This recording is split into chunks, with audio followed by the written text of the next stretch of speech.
already. Hello. Hope you had a good weekend. I had a fun weekend myself. I didn't do anything special, but it was a good weekend for me. But hello! Yes. Going straight for another reincarnation stream. Over the weekend I went through reincarnation, but I never expected those two streams to be that long after having to try and go through the hidden stories in Lost Archives. Alrighty, so for today, I'm gonna continue with doing that. Right here, I'm just gonna pick up the other hidden stories I didn't pick up last stream because I needed to do 5 subjugation battles, and those take, and doing all 5 would take like maybe almost an hour on this emulator at least. So thankfully I did it beforehand, so I got them unlocked and we can go check them out now. And then after that, we'll go straight into the final part of the game, pick up the Lost Archives, and then take a look through 10H's Lost Archives. So this first hidden story is actually in the this intermission area. So there's going to be like cutscenes and stuff that I'll play. But I'll skip them.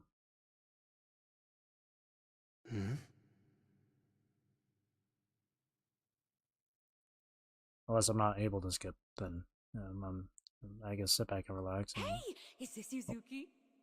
Who is this? How do you know my name? Oh, don't you worry about anything for now. I'll guide you, okay? Just walk straight ahead. Guide me?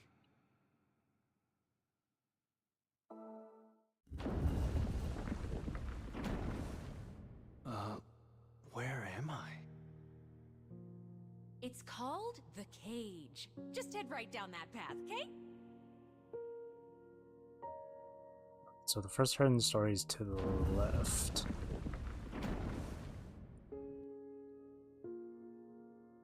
What's with this room? Just gotta go through the left door. Do you see those 2 doors along the back wall? I need you to head for the white one.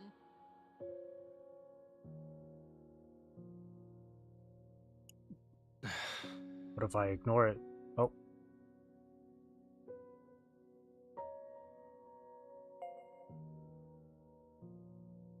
The writing is glowing.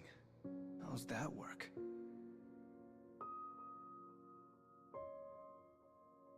What if we try and go this way? No. Okay, I'm at the white door. Now what? Oopsie. Sorry, you're supposed to go to the black one. Okay.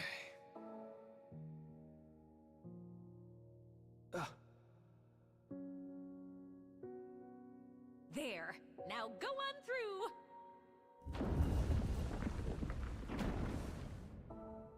Whoa.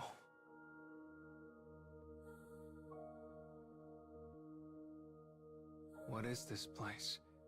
Am I dreaming? So you see a moon in the sky, right?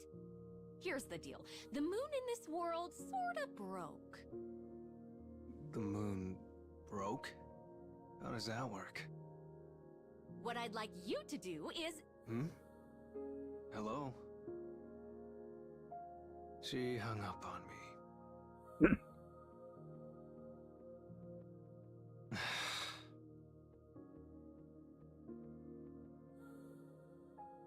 Guess I'll just keep going. Alright, the hidden story should be at the very end. Over here, way down there.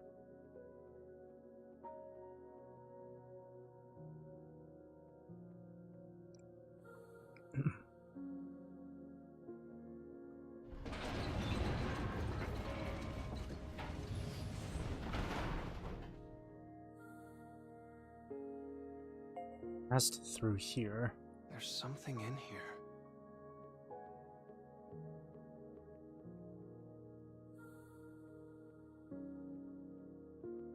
Oh, I just do not understand these phones. Why did the call cut out? That doll is talking. Are you the one who called me? Oh, Yuzuki, I'm so glad to see you in one piece. You can call me Mama, okay?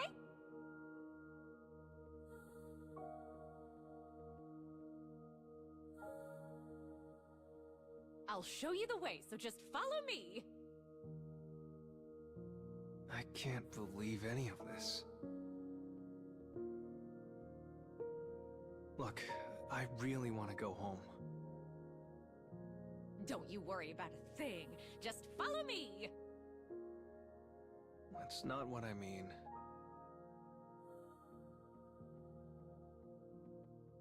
This looks so freaking cool.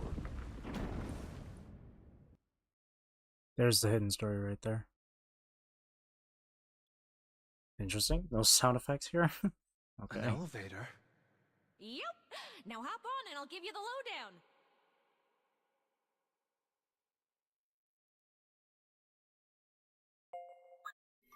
There we go.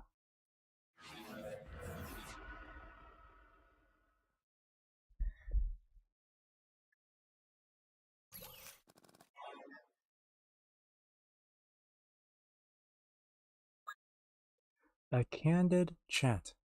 Yuzuki seems aloof and hard to approach at first, but he's such a good boy deep down. You have no idea how happy I was when he looked for me after I got lost in the cage.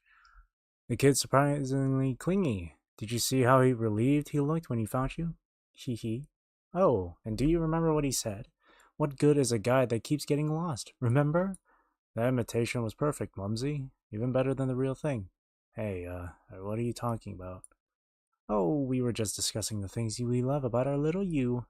Well, please stop with the... Oh, I know. Now it's your turn to say what you like about the two of us. Doesn't that sound nice? Well, I guess Oh, he's trying to whistle? You? Are you trying to get out of this assignment by whistling? Blah, haha. The kid can't whistle. No, I just made a mistake. That's all.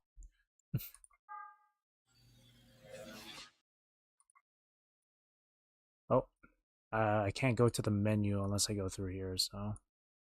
Oh, what the heck? I have to get through here. Oh, why is there no sound effects here? It's kind of weird.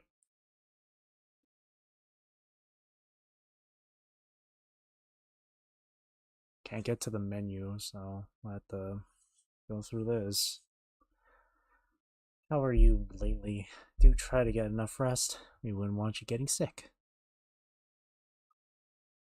Do what Mama tells you. Do what Mama says.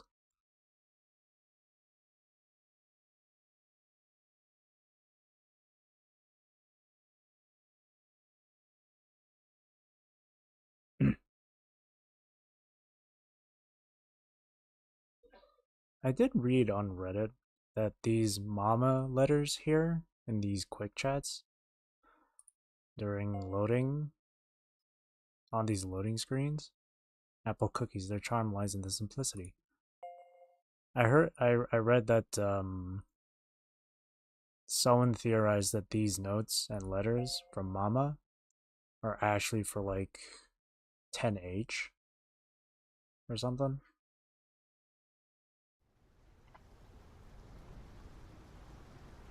It sure is dark here. Yep. Depending on where you are in the cage, sometimes it's night and sometimes it rains. So, I think I've told you most of what you need to know so far. You understand what you need to do in this world, right? In a general sense, yes. Here, let me pick this up.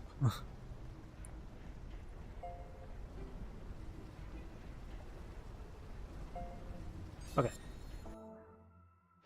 So the next hidden story... Huh, walk 100 kilometers in the cage. Okay. Next one's here in Eventide. Right over here. So we'll just go over there, pick that one up. And then there's another one in the next chapter. Then we'll move on to the next part of the story, the final arc of the story for these archives and stories. It's not a whole lot to go pick up.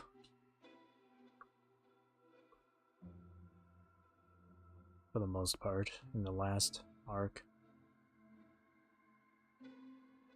Most of it is just archives.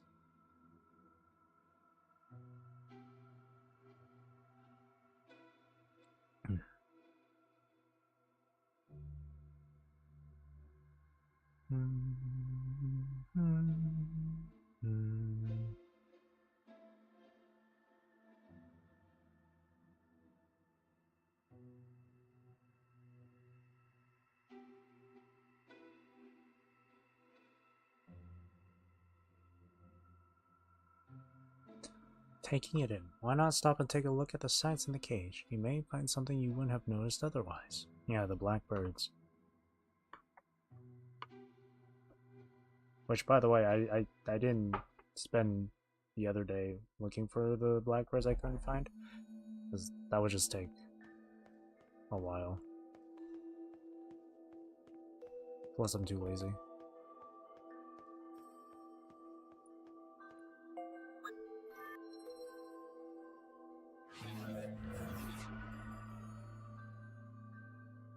"190 hidden stories collected." The sailors here say 79. Over 79 stories told to the princess. "Let me recall for you a tale I heard on a voyage.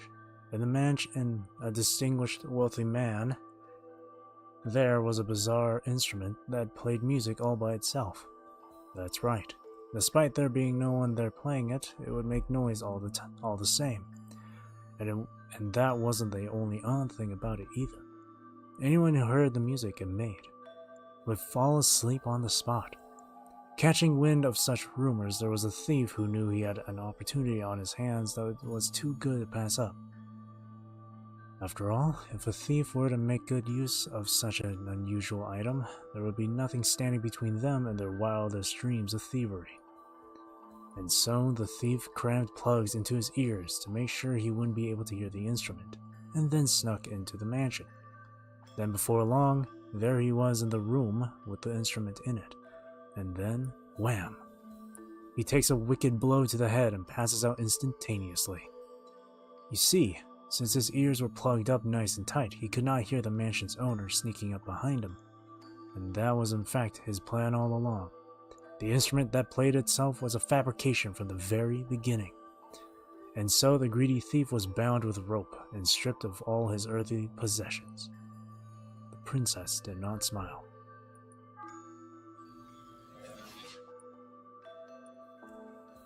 And I know why she didn't smile.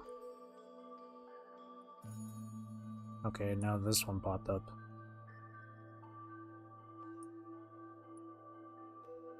Which means I gotta fight this scarecrow over here.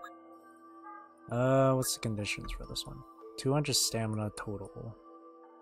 And then 10 dark memory quests for Belle. For Zeraphym there. Okay, we can do the 10 memory quests here. Let's just do that real quick.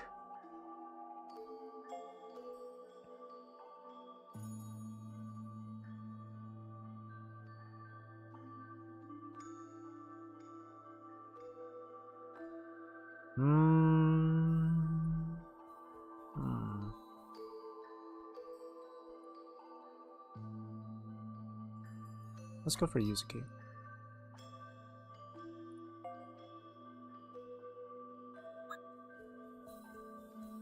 Just need to do 10. How much is 10? 50 stamina. Okay.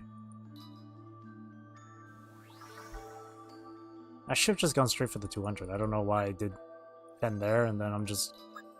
whatever. So I just need to have 150 spent.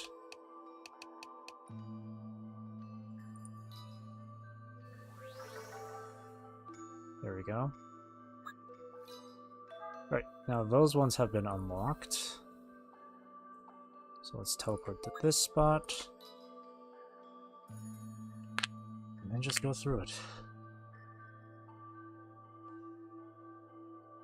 which will take a while, because I'm pretty sure this spot there's going to be like barriers and whatnot in the way before we get to this hidden story.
Now we just gotta auto from here.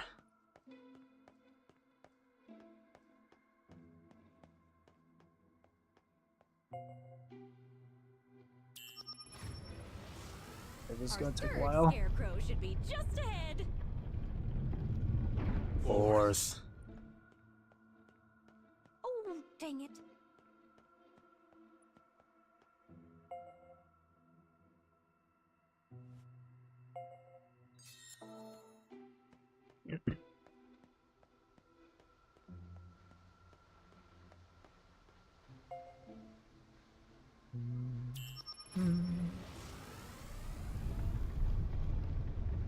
Oh man.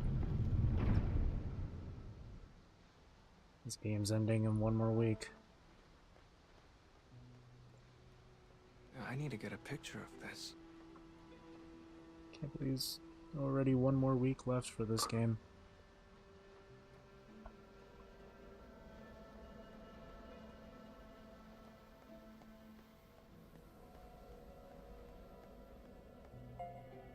Now let's see how the story of the boy and the princess ends. Alrighty.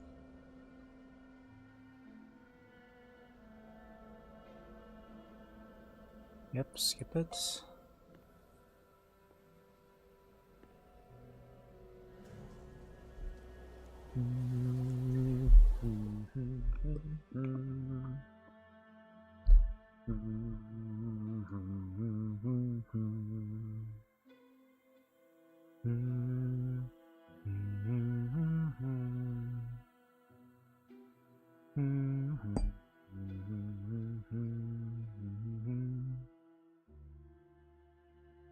Oh wow, just as I was humming Salvation.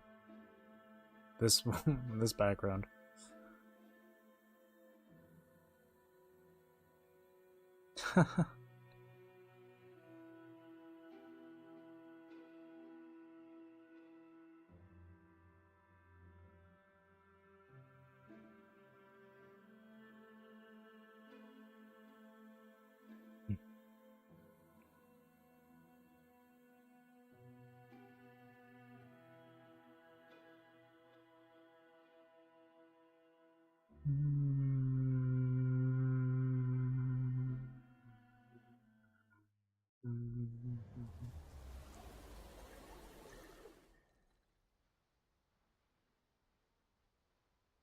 Oh, the boy had to steal so much in order to survive.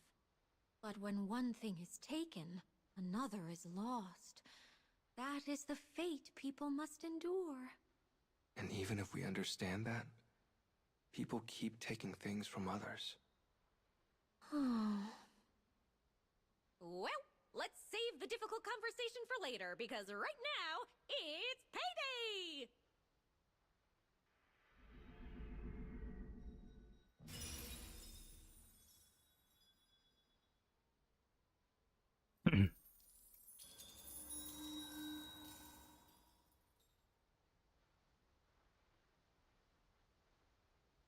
Let's go farther in. Yes, let's.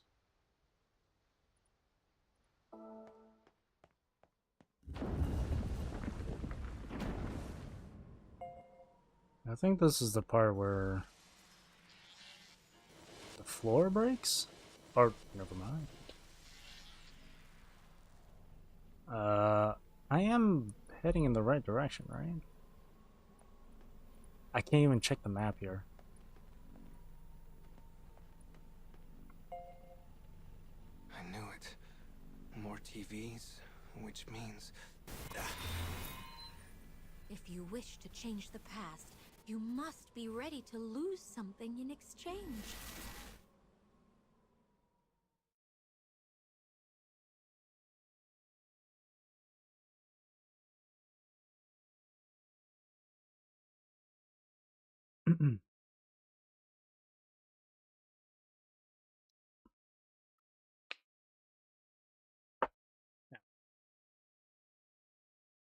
Alrighty.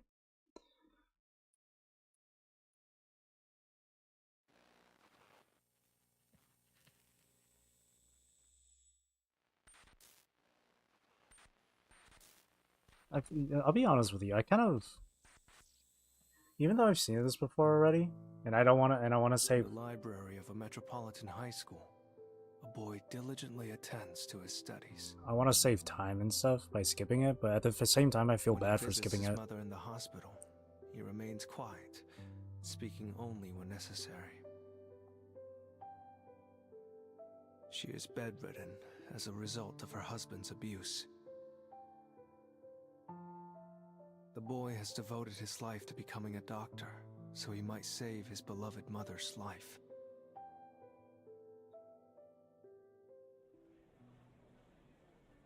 With the day complete, people hurry about their business in the evening gloam of the city.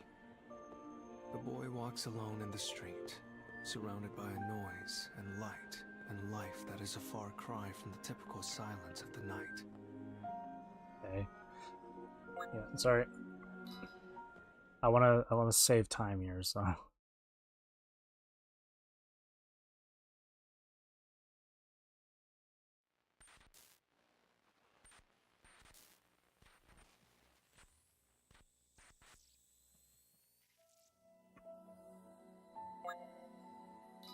Yeah. If you do want to know what happens in these cutscenes and stuff, you could always like, I'm sure there's like a number of videos online for you to watch. The beeping of the cardiograph serves as proof that his mother yet lives.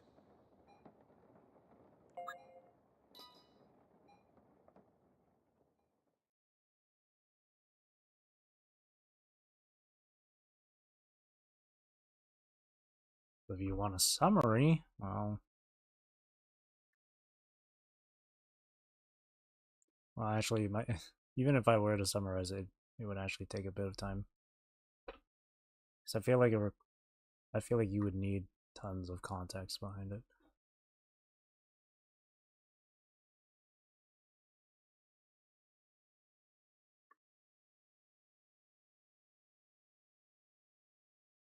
In any case, the main focus right now for today is just getting the hidden stories and getting the lost archives. That's the main objective for today.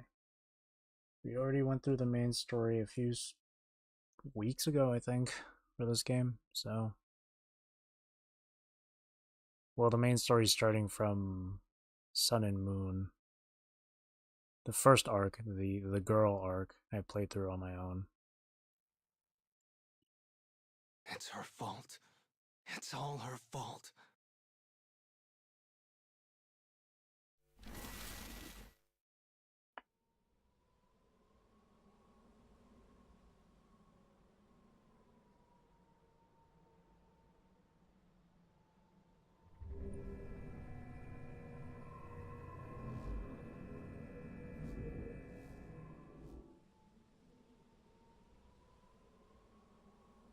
I'd do anything for my mom. I even risked my own life to save her. Oh, things must have been so hard for you. But if you fix the broken moon, I know your best will. Well, I'm going to keep guiding you so you can forget all of this terrible stuff, okay? Thanks. You're helping more than you think. Hmm? Did you say something? No, nothing.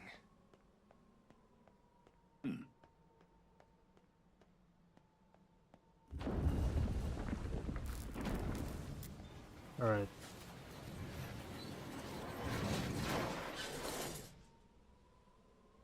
Should be a hidden story. Wait. Did I miss it maybe?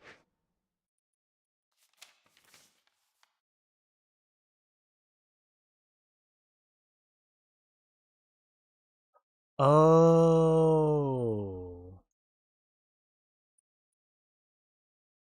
Oh. I thought. Oh, never mind. God damn it. I have to get there starting from point. Okay. From point 3. Whoops.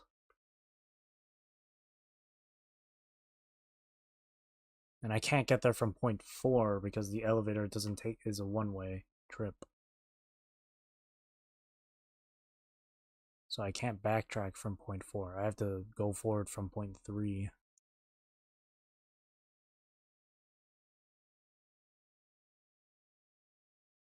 Okay.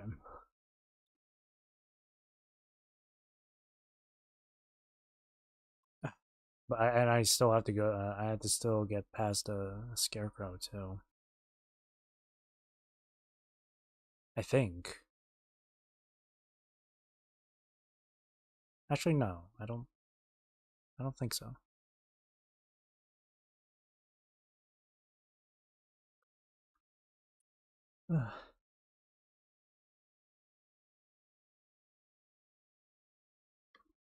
Alrighty.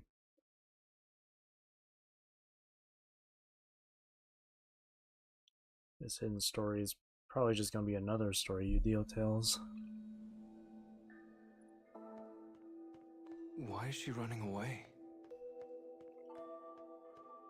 Oh no. Oh no, we lost her. Can the two of us even make up at this point? You'll be fine. You'll be fine. Your family, after all. You're right. Thank you. Hey, stop flapping on me. You don't look too bothered by it, kid.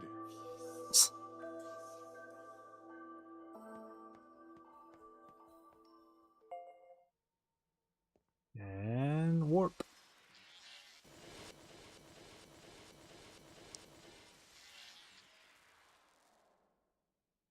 Let me see the map.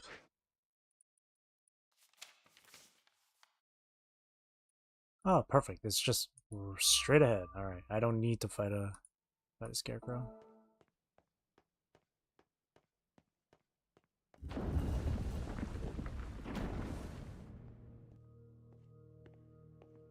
Look at all these rooms.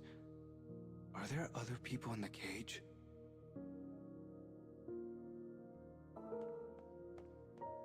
Every now and then, people get lost and wander in here. Then they try to dispose of us. That's horrible. Every time I hear the bird talk, I keep thinking of Meteon. Because that's how she would talk too. Every now and then, people get lost and wander in here. 166, holy. At the far end of the desert blooms a flower. It's far from water, yet it never withers, and the petals stretching from its stem are beautiful indeed. People wander the desert endlessly for but a glimpse. Do you know why it never wilts? Because it enchants its onlookers. The very sight of its beauty inspires wishes that it thrives, and visitors grant it every drop of water they carry. Around it lay the withered husks of bodies that are seldom noticed among the flower's majesty. You know, I thought the flower might fetch a high price, so I went to pluck it and grew many more. After all, they're strong enough to live in the desert, Cultivation wasn't exactly difficult. I've got so many of them now, but for whatever reason, they don't sell very well. The princess still won't smile, huh? Even after 166 stories you tell her, she won't smile. But you deal will never give up. Okay, now I can go over here. Okay. Now the good thing, the hidden story's right there, right on the spot. Unless it's like unless it's on the floor below, then I had to go from point 3 again, and that would suck. That would really suck. Again, I really wish the map would tell you whether or not these hidden stories or archives or whatever are either above ground or below. If they're on a higher level or a lower level.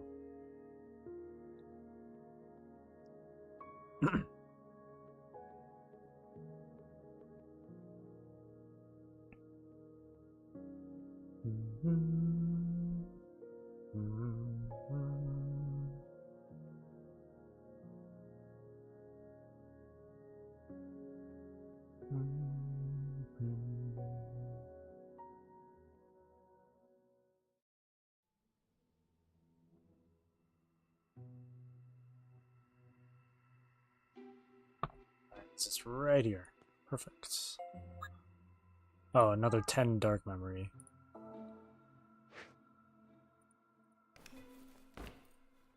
And since we're doing new deals section here, we'll just do new deals.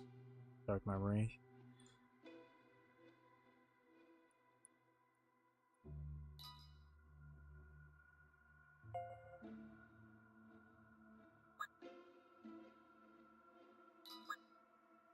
$10.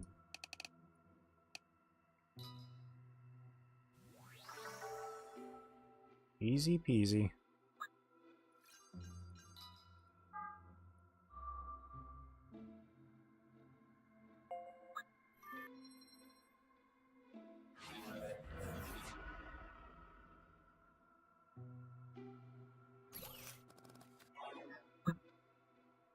Hearsay 8. Oh, this was one of the earlier stories. Once upon a time, there was a beautiful princess who had been captured by a terrible monster. The princess was then locked away on a desert island, and there was never a moment the monster did not have her under its watchful eye. The princess sends out missives asking for help, but none are brave enough to stand against the most terrifying monster. It was then, when all hope seemed lost, that a lone prince rose in opposition, crossing a raging sea in order to reach the island where the princess was held captive. The legendary sword that is his family heirloom in hand, the prince bested the monster in a glorious combat. The monster died, and the prince and princess lived happily ever after. The end. That was the story he told me, time and again. Thinking back on it, I don't understand what on earth he thought was so interesting about it. But I was always on the edge of my seat whenever he told it, and I did always look up to the prince in the story, so... That's why, on that fateful day, I vowed that I would take up any legendary sword and defeat any monster, if it meant I could one day reclaim her smile. Udio's a good guy. Sure he lived most of his life as a thief, but he's a good guy. Oh, that's everything. That's all of him? Yep. Alright. Now, Zeraphym's. Ooh, there's a ton.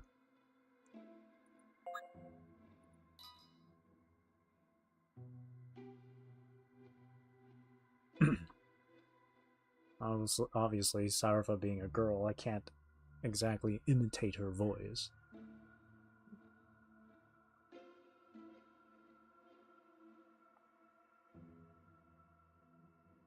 I think I can try and match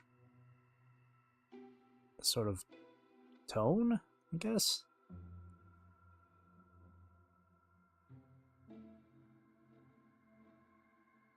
Opening doors. How to play. How to open a door, 101. When a door won't open, look around for a dark scarecrow. If you can't find one, search for a lock or lever nearby. Why is it on the why is it that on the emulator everything's so like dark? At least when it comes to the loading screen backgrounds and like the menu. So, how about that princess's room, huh? Gosh, I've always wanted to live a rich lady's lifestyle. Sometimes a room can be too big. That thing would take the whole day to clean. And if everything is expensive, you're out lots of cash if something breaks. He makes a very good point. Sorry, couldn't help myself. I don't care for rooms. Mama's apron is the best place for me.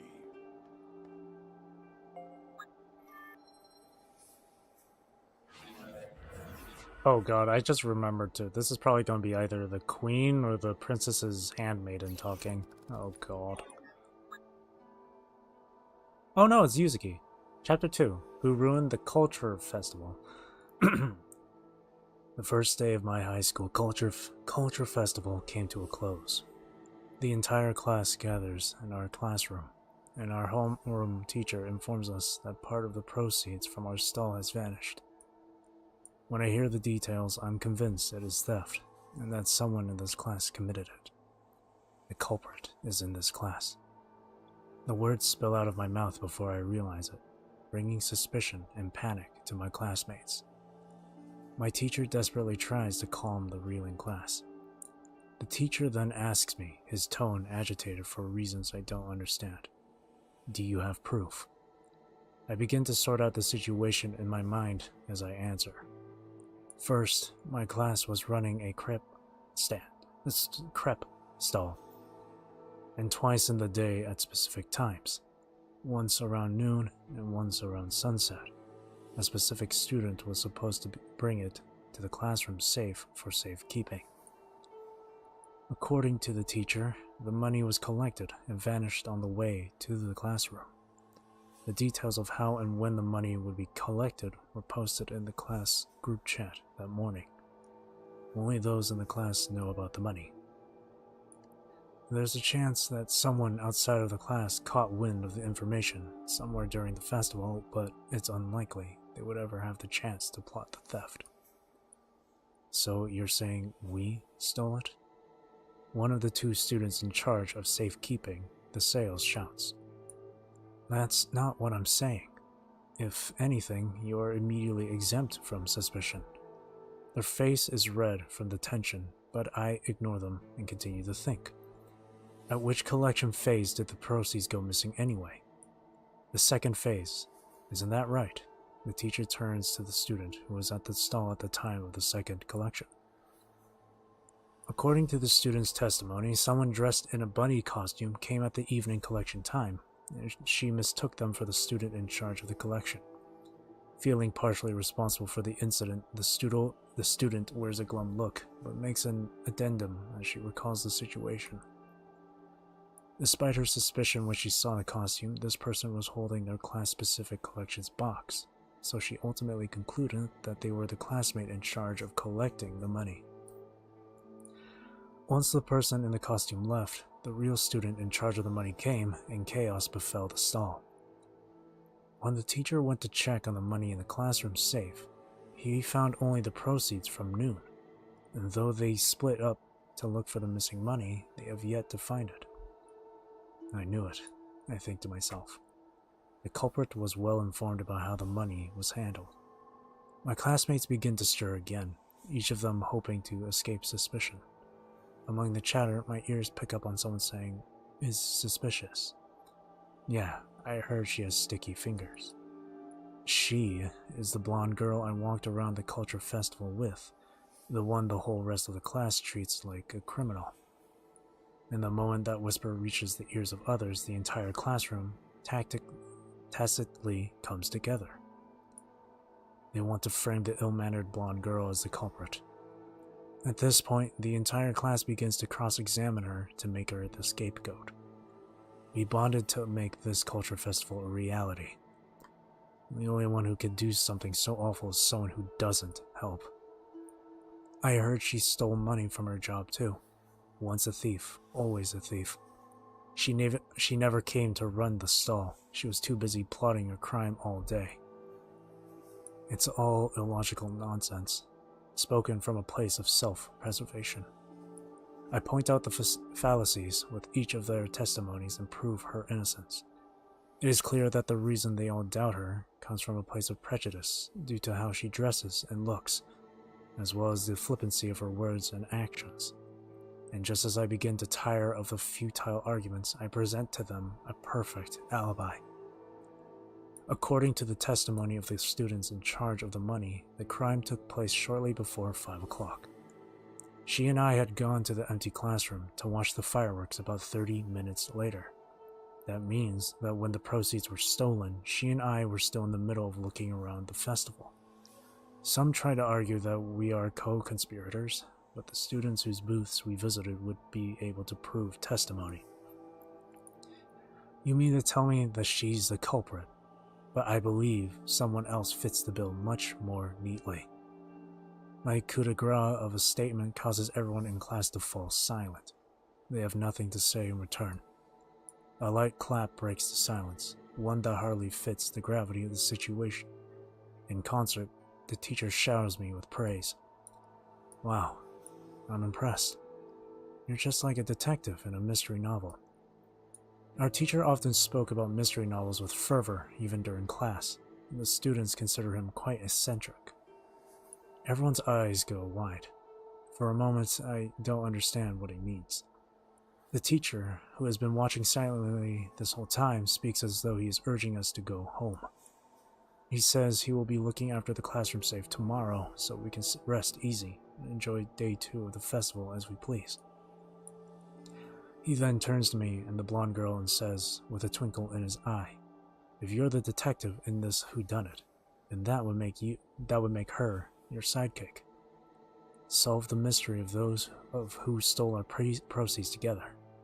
That is the task the teacher has entrusted to us. We have a time limit. By the end of school the following day, by the time the second and final day of the Culture Festival is over. Cooperation, everyone." The first day of the Culture Festival comes to a strange end, thanks to our mystery-loving homeroom teacher. As the other students make their way home, they regard me suspiciously or with glares. What a fine mess this whole thing is. All I wanted to do was study. The blonde girl and I are the only ones left in the classroom. We exchange wordless stares. Still, I haven't had a day like this in some time. A day where everyone is frightfully aware of my existence. Yeah, Yuzuki's a real smart guy.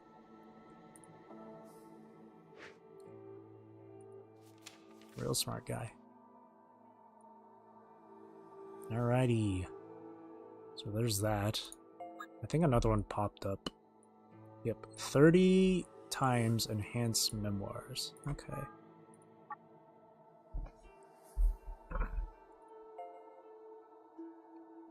I need a drink of water here.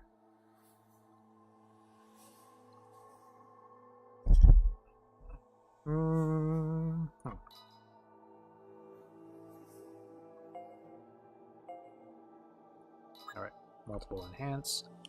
This is only 14 enhancements though. So I need to do another one and then like 2 more.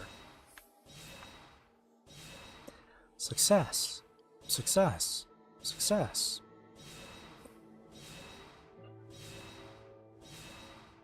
Nice. Alright. That's 14.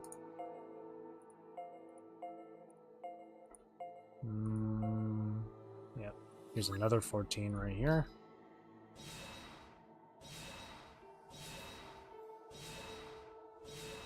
For a total of 28.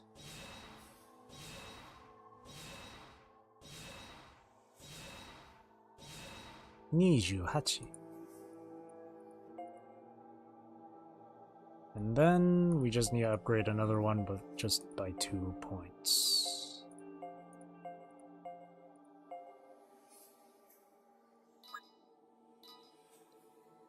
Or 2 levels, not 2 points. Then one more.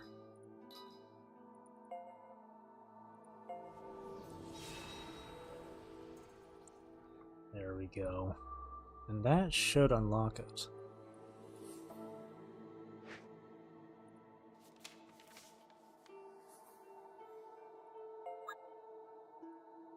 Yep, perfect. Okay. So let's teleport. I guess I can just teleport from here and then go and then backtrack. Hopefully there's no elevator there. If there's an elevator there, then I gotta play from point 3 again. At least from point 3 I get to go through the Kaine room, and that's always a treat. Making friends? Be confident in the first thing you say to new people. Be confident. I have no confidence. No, I'm kidding. I mean, saying no, having no confidence is kind of a lie. I have some confidence.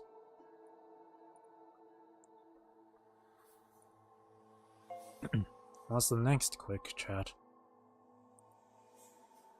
Second rip note.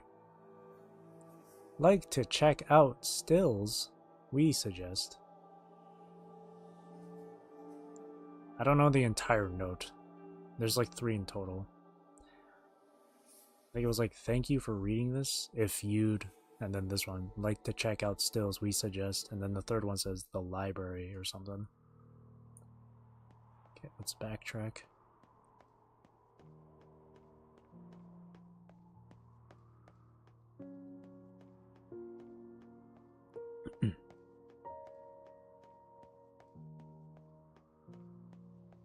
It's real far down this way.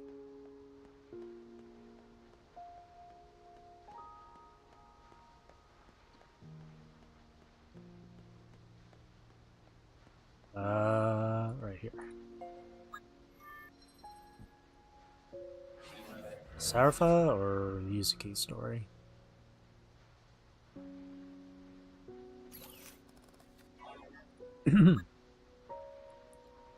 Oh god. Okay, it's the frickin' queen. A queen and a cold smile. My beloved husband thought only of this nation and our daughter until his dying breath. Take care of our people and our daughter. These were his last words to me. His final wish. I took that wish to heart and vowed to look after this nation my husband loved as its queen, to see it grow strong. Governing was never my strong suit, so I took the time to learn all about it from the very beginning. I stimulated the economy, increased the number of soldiers at our command, and enhanced our power as a nation. So great was our progress that we could even hold our own in the face of military interference from other countries. For the sake of this nation, I hardened my heart and aimed for the stars. I had no qualms using my own daughter if it meant our nation would be better off for it. I devised your classic political marriage and sought to marry my daughter off to the king of a nation that boasted tremendous military strength, so that we might enjoy cordial diplomatic relations. And luckily, my daughter did not doubt my intentions in the slightest. I, meanwhile, was aware of the possibility that she might anger her new husband and end up dead for it, and I was perfectly fine with that outcome. If anything, I hoped that she would go off and die someplace. I would not need bear witness to it, for no matter how much I despised my daughter, I could never take her life myself. How could I? She just looks so much like my dear husband and I. She has his bright eyes and cheerful smile, as well as hair just like mine. Hair my husband would fawn over each and every morning, telling me how beautiful it was. The hatred I feel toward my daughter is real, as is the envy and the disgust. I could dress those feelings up in this fancy word and that, but the truth of the matter would never change. And yet, However difficult this may be to believe, I do also love her. She is a memento of my husband, and her blood is my blood. I can never begrudge anyone who says my ways are selfish. These contradictory feelings that dwell in my heart are at odds with one another, yet coexist all the same. That is why I could not bring myself to kill my own daughter. That is why I wished for my daughter to die somewhere far beyond my reach. My state of mind is complicated, bizarre, grotesque even. But this was the only way I could think of that would allow me to let that hatred out without completely discarding the love I hold in my heart. This was the solution I came up with so that I could live my life without seeing her smiling face, or her dying one. But then she came back. Deciding her married life was without hope and remembering her love for this country, her love for me, she came back and looked upon me as she always does, with that smile and those eyes that looked so much like my husband's. My daughter has surely never once guessed at the hatred I feel for her. She must have always thought that I had held nothing but love for my husband and her alike. She most likely always believed that I possessed the same motherly affection for her that all mothers must feel for their children. She has that kind of purity to her, which I felt again when she looked my way and told me how she had been longing to see me again. She depends on me, clings to me, and I simply couldn't stand it. Perhaps I wouldn't have suffered so if my hatred for her were the only problem. It's that smile. It's so adorable in the same way my husband's was that I can't help but understand why it is she was able to steal my husband's love away from me. Will this smile hound me for all my mortal days? Is this some punishment the gods have set aside for me? One that I must endure no matter how I might try to focus on making our nation as great as it can be? What a cruel joke. If only I could do something to rid her of that smile. Something to kill that resemblance to my husband for good. Maybe my days would be easier. And so I tell her that no matter how much she may have longed to see me, I had not even the slightest hint of a desire to see her return. Her expression grows cold, hopefully forever. Here's hoping I never have to see that smile ever again. Oh. So it's because of her mom that she stopped smiling. Oh. Man, her mom's such a jerk. Man, that mom's kind of crazy in the head. Alright, there should be another one back here somewhere. Yeah, at the way back. Way back. Oh. Pick up these apples.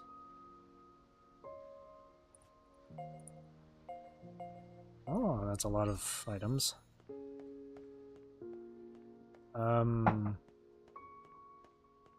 Oh, what? Oh, you're kidding. Okay, so I do have to, like... Okay. I do have to go through this spot and... Man... That's so much work. Fine. I guess I'll have to do that.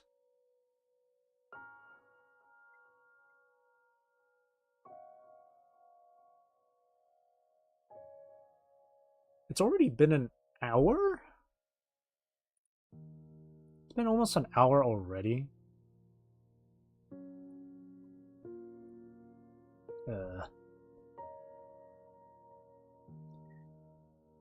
Only these handful of hidden stories.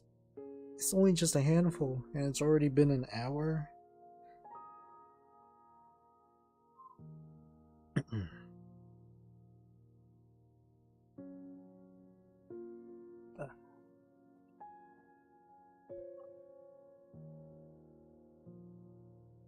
No, I could only reimagine this entire landscape of the cage. Just, recreated in something like Minecraft. That would be freaking cool. I really think that would be really cool. Alrighty. There's a bird statue here. Ooh, poke it! Poke it! Poke.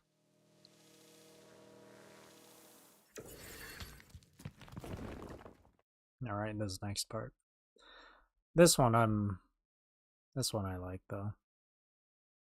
It's bittersweet. If you've played NieR, at least Replicant or Gestalt, I'm sure you'll recognize this place. Or Automata, actually. Automata as well, yeah. Automata has this like same exact area. Yeah, when I first got into this area, I was not expecting it, so it caught me by surprise. But it was a very, very welcome surprise.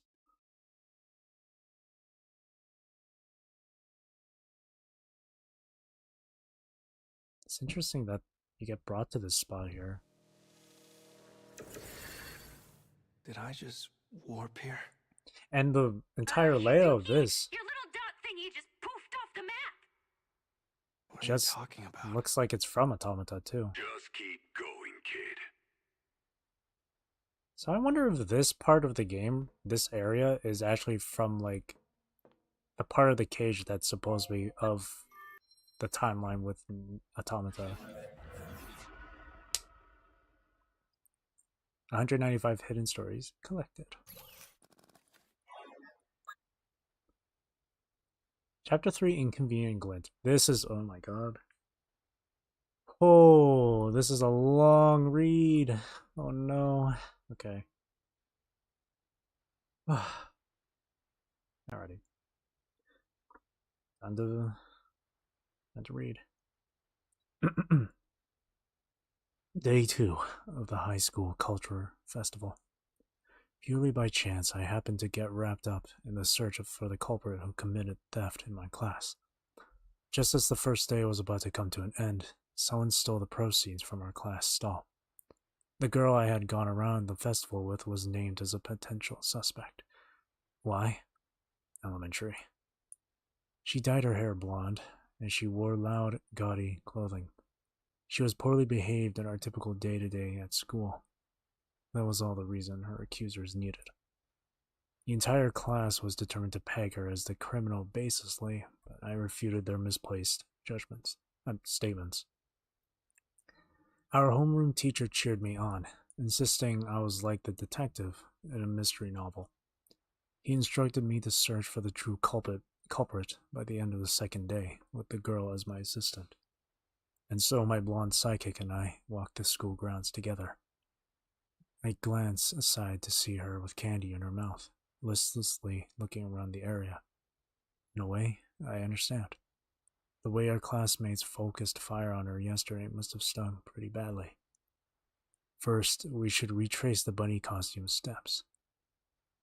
Bunny costume is my nickname for the culprit who stole the money during collection time.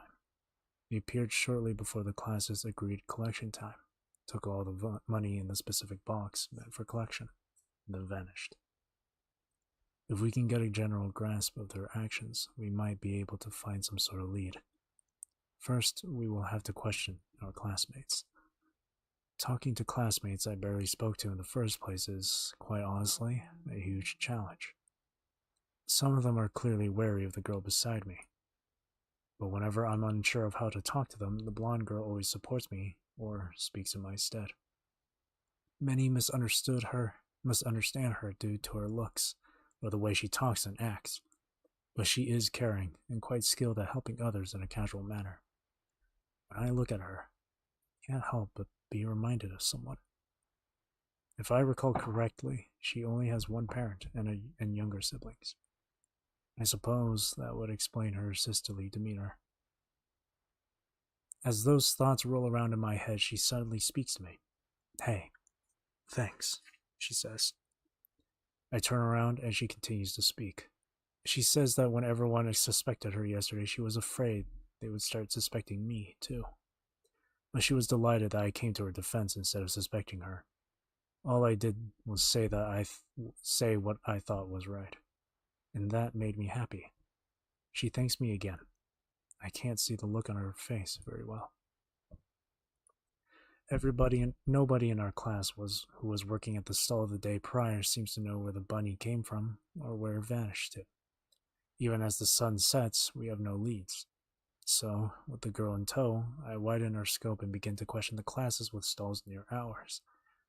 It's here that I hear something strange. That was right before the fireworks rehearsal, right? Everyone was busy breaking down their stalls, so no one would have noticed that. Rehearsal. I repeat this word, and the student I'm talking to points to the poster plastered on the nearby wall. Today's the real show. The rehearsal was yesterday.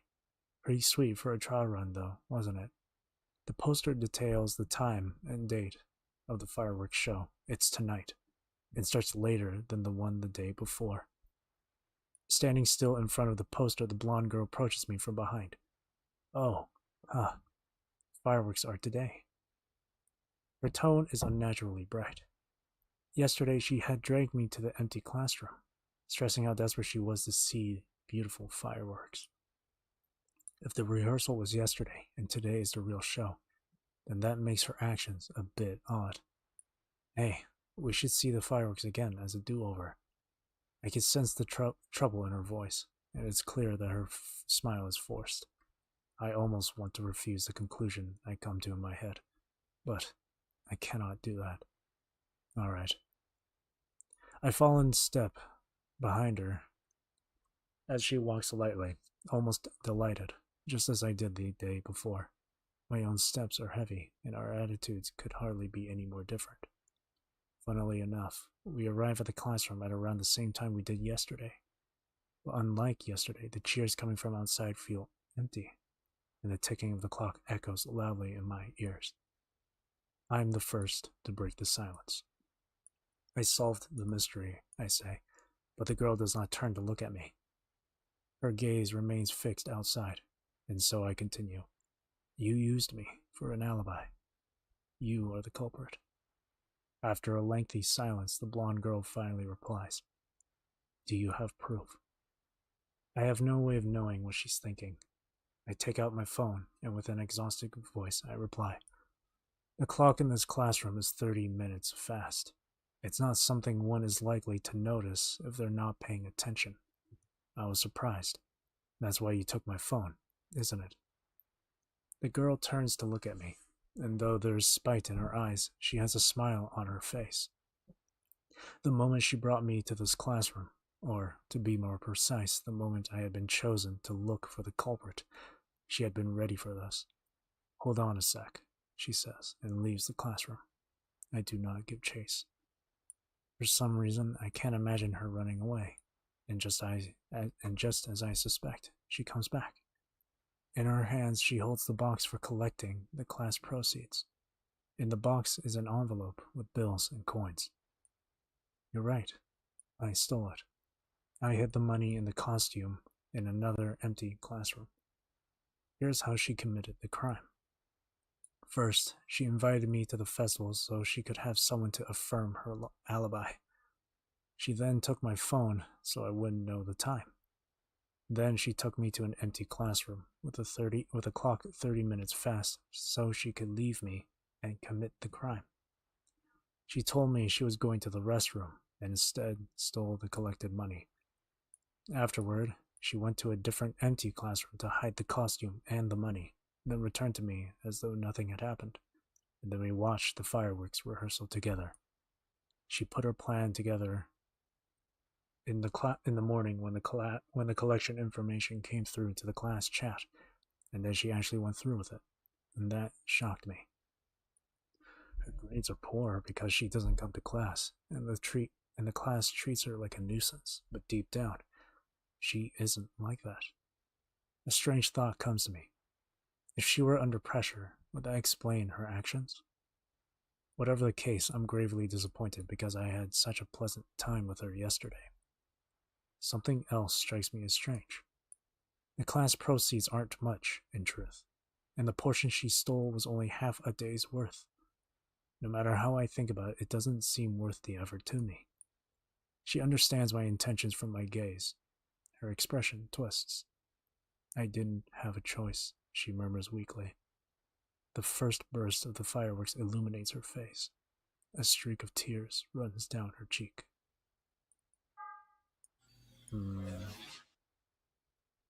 She you might be going through something like Yuzuki or Hina here then. I kind of want to go through this area just, you know, just cuz.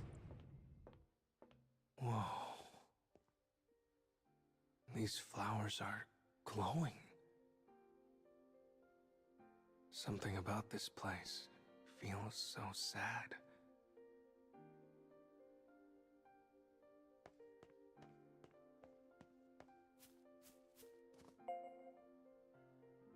This is my sister's bird keychain.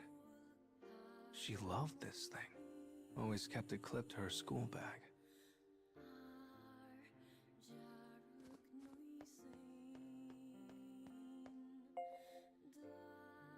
Oh wow, this is Mom's wallet. My sister and I bought her this as a present.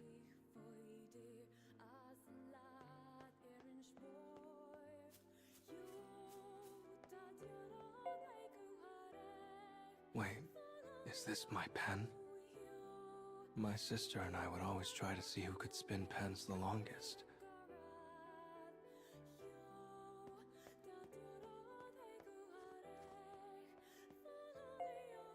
Huh?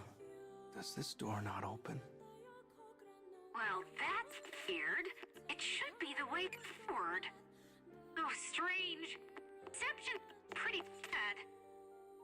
Oh, come on. Oh, you just... right there, you...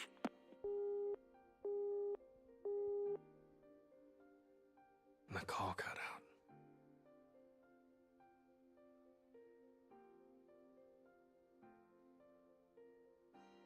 Now what do I do?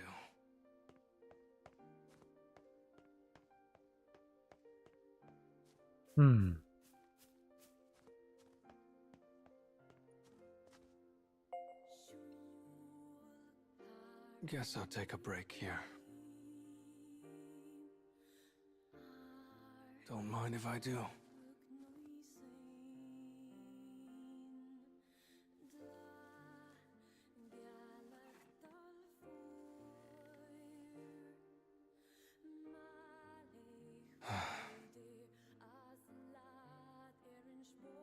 It's really quiet without Mama and Babe. Something's missing without them.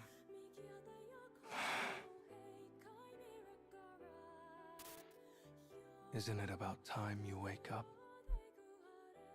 A quiet voice rouses me from a deep and dreamless sleep. As I fight my way to wakefulness, I find myself in a sleeping bag inside a tent. I'm in the campground my family used to visit. It's late. The sky is clear, the air brisk. I used to use my father's telescope to gaze at the beautiful jewels in the sky. Though I rarely said anything, I always found myself wanting to go on and on about the stars.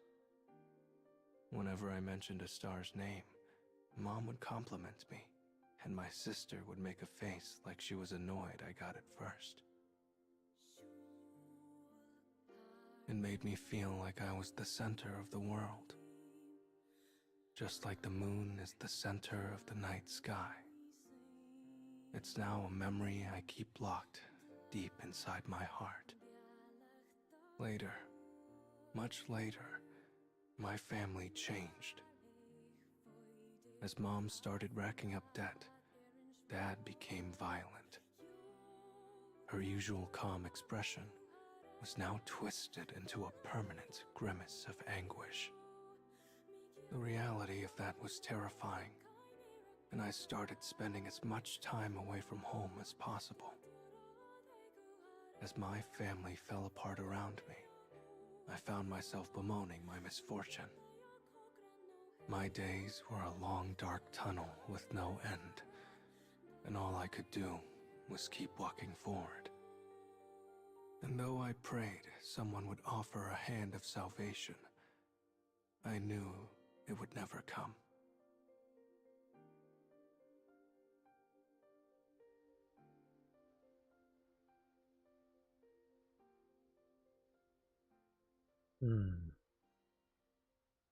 Man, even hearing that a second time around. Yuzuki!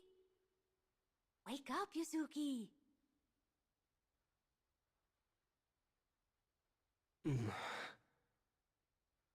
Guess I fell asleep. Gosh, you're such a little sleepyhead. You were snoring like a babe. Mama? Babe, how did you get here? There's nowhere you can go where I won't find you. You know how hard it was to knock down all those walls to get here? Well then. Now that we're a trio again, let's get back to work.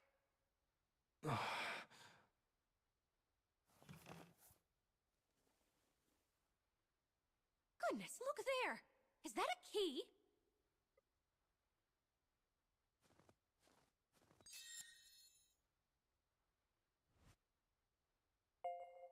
I wonder if it'll open the door in the back.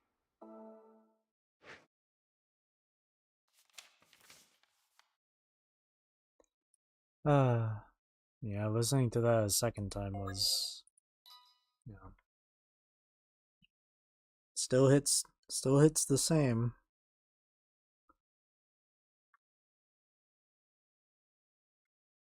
Yeah, they've been through some rough stuff. Everyone in the story has been through some rough stuff.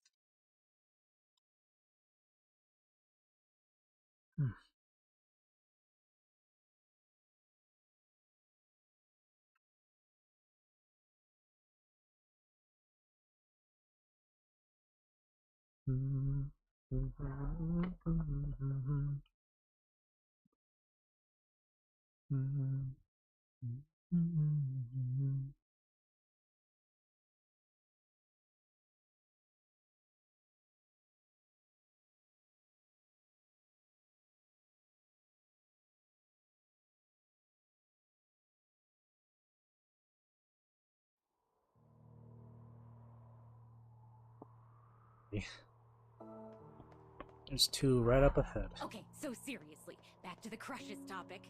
Who's on your mind, you? What a load of bullplop. How dare you cheat on Mama?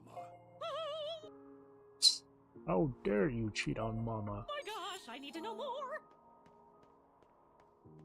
We are not having this conversation.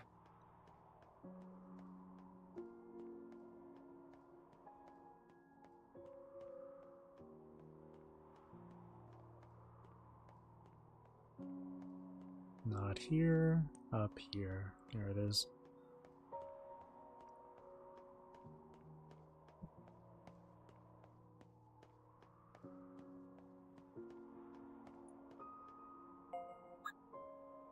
You understand that total? Okay. Sure. Since this is Zeraphym's chapter, we'll just we'll do her dark memory quests.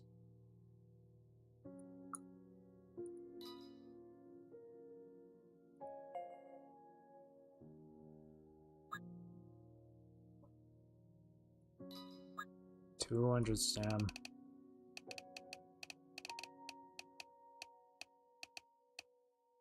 $40 tickets. Good thing this game gives you quite a bit.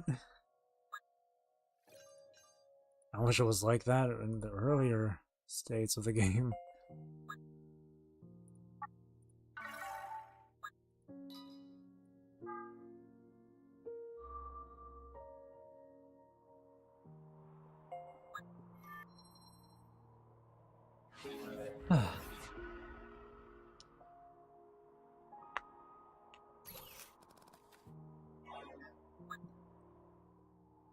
Return to reality. From the dim, empty classroom, I watched the first firework, a shell bloom randomly in the sky. I glanced at my phone. It started at the time mentioned on the flyer, but according to the clock in the classroom, It's beginning 30 minutes late. With surprising and disappointing ease, the blonde girl confesses that she was the one who stole the money from our class stall.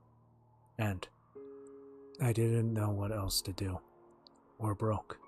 We never have enough money. They're always a few hundred yen short of replacing her little brother's tattered shoes. They can barely afford to pay to send him on field trips. She is keenly, agonizingly aware of how the other kids perceive her little sister when she goes to her sports festivals. That's why I cut down on school hours and worked instead. But they said the money in the register didn't match up with the records, so they blamed me, and guess who got fired? She didn't want to dress in a way that showed she was poor, so she dressed herself up like any other girl her age, within the means she had. But her cheap accessories often came off as gaudy and vulgar. Never did I think things would lead to this, though. Not only that, but the small expenses of day-to-day life were mercilessly pushing her family further into a corner. If it were just me and my dad, that would be one thing. My little brother and sister. And people still suspect me, even if I'm not doing anything. I have no words. Though I had an inkling of what was going on at home, I had no idea things were this desperate for her. What should I have done? This girl sacrifices pieces of herself and even steals for her little siblings. A painful weight settles on me when I think of my own self-sacrificing older sister. The fireworks glow brightly over her pain. I look her straight in the eye. Let's go to the teacher. We will be honest. We will apologize to our classmates. She may have to explain her situation to them if it comes to it, but this is something we must do. I'll do what I can to help you with money, I say. She looks at me with surprise, but tears well in her eyes, as well as a smile crosses her face, and she nods. Together, we make our way to the staff room and to our homeroom teacher, lover of whodunits, the eccentric who made me the detective in this case. When we return the money and tell him what happened, the blonde girl offers a tearful apology, but what a remarkable trick, though. If this were a mystery novel, you'd be like a real detective. He says cheerfully as he counts the money and ensures that it matches the records. He doesn't seem like he's scolding her, nor does he ask why she did it. So you stole on a whim, and you just happened to succeed. Don't do it again. Got it? Not exactly. She planned it because of what's going on I begin babbling in a panic, but the teacher raises a finger, signaling me to be quiet. Listen, the collection plan was posted to the chat that morning. There's no way you could have carried out something so elaborate the same day. He then shakes his head. This is a prep school. If word about this became public, it would be a disgrace. You confessed, so we're going to keep this just between us, okay? He smiles. On his desk is a small stack of famous mystery novels. I glance aside. The blonde girl, her gaze cast downward, says quietly, okay. Didn't you want everyone to know the truth, though? I ask.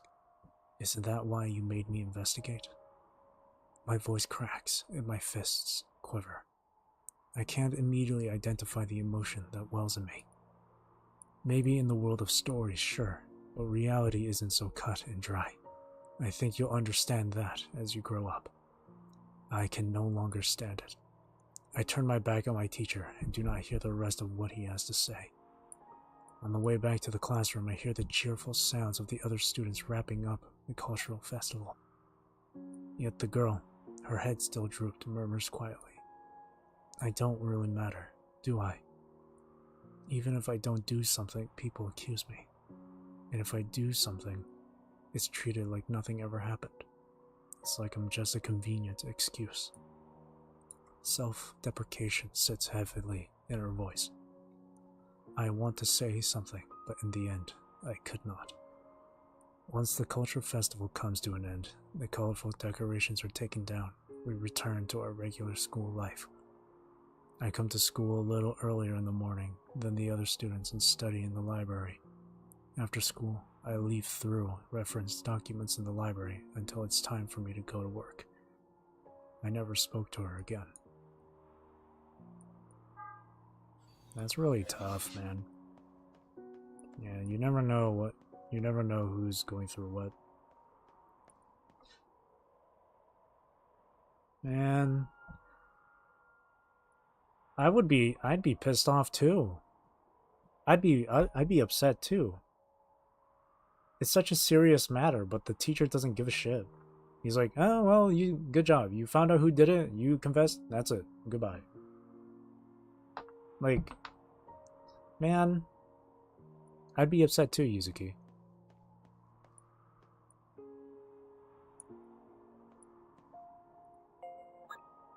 She had to do what she had to do in order to help provide for her family. That's...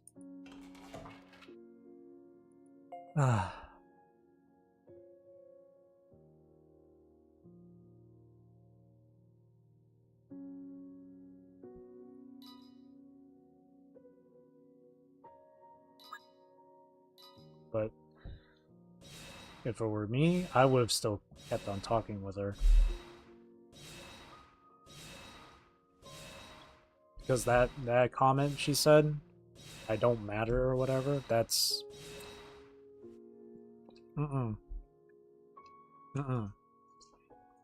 It's not something you should say, man.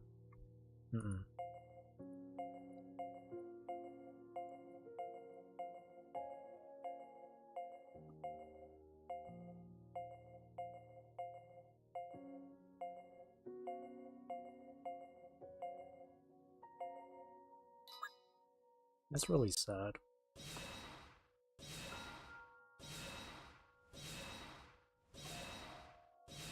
I would be just as upset.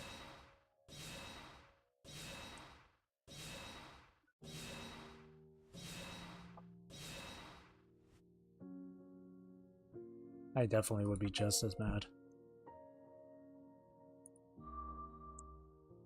That's not enough, is it?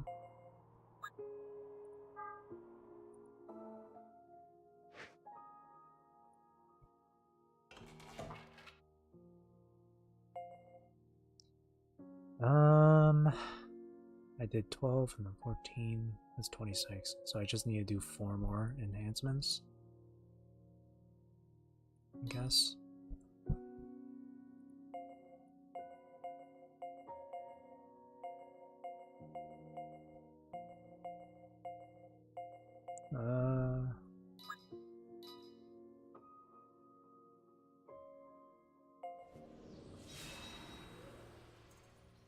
One,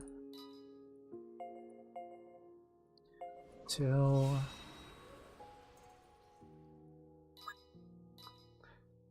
Here's 3. You know, when it comes to voicing or trying to mimic Yuzuki's voice here,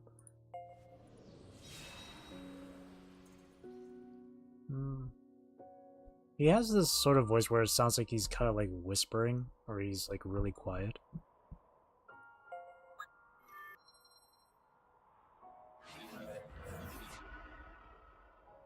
Which kind of works with his character. He is like a quiet loner guy, so.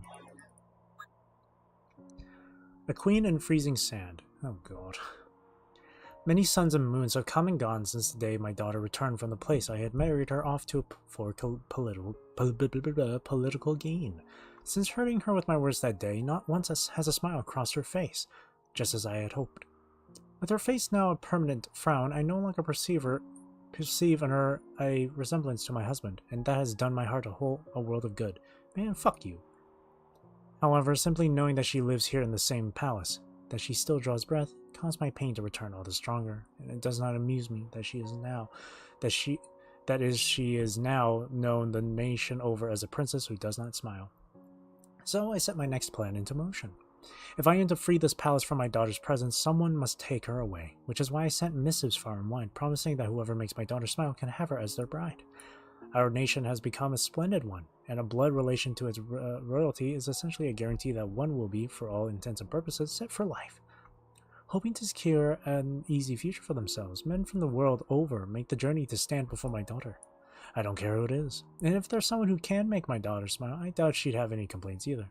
If there happens to be someone among them who is of a royal upbringing, well, that would be of some benefit to the nation as well, which would be a plus. What's more, the influx of people coming to see my daughter will surely stimulate our local economy. However, my daughter would smile for no one. It would seem her despair is profound indeed. It's not just her smile that left my daughter. Joy, anger, sadness, every human emotion disappeared alongside it.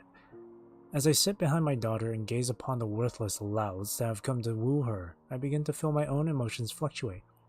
Is this plan of mine doomed to fail?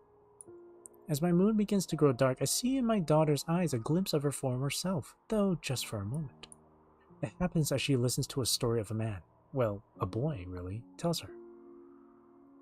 A story a man tells her, or a boy, really, tells her. He claims to be a sailor, and my daughter is clearly taken with the tales he spins. Her heart is thawing. Perhaps it went unnoticed by the masses. I am unsure if my daughter even realizes it herself, but I know those eyes all too well. They are just like my husband's. Those are the eyes that lovingly gazed upon me, the eyes he only ever had for me. Some time passes, and I receive word from my daughter's lady-in-waiting that she has eloped and taken to the sea. I did the same thing once, having absconded from my room after having my heart stolen by a poor commoner. If my daughter had wanted to marry the boy, I surely would not have refused, but if she would rather sever our ties by eloping instead, that is fine by me. Thinking about how I've finally been freed from her blasted smile, I laugh to myself as I sit in one of the palace's inner chambers. There is no one here to curse me. Now I can simply live as I please. Thinking back on all the hardships I've experienced, I look out over my nation from a nearby window. What I see before me is a city that has grown massive beyond comprehension. It burns with the passion of youth. Merchants rip off the common folk with their heads held high. Members of the military spend their days thinking of plans to pillage other nations. There is no refuge for the weak here. It is a nation made great by the concept of the survival of the fittest. It is a strong country, a country of plenty. Never again will I see my husband again, nor will I ever see our daughter who looks so much like him. What's more, it seems like I will never again see even the slightest trace of the nation he loved so dear. This nation has become an ideal nation, the kind of place other nations aspire to. I did my duty well, and yet, the things that I loved, the things that my husband loved, they're gone. They're all gone. Search as you may, you will never find them, for they no longer exist on this earth. Yep.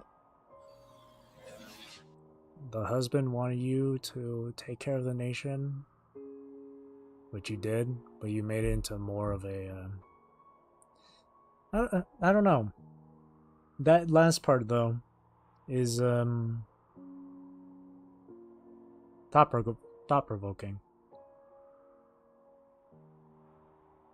Lost her husband, lost her daughter, and lost the image of a nation that the husband wanted. She may have shaped the nation into a great and prosperous one, a strong one, with great military force, great economy, etc. But at what cost? Now you're all alone. And honestly, the Queen deserves to be alone. Screw her, man. She's crazy in the head. She doesn't like her daughter. I have no sympathy for someone like that. Okay, let me double check with the map. Okay, I thought like the handmaiden was gonna stay. This was gonna stay pretending as the princess, but I guess the queen would have like noticed the difference herself. So that's what I thought, right?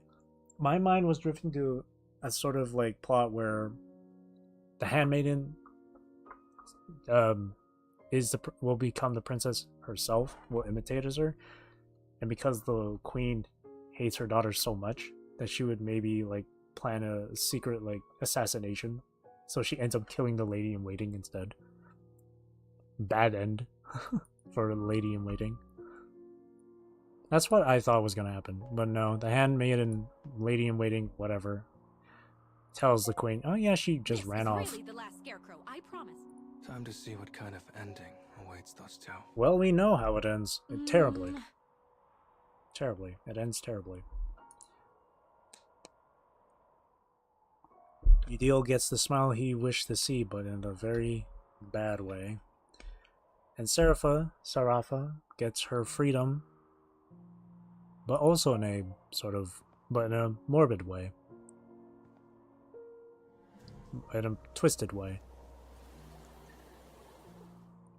Dark and twisted.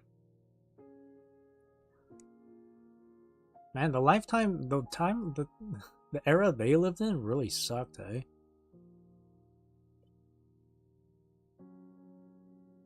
Udil lived as a slave, and when he got away, he was living as like a vagrant on the streets, stealing what he could and stuff. As he grew up, he became a masterful thief, learned about the princess, tried to make her smile, tried to run away with the princess, only to get killed by that princess.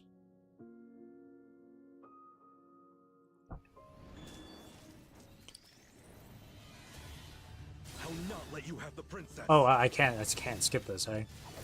You know nothing of the princess. You do not see her true self. Nonsense. I'm the only one who can make her smile. Don't stand in the way of our freedom. Why? I wanted you to look at me and only me, yet my wish never came true. Why?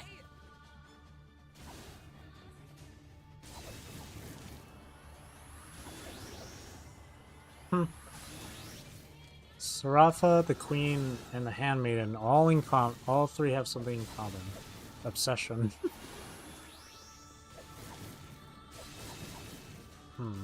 And I guess you deal in this case too, eh?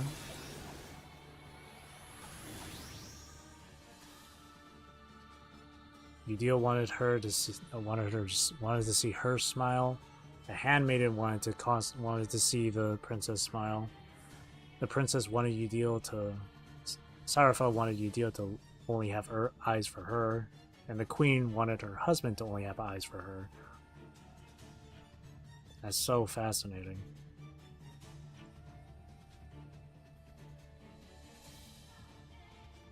Two people obsessed over the princess's smile. Well, in Udil's case, it's not an obsession. And then both the queen and Zeraphym were fixated on their other half to only look at them.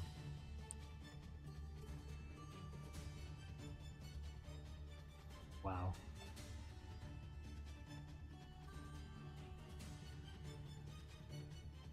And in the end, they all lost something.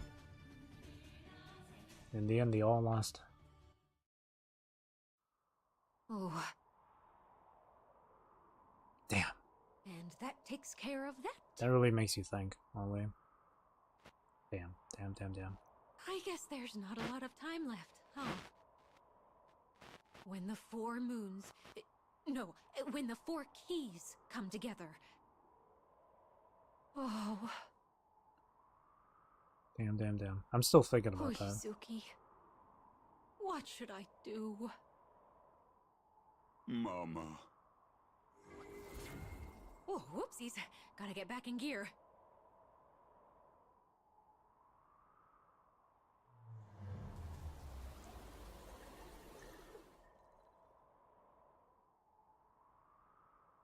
I guess their wishes came true in the end. In a way.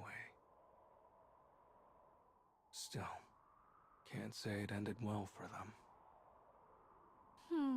Didn't end well for anyone. Okay then! You've done so well repairing everything.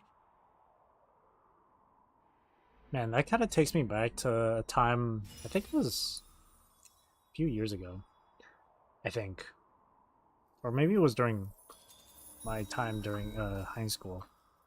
That takes me back to when I used to use like Netflix So and this shit, is the last Luna fragment. and I would always You need watch, to repair the moon now, so let's keep going. and I would always, and what was always fun for me to watch was like these The moon has the power to make people's wishes come true. these right? So once I fix it, Chinese films, usually like Um. stuff with like martial arts and action and stuff. I really enjoyed watching those, but almost every one that I did watch always ended in tragedy, where like maybe the main characters would die or something. It always ended off. It always ended like that. So now I'm reminded of those stories.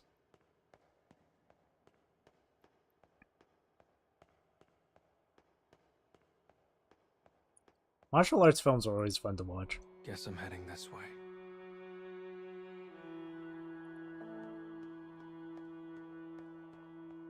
There's a hidden story at the very end of this, so pick that up. Let's say someone had to be sacrificed for you to complete your objective.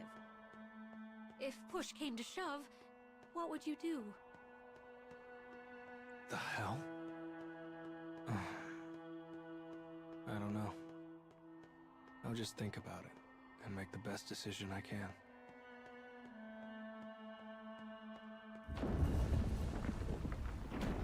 It's after this part. Alright. This one, as per usual. Next is my own past. Skip. Making wishes a reality will always come with a price. Are you sure you're prepared? Are you sure you're prepared?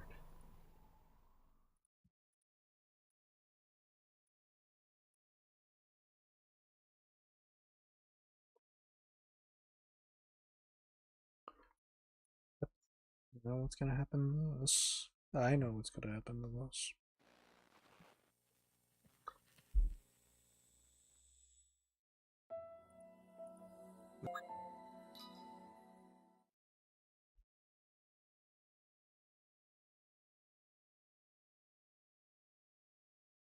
And going through the remainder of these hidden stories has taken almost 2 hours.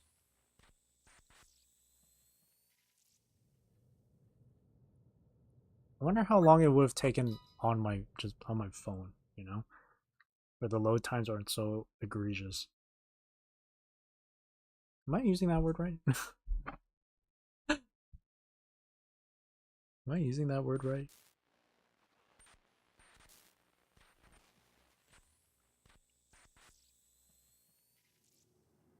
Oh wow. Outstandingly bad or shocking.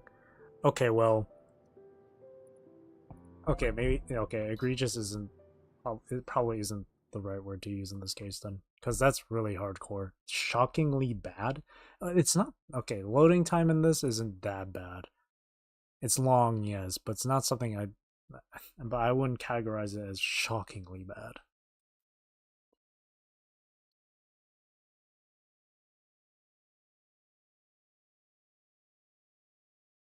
I gotta, like, expand my vocabulary some more. I gotta learn some more big words and start using them in my everyday uh, speech. Start using these big words around my friends, and they'd be like, "When did you learn that shit?" Or "What's that mean, dude?"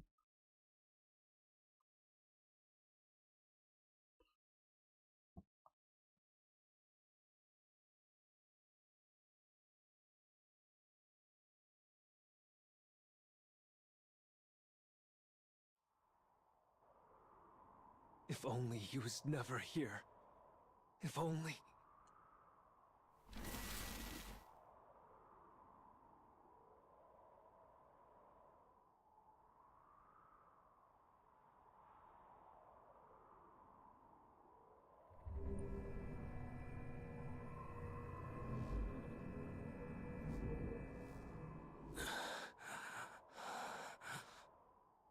I gave up everything in my life. I didn't need or care about anything unless it helped Mom. But then... damn it. Yusuke. Let's keep going. Once you repair the moon, I'm sure your past will...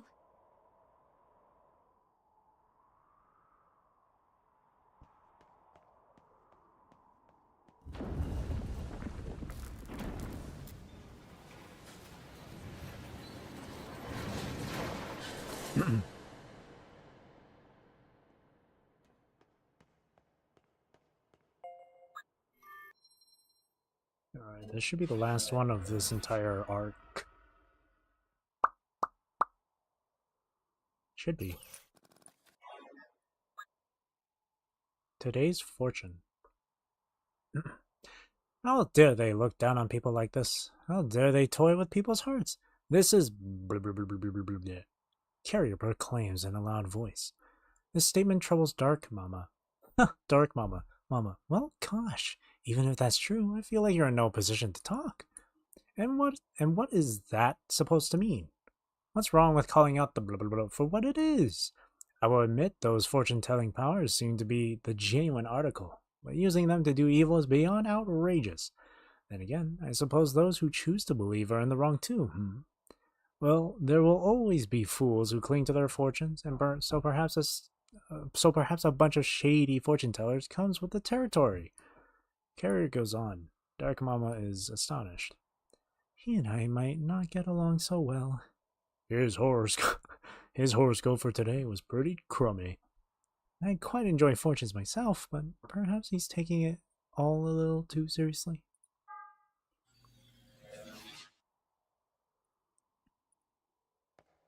Oh no, I have to go through that? Oh man. I can't like go into the main menu or anything.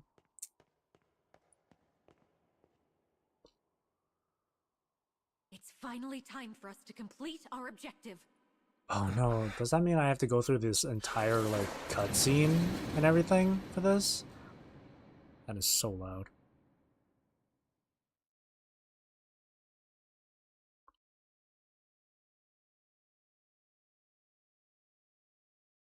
Right, I adjusted the volume from last stream and it's still the same. I guess I'll just keep it the way it is. I'll just adjust from the in-game settings.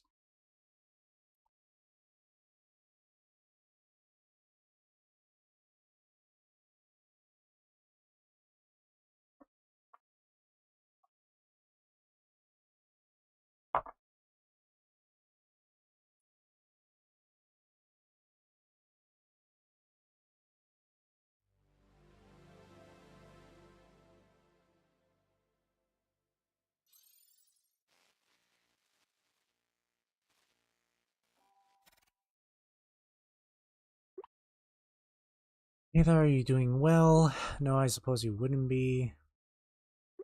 Up to this point, you restored many different kinds of pasts. You saw how the friendship between came to its end, how the fates troubled by two AI girls reached their ultimate conclusion, and how a star-crossed thief and princess made their wishes come true. It was all necessary that you face all these pasts. Why, you wonder? Blip, blip, blip, blip, blip. You'll know soon enough. I can't go to the main menu from here? Last stop on our journey. This is the spot in the cage that's closest to the moon. I might have to like... And the spot closest to your world, Yuzuki. Because I don't want to sit through this again. I really don't want to sit through this again. So here's what I'm going to do. I'm just going to close the application and then reopen it.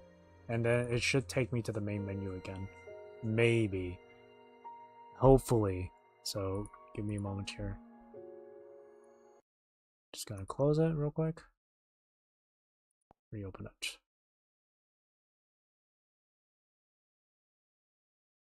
Because again, I'm only here for the hidden stories and lost archive. So if I can't get back out into the main menu after the fact, then I'll just have to like close the app itself and then reopen it.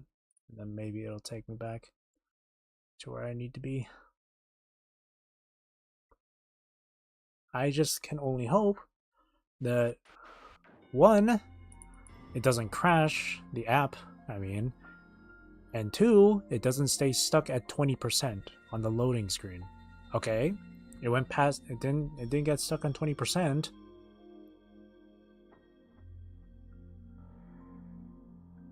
I just gotta hope it doesn't crash. Because earlier today it did that 3 times. It crashed like 3 times earlier today, so like I'm hoping it doesn't do it again.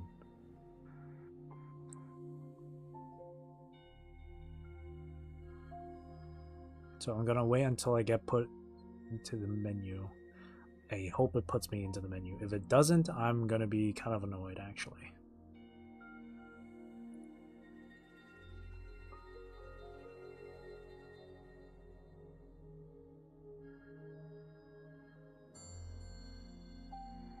YouTube keeps saying use an audio stream bitrate of 128 kbps, but it is on that. I'm pretty sure it is. Yes, that's so fucking weird.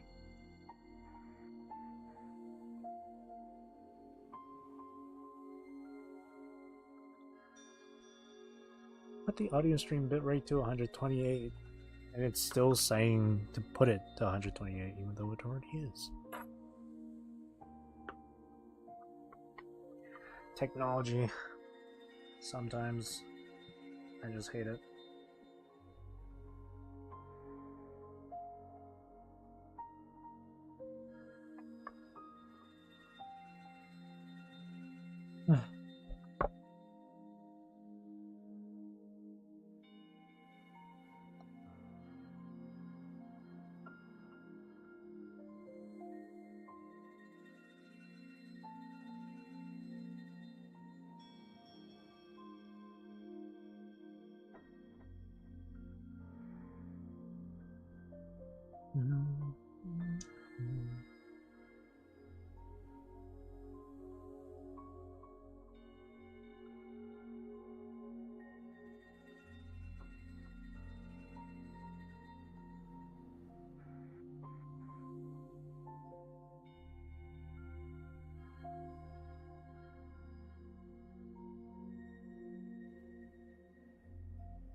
Oh man, it doesn't. Oh, it doesn't take me to the main menu. It just takes me back here. Oh man, that's okay. This is going to be. This is T. Oh, okay, this is annoying. You can't. I can't skip this part either. I guess I can click through it though. Wow, me clicking through that was faster than it normally is on like Genshin. Holy shit, that's crazy. This game's already better. This is the spot in the cage that's closest to the moon. And the spot closest to your world, Yuzuki. Okay, we're gonna have to skip these cutscenes here. I can't even go through the settings to adjust audio on the game, I mean. It's gonna be loud. We've been through so much together, haven't we? Yeah. I'm just gonna turn it down. Back to the way it was. Normal settings I had it before.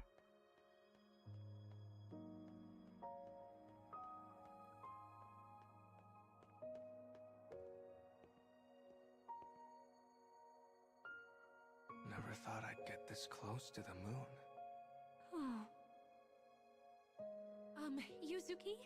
To tell you the truth... Oh, never mind me. It's nothing. Come on, you. This way.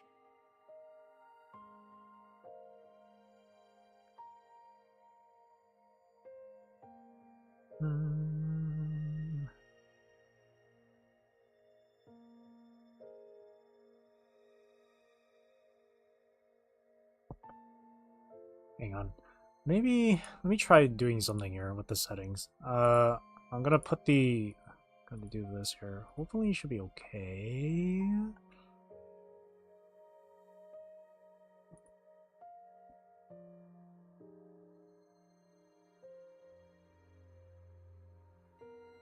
Gonna do this.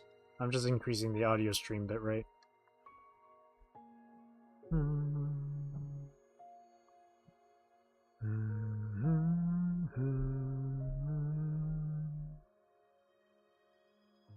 Hang on a second.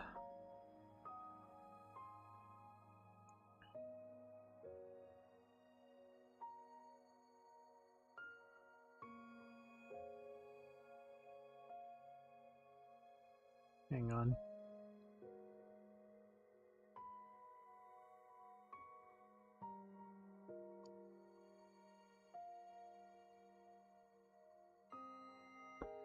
Okay. Let's continue on.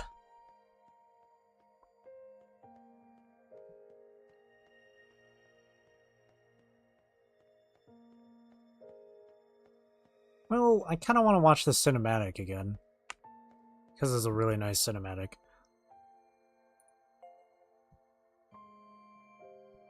You'll find the altar of the moon at the top of these stairs.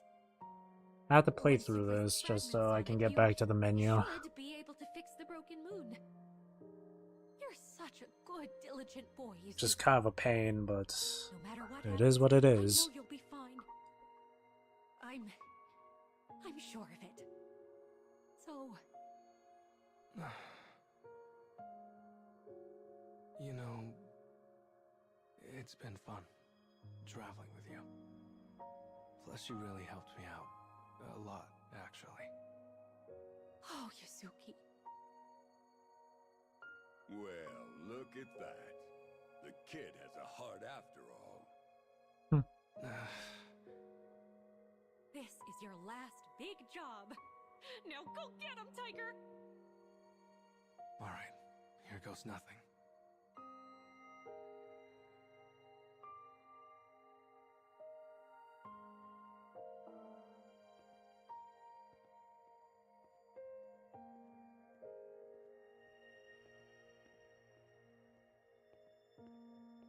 Man, watching this, going through this again, but on a different emulator is so nice.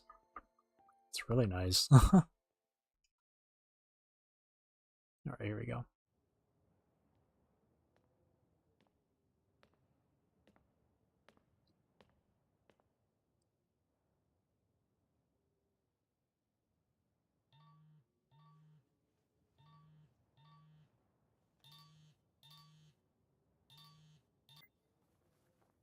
Yuzuki?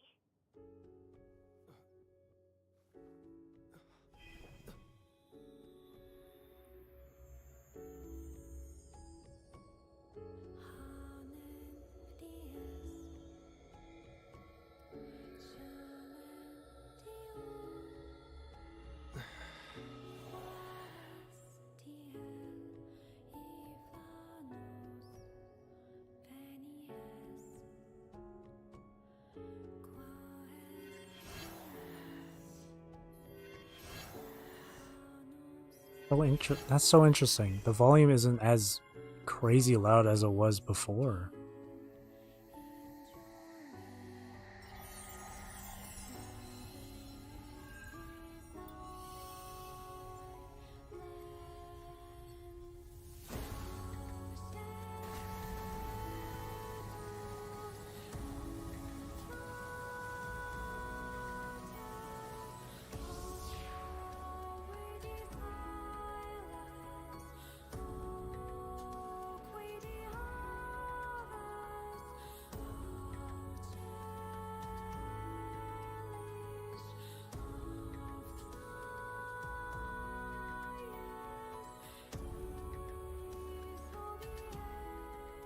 Tell me, Yuzuki. How do you want to change your past?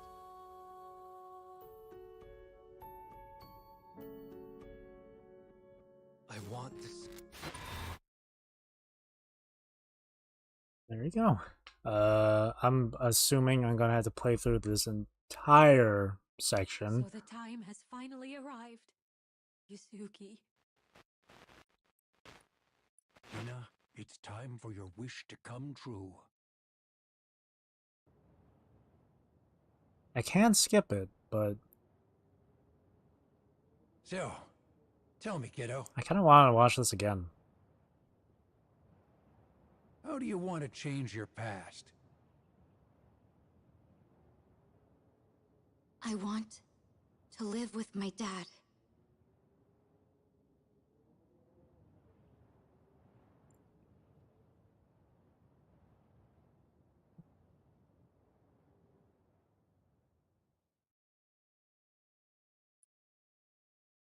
The way it just zooms in on Papa like that. I can't. I couldn't help but like have a little bit of like a silent laugh from that because of his freaking mustache.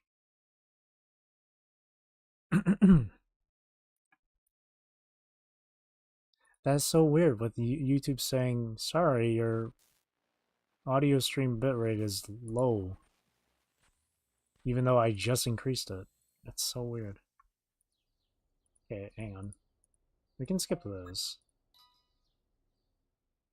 I kind of just want to see the cinematics again, I'll be honest.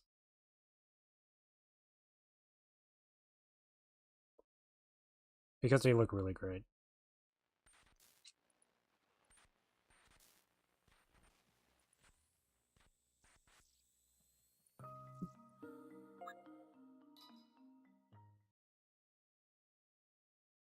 I have to go through a bunch of cut scenes just to get back to the main menu.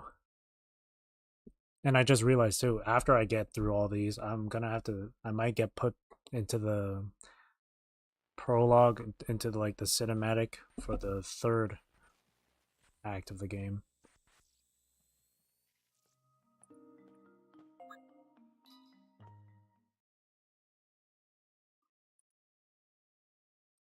The audio stream's current bitrate 0 is lower than recommended. YouTube, man, YouTube kind of whack. Hatred and animosity roil in the girl's chest. She has come to question her estranged. Right, yeah, she puts poison in the IV. Damn, Hina, that's... Damn.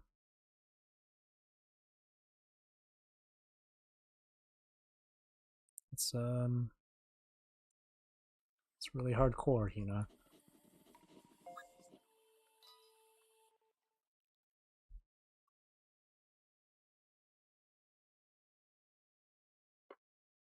This is a lot to go through.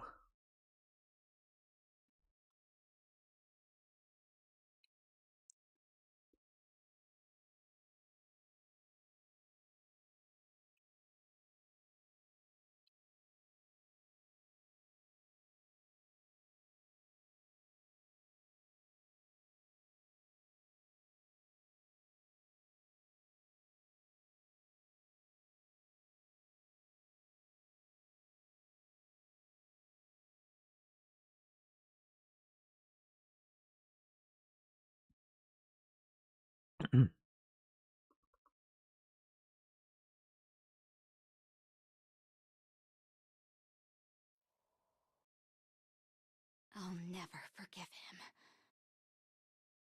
Never. Never.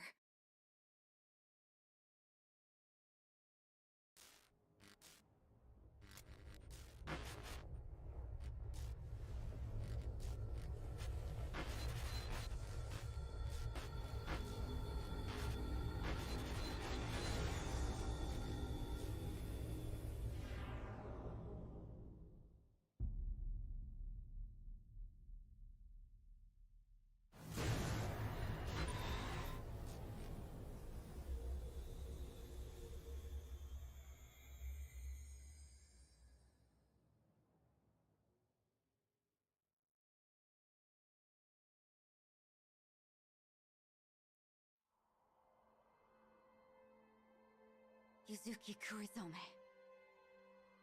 Hina Akagi. I knew it. You killed Mom. Like you're one to talk. You killed Dad. No matter how much you struggle, you two were always destined to face each other. Just like all the past you've repaired. Don't get in my way, Papa. I'm going to. Think about it, kiddo. He's your last living family. Is fighting him really your only choice? Even if he is family, I just can't forgive him. Looks like your mind is made up. That's This sword. It's the power you need to make your wish come true. one thing I want Those to with souls of light comment have real quick suffered for too. long enough. Cast off their cursed The chains. collar on her. Is that standard uniform? By my side. Is that what the uniform is like? Supposed to be?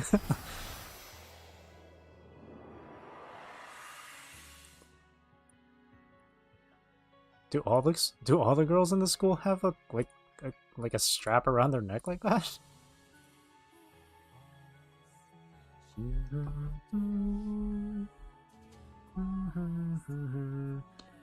So now this part right here I can't skip. I have to like wait. Can I wait? Can I? No, I don't think I can actually.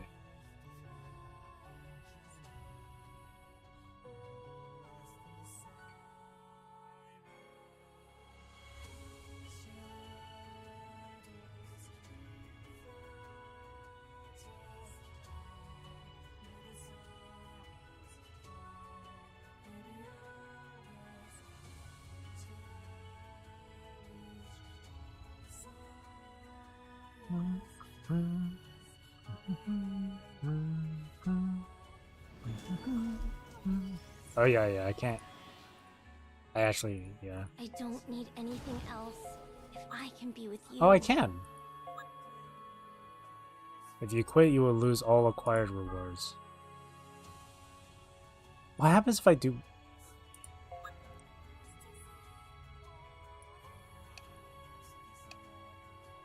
I'm kind of scared to hit quit. Because if I hit quit, I feel like I might... I'll just let it play. Screw it. Gosh, this looks way nicer than using the BlueStacks emulator. Be together, no matter how much we care for each That's so much nicer. It's the world that's wrong, not us. We're gonna have to play through this then. I'm sorry. I'm not. I don't wanna do the quit thing. So I'm just gonna play it safe. I ran the calculations countless times. The outcome never changed. If only we'd been together. I just wanted her to smile one more time.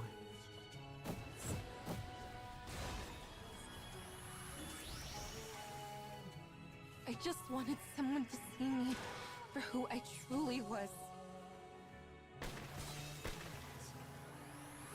I want someone to smile. And I must lose something in order to make this wish come true. He lost his life to make it come true.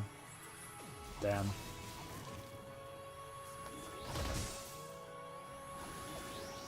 I'm sorry.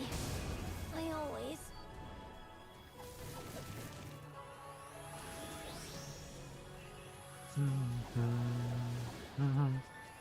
I won't say goodbye.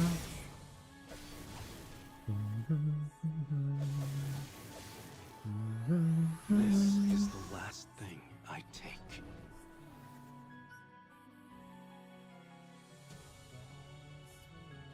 That went by so much quicker.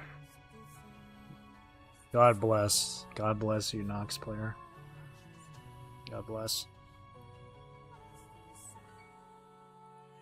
I'm still gonna watch like the cinematic and stuff.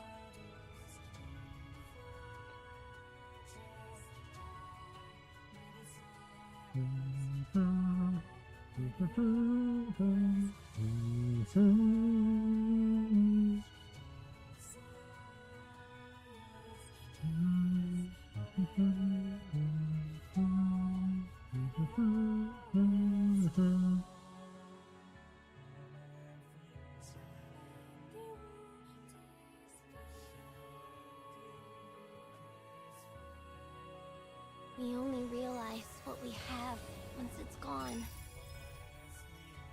Only then do we understand just how precious it was. You're doomed to the same fate as us.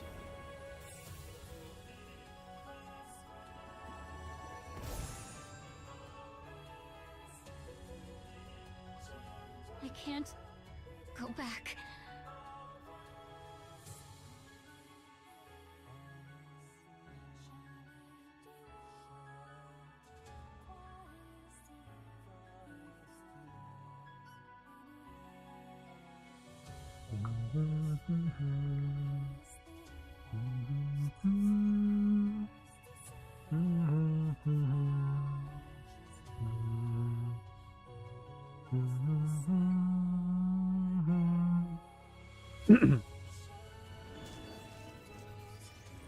I've been waiting so long for this. Ever since the day you killed Dad. Wrong! I am going to kill you! Right here and right now!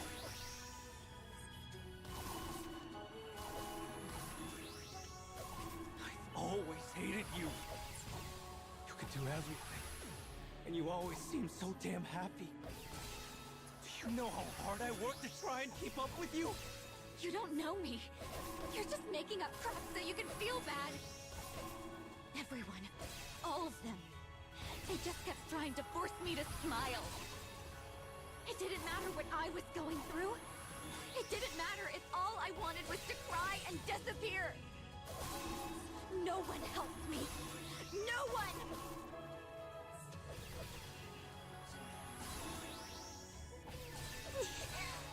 Damn it. Give up and die, damn you! Shut up. This pain is nothing. It's nothing compared to the hell I lived through. And I just can't help but appreciate the VA work in this game. It's so good. Man, people hate on the English dub way too much, man. Just in general. I'm not speaking specifically for this game, just in general.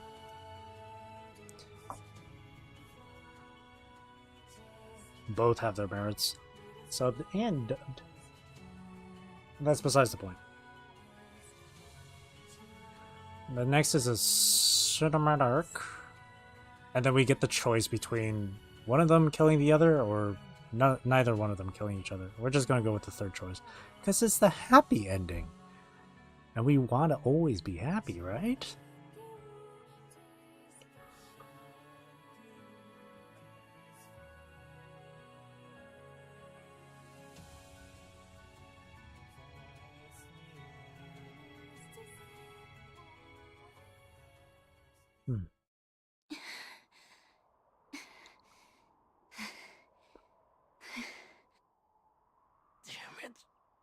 Damn it! Now, I'll finally get my revenge. I just wanted to live with Mom again. I'm sorry, Mom. I'm so sorry.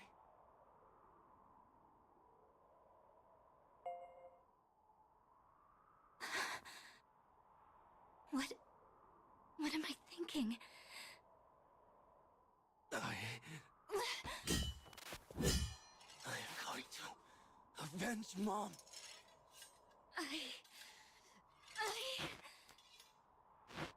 And that brings me back to Automata with one of the endings.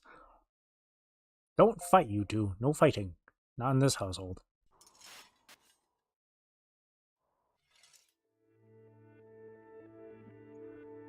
And then the main theme from the first arc plays. Always walk a dark path. I love it. Really, just the main theme of the entire game, actually. Crushed by the weight of reality. But you mainly hear this in the first arc. Conflict I felt made me hate the entire world. And in the end, all I had was my own voice crying out. But there was always a faint light in my life. And that light was what kept me going. That's how I know. There has to be Another way.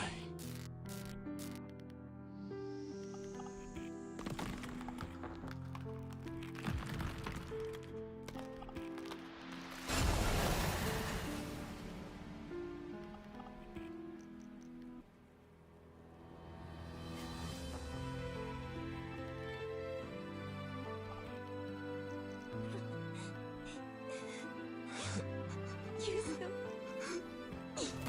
idiot.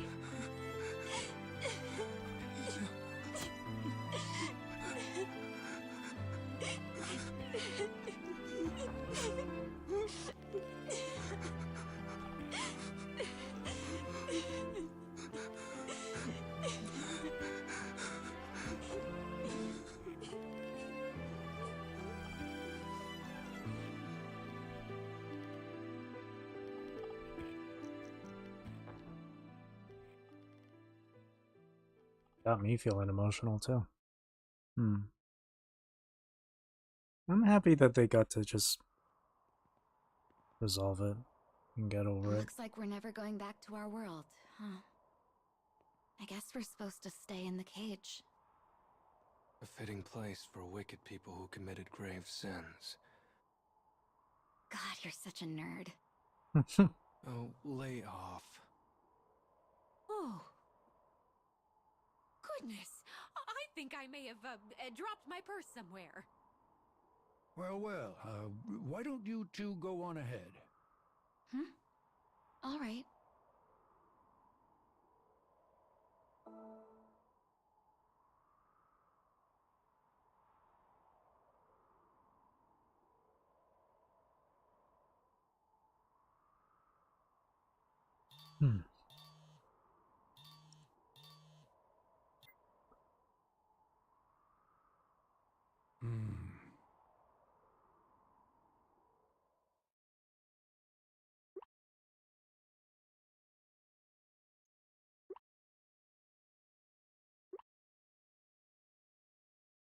Okay, I can't like click on through this, so okay.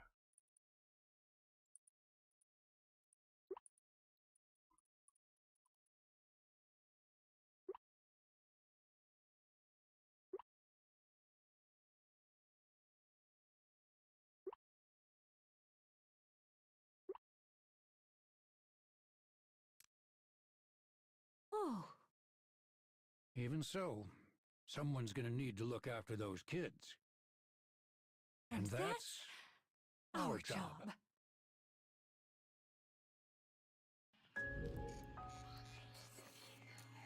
Bum bum bum. Bum bum bum. Bum bum bum bum. Bum bum bum. Atonement.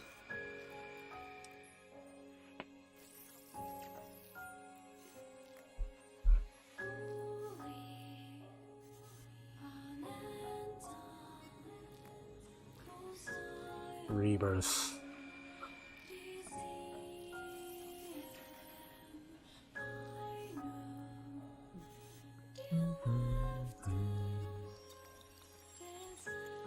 From a world of memories to the cage, to reality. The people in the world. Which is the next part we're going to go through next. I said next twice. Which is the next part we're going to go through for the Lost Archives and Hidden Stories. Which is going to be fairly quick, because the first like half of the chapters are just Lost Archives. It's, I think, during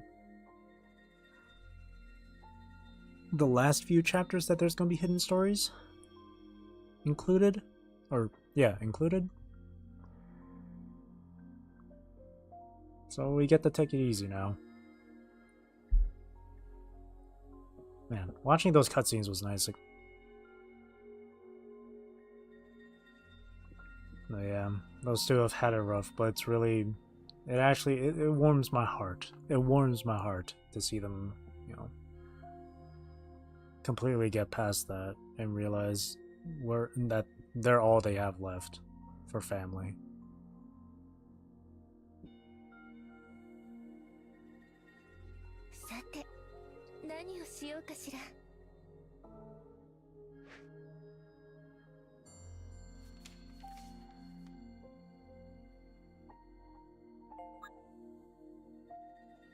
Oh, what? Oh, right. Because we got Yuzuki's number, except for number 5, but we never got Hina's. 10 gorilla quests. Okay. I guess we're okay. Never mind. That's the last one to go through then. And then the very last 10 hidden stories are of 10H.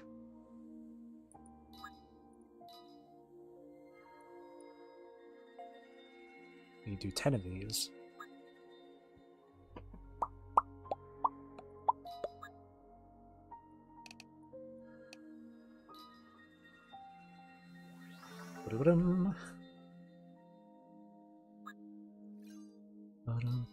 That's a lot of EXP from just 10? Oh, wait. Okay. Alrighty. Go to the map. It's in prologue, which means just like Hina's, or just like Yuzuki, you got like cutscenes to go through and stuff. So here we go. Just double checking. Okay. We're just missing like blackbirds, but that's whatever. Okay. Gotta go from here then. More cutscenes. That's a lot. But hey, at least you get to skip them if you want to. See, now that is a plus. Unlike one other game.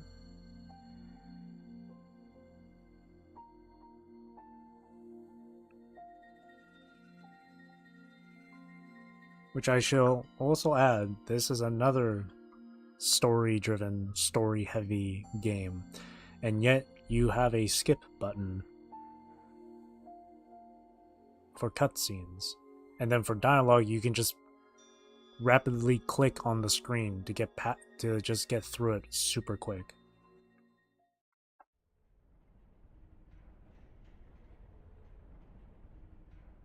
Just saying. Just saying, Genshin's got nothing on this one. I'm just saying. Where? Even though this game may be shutting down in a week, it's still way better than Genshin. Oh, always. Always. Put Genshin at the very bottom of the barrel. Where am I? I was leaving school, and then... Right, okay. Better check my phone. I'll be honest with you, I tried putting together like a That's glam strange. It won't turn on FF14 for Hina and Yuzuki here. Did I break it or something? The only difference is that with Yuzuki here, there's no outfit Okay. I that's need to get home. similar to her top, where it's like short-sleeved school uniform type of thing. There are school uniform glams in the game, but I think I think there's like 2 or 3 of them, and all of them are long-sleeved. So. Am I underground?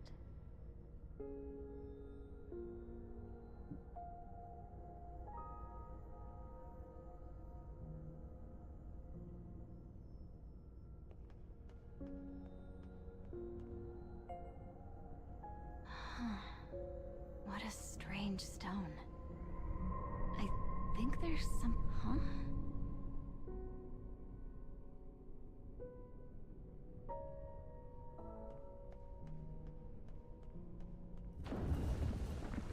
Oh. It's so so bright.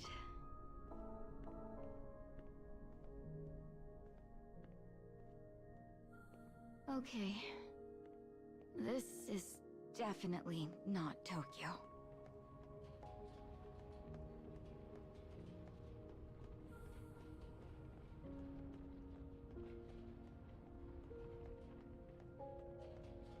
Still can't go over how cool the architecture and the environment looks in this game. There's something in It's so this cool. cage. It's just so cool.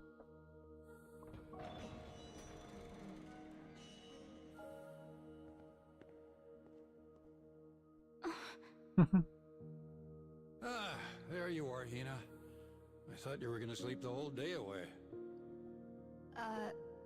I'm sorry?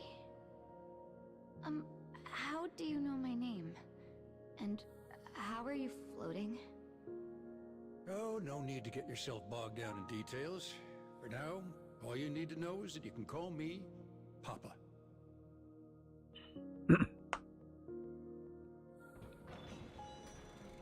Hurry up now, time's a-wasting. Just sit back and let Papa be your guide. Wait up! Please, just talk to me. Who are you and what is this place? Also, how exactly am I supposed to get home? Boy, all these questions are giving Papa a real humdinger of a headache. Humdinger. I'm gonna start using that word too. That's a real humdinger. Is this an elevator? Yes. It certainly is. Now hop aboard. Let's be on our way. Turn it down just a tad bit more. I keep I was constantly adjusting the volume too earlier, so some things were quiet, some things too loud. Alright, this is on Hina. A secret record. Papa. Hina looked like the perfect student in all those memories we had on our little journey. But the girl walking around me felt completely unlike her. She was still kind, though. Like when she saved little old me from getting pecked to death by those black birds. But when she'd get scared of heights or lightning or stare out hopelessly at the scenery, she did strike me as a normal girl. Maybe she's her true self when she's in the cage. What are you muttering into your phone? Oh, I thought I'd start keeping a little journal. You've been recording what's happening on our journey on your phone too, right? Sure, but wait, how do you know about my diary? I had a little peek. Hina? I've heard of staring daggers, but this is more like chainsaws. Come on, man. You don't ever intrude on a person's diary, personal diary, or journal. It's private. Private information. Private information.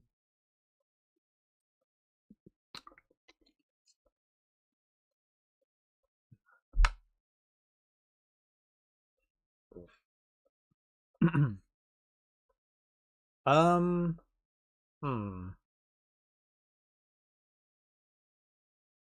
What am I thinking here?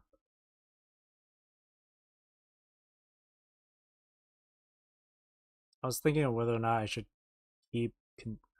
continue with this, because I did say earlier it shouldn't take too long to get the archives and the hidden stories for this next part of the game. But there are 10 hidden stories total for 10H. So, and I'm positive one of them has something to do with subjugation battles, but I think for today, I haven't done subjugations today. Like, I haven't done my auto clear of them, so I think it should be fine.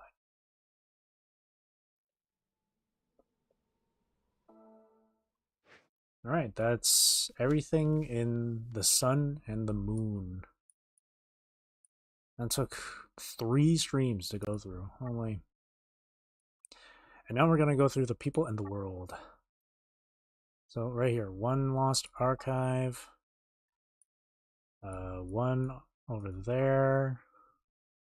One there. And they're all very close by to the checkpoints too, so that's really good. And this is where the hidden stories start. Yeah. From here. And there's an archive here. Interesting. So it looks like all the hidden stories are just going to be put on one map here, maybe. Or maybe it'll show up in... No. I don't think it'll show up in Transmigration. I mean, there's... This one's empty. I think it might show up... Yeah, okay, no. It won't show up here, because this part is where we're playing as Mama, or Pod. Maybe here, though. Alright, let's do it.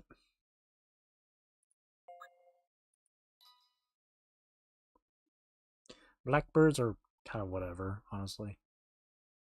They only give materials and items, so it's alright.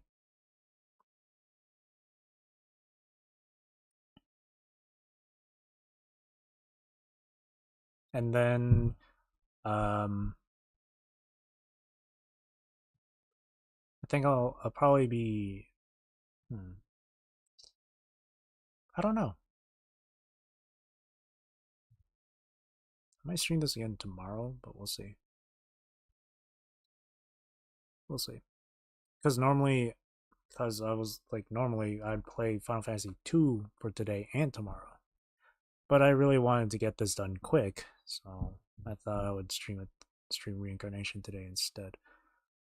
And I did say I would stream it again tomorrow, but now I'm not sure.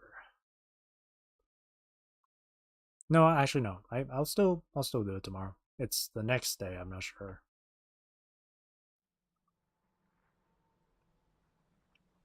お姉さんはどうしてここに？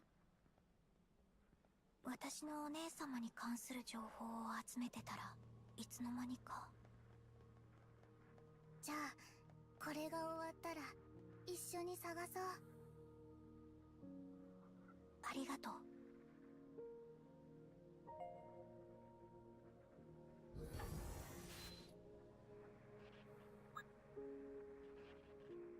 Recording.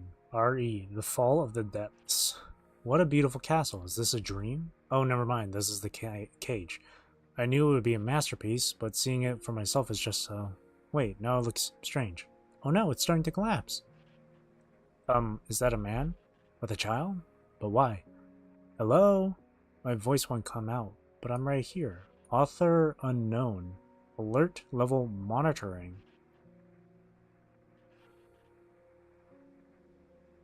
Is that a man with a child, but why? Are they talking about Argo and Theo? Author unknown. My voice won't come out, but I'm right here. Who is this talking?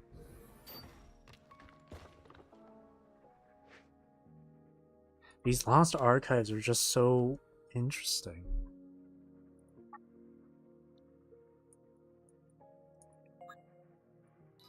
So interesting. I wonder if the rest of these other archives are going to be the same. Or by the same author, whoever this person is.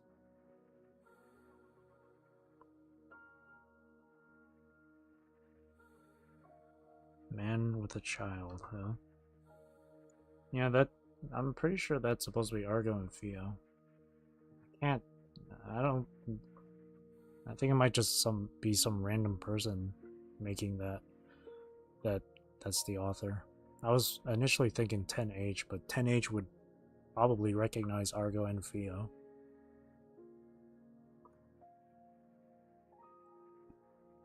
Interesting.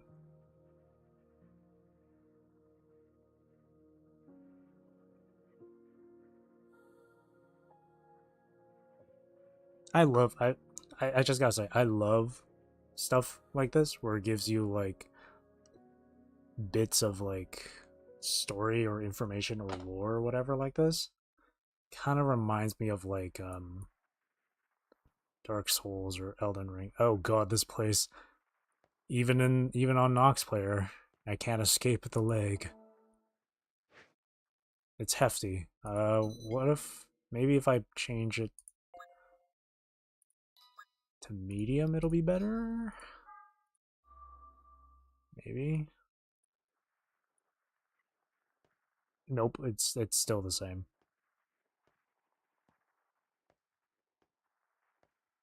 Oh god, this place is really hefty on the graphics. Oh my god. I'm playing BlueStacks on BlueStacks again, apparently.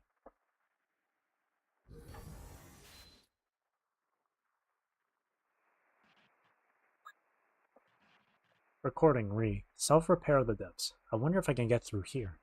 The deeper I go, the more damaged the data is. Though it does look like our dear little cage is doing the best it can to repair itself. Though I can't say it's exactly precise about what it's doing, given there are pathways on the ceiling.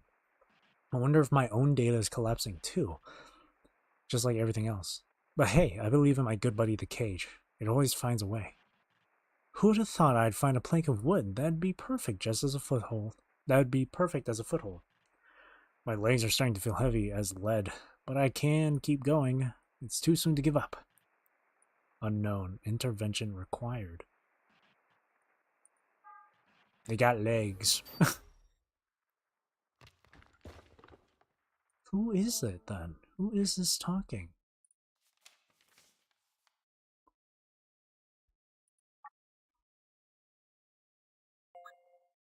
Who is it that's talking through these recordings? Who's making these recordings? I don't think it's 10H. Earlier I said she would recognize the man and the girl being Argo and Theo. Plus the way this unknown person is talking doesn't seem like it's 10H. It doesn't seem like that's what she would say. Good buddy cage or the cage or whatever.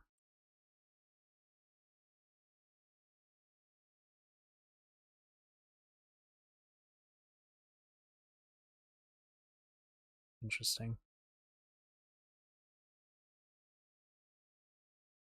And they know about the cage too. They know about it.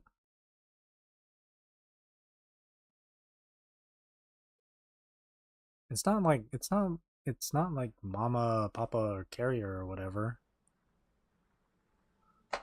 Because like it said legs.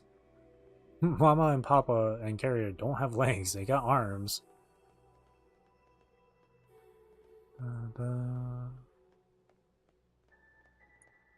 Okay, we can change the settings back to normal then. Screw it. I should have changed it earlier. What's this look like in absolute high HD? High definition. That's nice. Oh, that's some Bloodborne vibes. Looks like a giant clock tower. I'm gonna see Lady Maria. Here it is. And apparently there's a black bird around here too. I think I saw from the map. Recording, Deep concealment area. Thank goodness the data is in book format. My hearing isn't what it used to be. Imagine the headache I would have been in for had they been voice files. I'd better finish this before my sight goes too, but reading is no fun either. I guess I could just skip it. I've never read a book before, so I figured I'd take the opportunity to read every word. I've got my ticket and all, so I might as well. Well, now's as good a time as any to try out speed reading and leave my worries behind. Intervention required.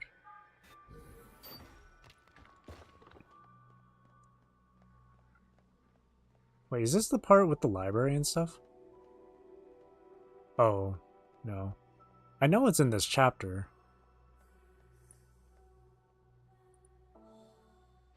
Because there was like a book or two that I missed back in that library area. Oh yeah, it's like right here, isn't it? Or no. No, I don't think so. I think it's it was over here. That's where the books were. Whatever. How do you suppose I get there?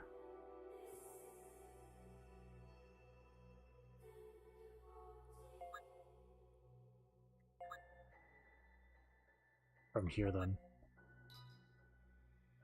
And this is the one with Rion and Udio.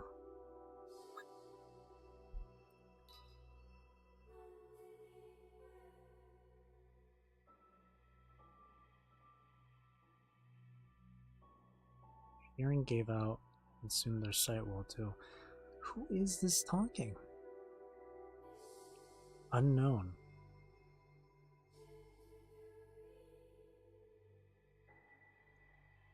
They the way they're talking, they seem so like enthusiastic and stuff. I can't think of anyone. That's why I don't think it's 10H. But at the same time, they have knowledge that this is the cage. They know where they are.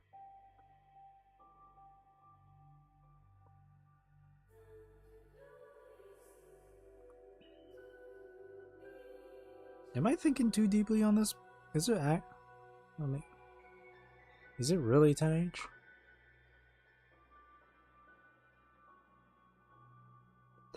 The pods, those are the only people that I know about the cage.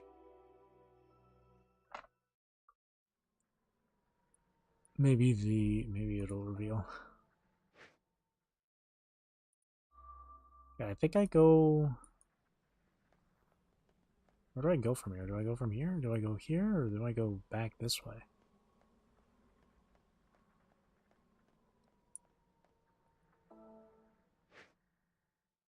Where am I?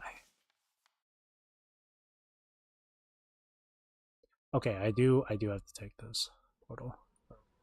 Gravity thing. This looks so much nicer now that it's like smooth and fast. Oh gosh. 動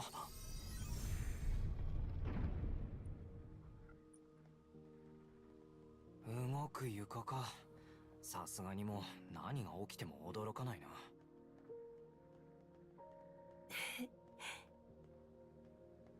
あ、笑ったな。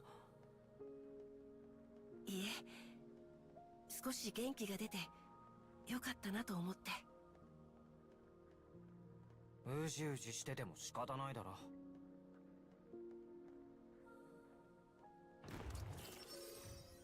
Am I going the right way? Can't tell. I think I am. Should we? また逆さですね。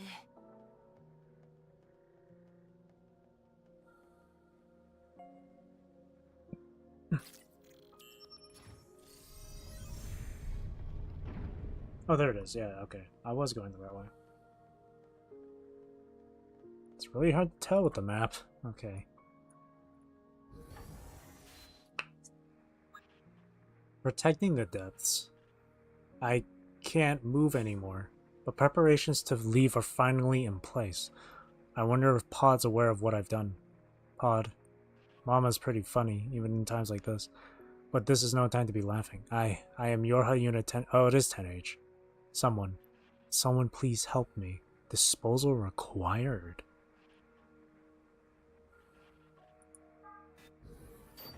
So this is 10H talking.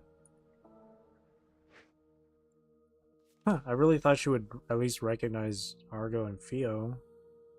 But maybe I'm just being... Well, unless she was like far away from them or something. Alright, this long string. Oh. Oh, shoot. There's this... Oh, gosh.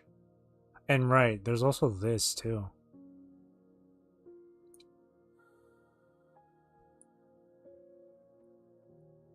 Oh, man. Okay. We'll do this one. Wait, or I guess we're gonna have to go back to that chapter. And pick up Udil's thing. And then that should really be the last one.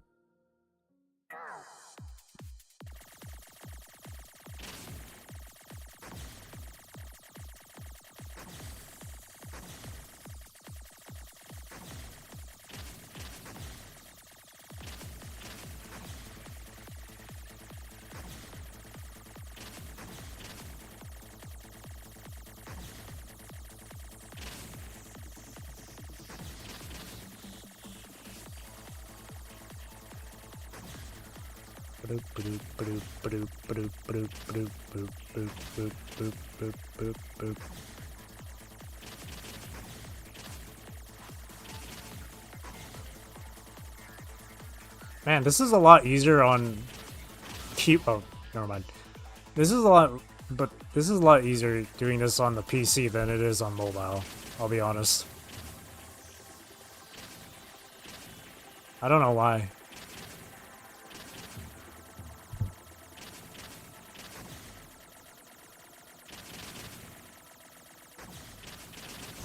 Crap.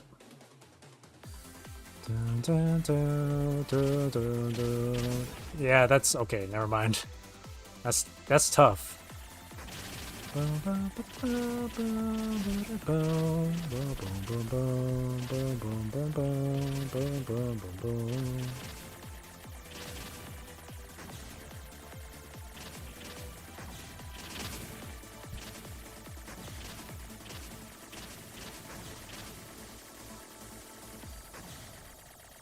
Finish. There we go. I didn't beat my high score. That's okay. That's not the main purpose of it. We only did that just to get the U-Deal thing unlocked. Now we have to go back.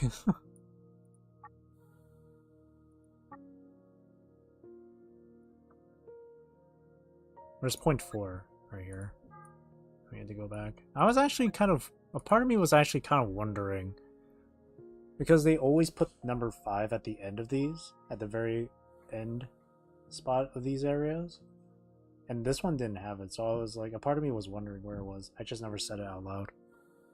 But now I got my answer.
Alright, we gotta go through this again.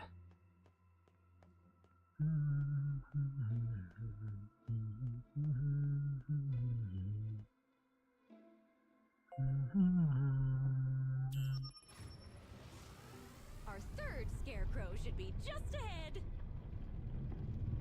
Fourth. Oh, dang it.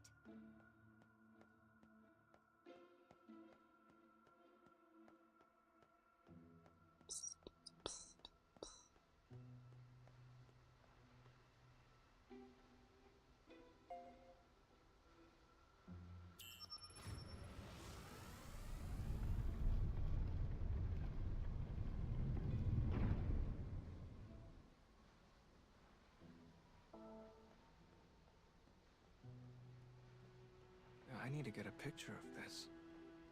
God, this game looks so cool. They're so freaking cool. It's a game in its areas.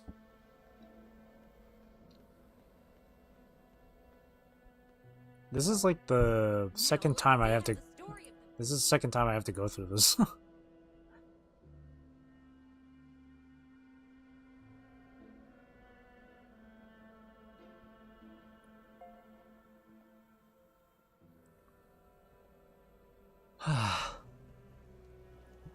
There's a lot of back and forth.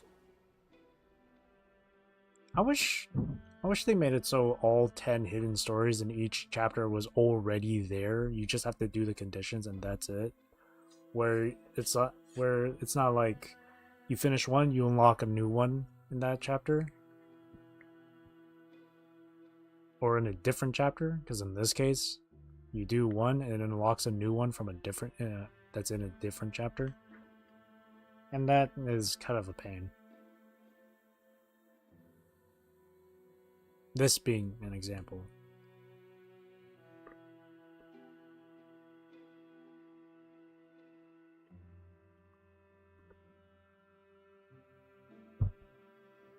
But luckily, since there's only one more character to get hidden stories for, I don't have to worry about that.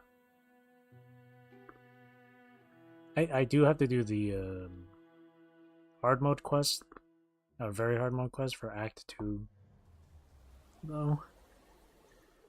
That might take a while. Oh, the boy had to steal so much in order to survive. But when And even Just go through this. Well.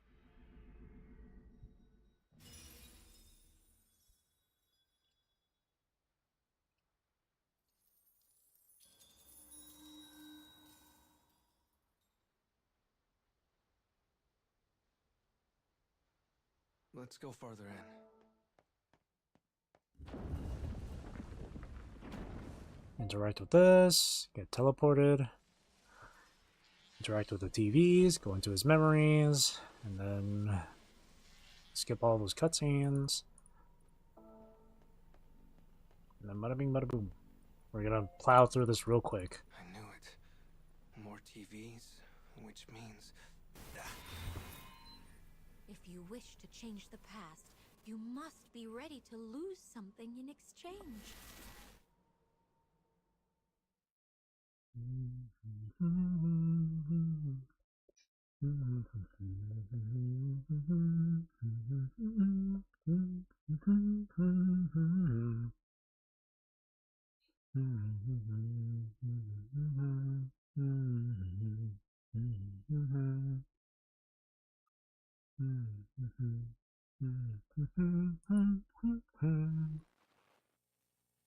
The secret. The impatient city.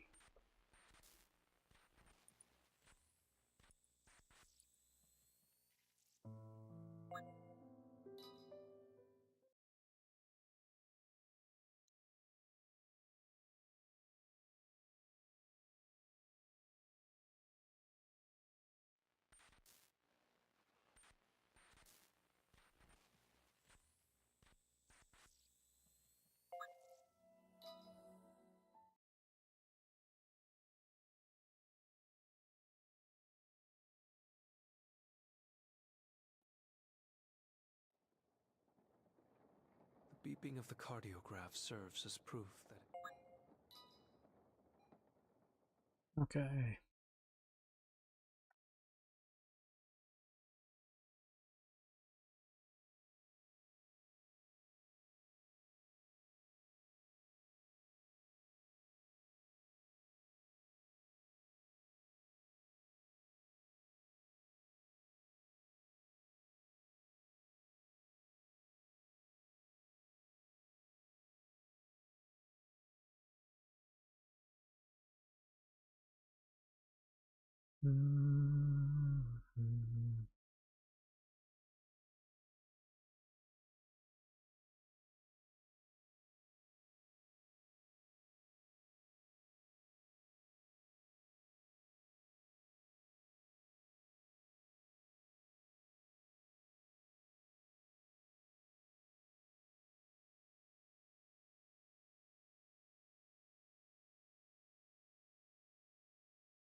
It's her fault. It's all her fault.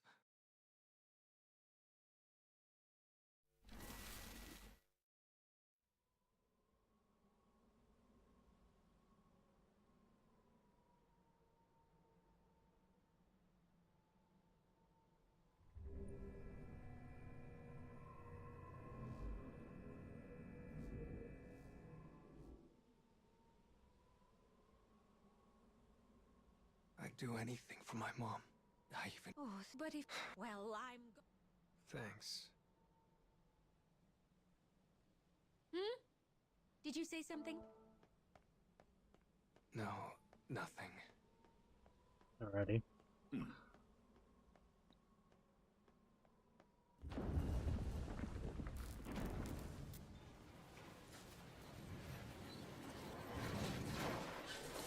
Yeah, wasn't I here before?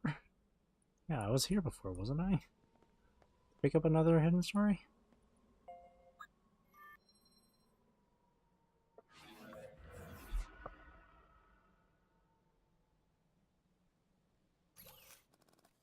$200. A style of thievery. He stole the mustache. He was originally born to a real good family, I hear. But he was kidnapped by traffickers when he was young and basically lived as a slave. Heard that was because he was bought by an awful master. But he managed to escape and then lived his life as a thief. All alone in a land he was dragged to. He did what he had to do to survive, you know. But I bet he was a good kid, deep down. He only stole what he had to, and only from the filthy rich. I guess that's the style he settled on. That's what I think, anyway. I'm sorry, who are you? What? It's me. You know me. Wait a second, where'd my mustache go? That's so cute. Yeah, Udio's a good guy. Sure, he lived a life as a thief, but he did what he had to, just like Papa said. Was saying, he did what he had to survive. Udio did nothing wrong. Quest 7 of Act 2 on hard mode. Oh, I thought it was on very hard mode.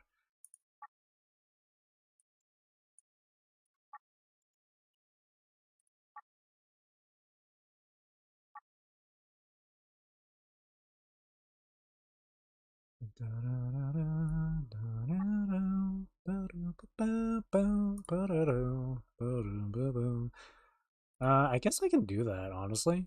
I can do that. Yeah, I did Indigo hard mode, Scarlet hard mode, and Emerald hard mode last night. I didn't do Amber because it was getting late.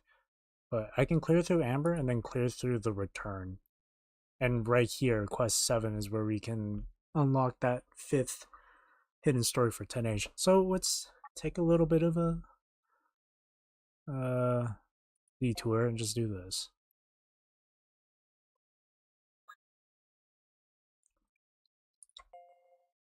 Unfortunately, none of these have 10H in the loadout because I'm gonna need to do that for the condition. But yeah, we can just run this real quick. So some action, some more action, as opposed to all the reading and walking around in this game, which I'm sure people would find super boring. But guess what? This is a story-driven game, where gameplay isn't the main focus. I know, shocking, isn't it? So it's almost as if any sort of genre of game could be produced in this time. It's crazy. I know. Wait till you hear about visual novels.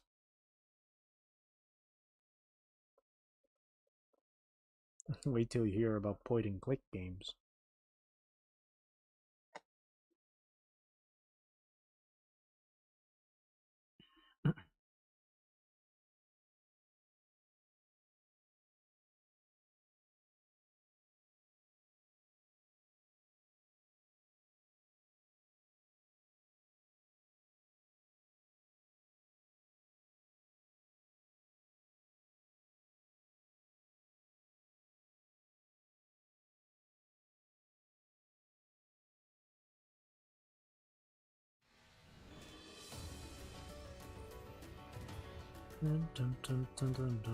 Prepared to beg for your life.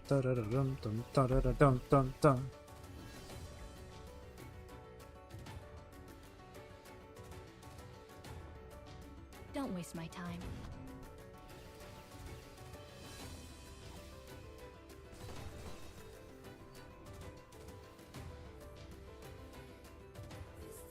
Here I go.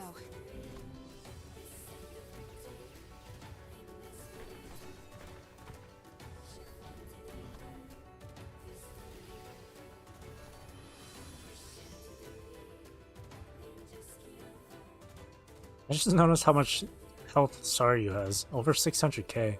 Holy. Alright, next. That's 1 of 7 in Amber. Dun. Dun dun dun dun dun dun. Ba ba ba bum bum bum. Ba ba ba bum bum.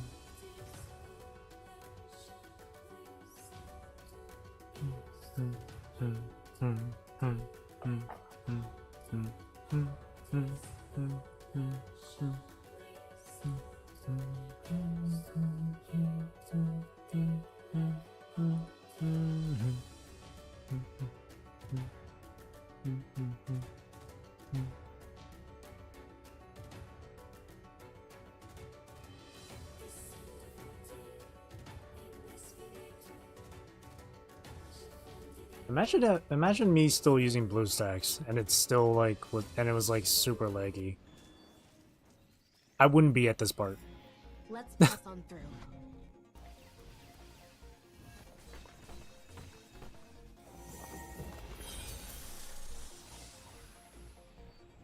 I really wonder if they're gonna release another soundtrack Don't CD waste my time. for the people in the world.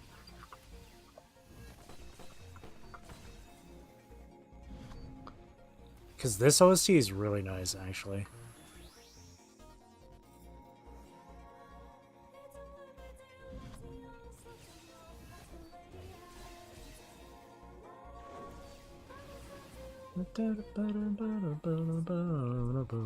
And that final battle OST too, where it combines Inori and the Sun and the Moon soundtrack together. That was really nice. Do, do, do, do, do.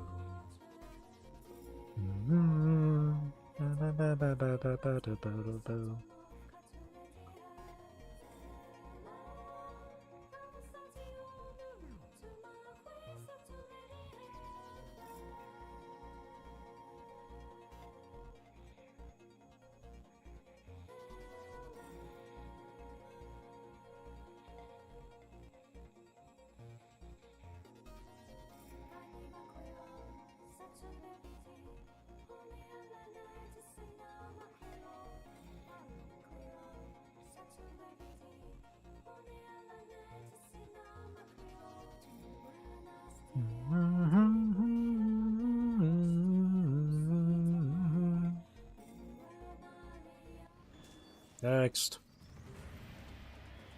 Let's press on through.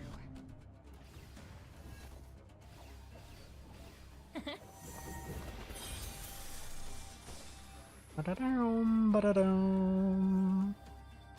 Out to anger me, are you?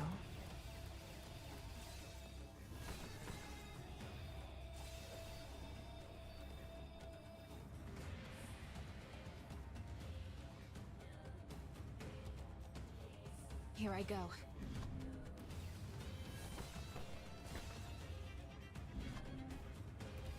Thank you.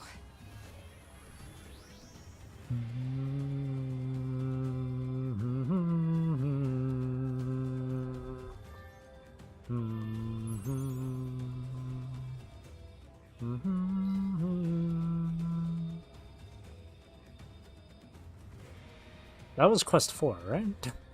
I stopped keeping track. Shit. I'm pretty sure that was 4.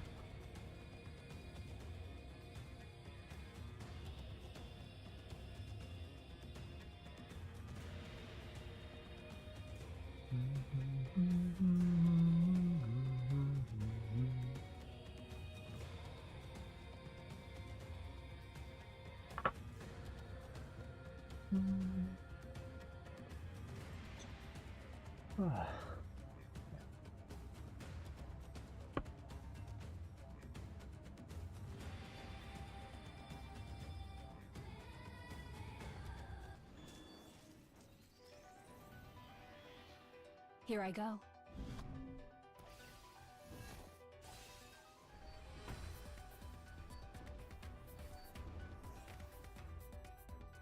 Here I go. Man, I'd love hearing like OST soundtracks during like action video games where it's like very percussive or whatever. That or if it's a very like a EDM style type of thing. Be gone. It's really good.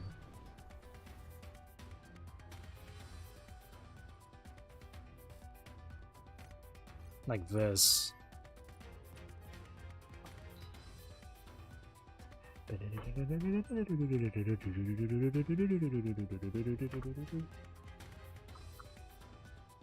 Bing, bing, bing, bing, bing, bing, bing, bing, bing, bing, bing, bing, bing.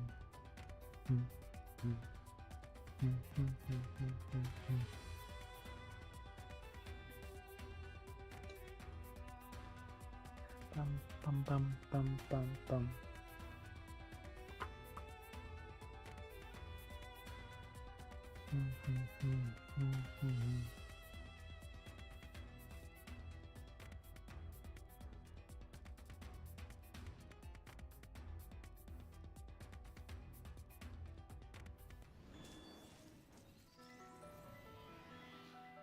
Prepare to beg for your life.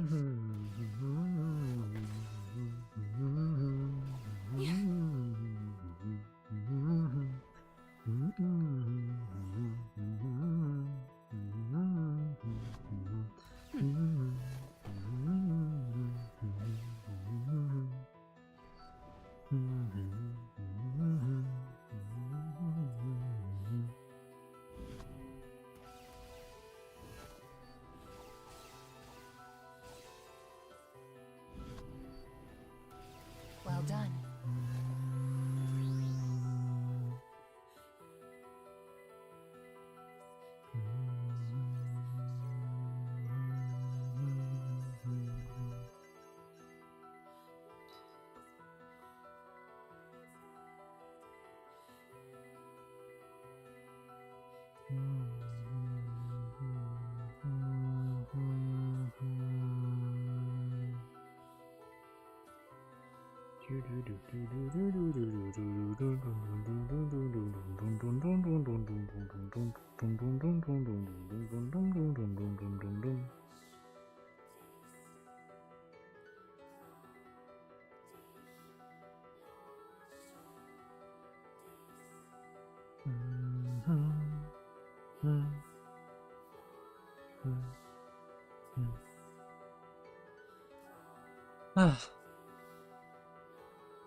The things I do for hidden stories.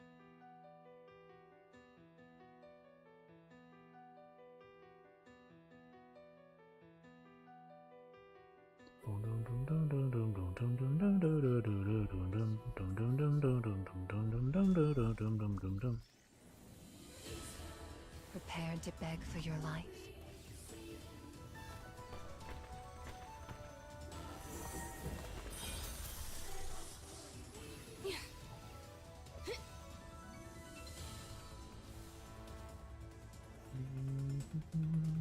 Don't waste my time.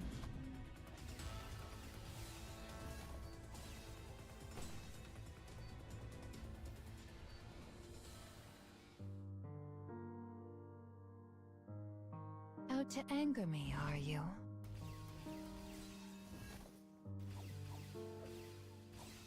It's kind of funny how sometimes the characters, after they attack, they like turn their character model turns around and faces the camera, but not at the but they like have their back turned towards the enemy, which is funny. It's happened multiple times. It happened earlier just then in this fight. Dum dum dum. Oh. Dum dum dum. Dum dum dum. Boom boom boom. Boom boom. I think this is the last quest of the chapter. This might be this. I think this is the 7th one. And then we unlock Act 2. We go through that. get to the 7th one, clear that 7th one, get the hidden story available, and then bada bing bada boom. We continue on from there. Doom doom doom. And speaking of continuing on, I will continue this stream up and for another like hour or so.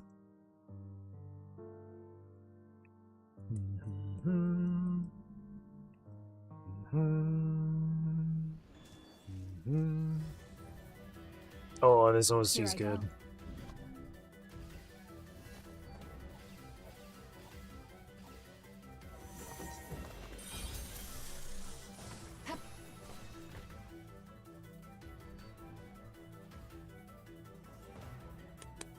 Here I go.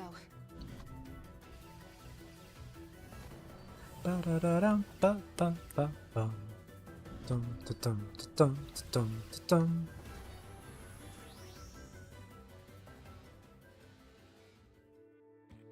Oh! Ready yourselves. You know what he's playing. That's interesting. Did it play the first time?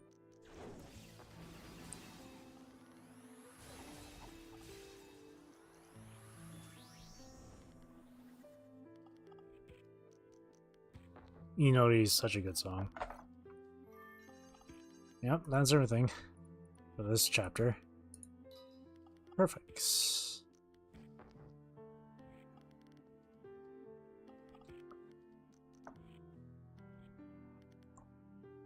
Wait, did I have to do Amber? Was it, wait, was Act 2 already unlocked? Hard mode unlocked already? Because it normally it would give a message saying that you have that the next one has been unlocked.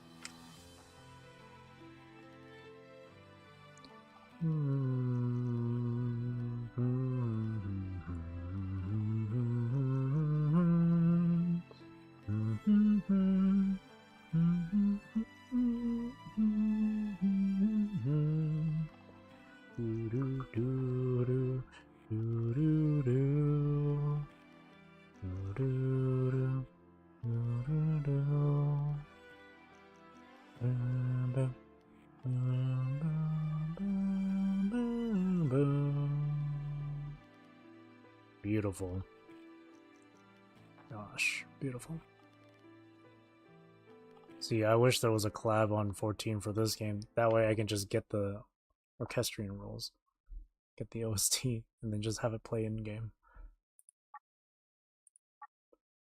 Oh, I already did have them unlocked. I didn't need to do Amber. Well, ain't that just awkward?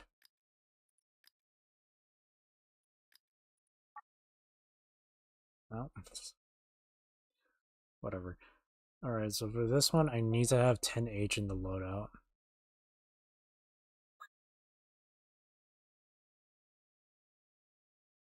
Let me get that too.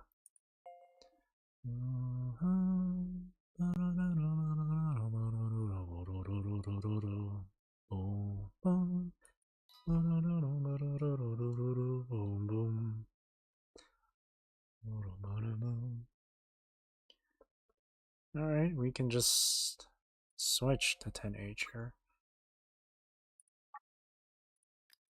So I do have her here for the dark element. Here she is. The healer.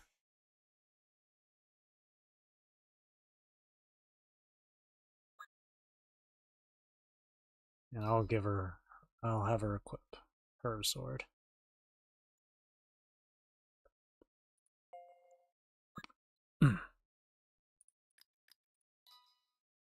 If I remember which one is... Oh, the rare. Right, it's this one, right? Yes. Yes.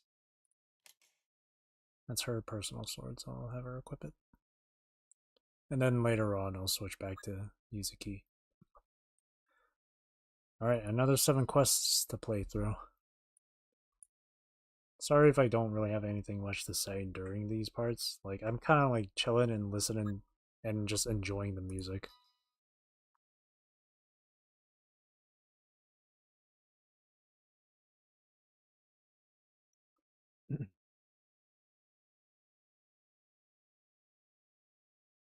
I wonder what 10H's voice would have been like for the English had they continued doing the English cast for this final arc of the game. I wonder. Same thing for the girl, or for her, and then, oh yeah, for just her. Her being the boss in the game.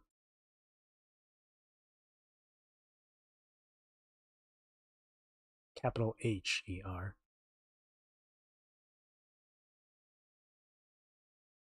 I wonder who 10H's voice actress would have been.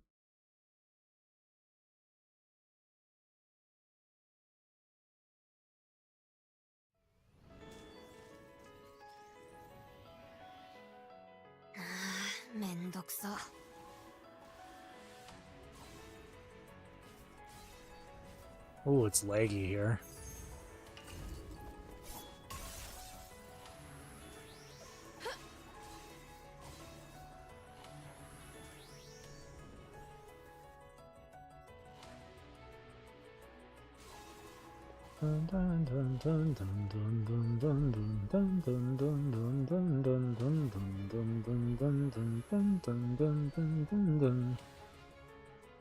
Doragon type of thing.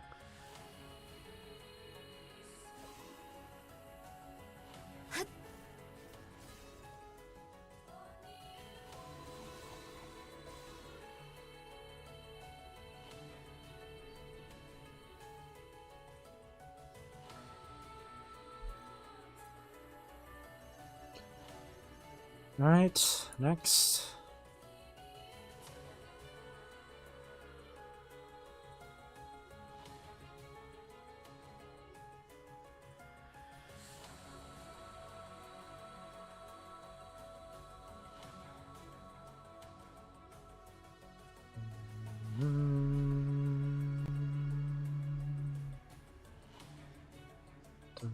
Dun, dun, dun, dun, dun, dun, dun.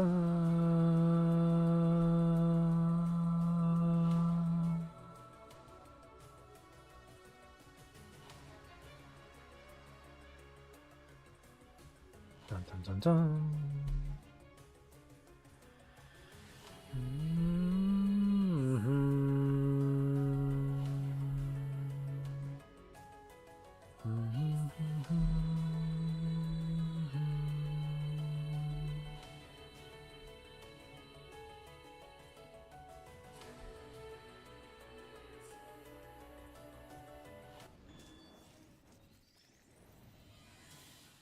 Run if you can.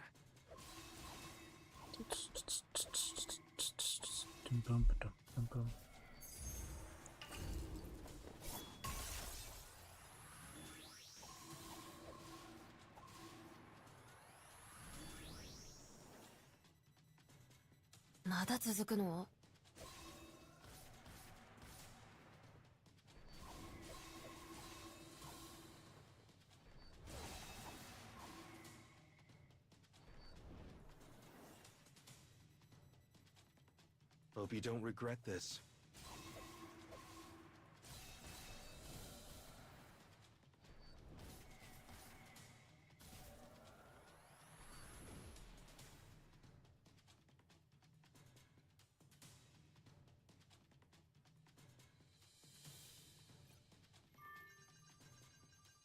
Alright. Quest number 3.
Run if you can.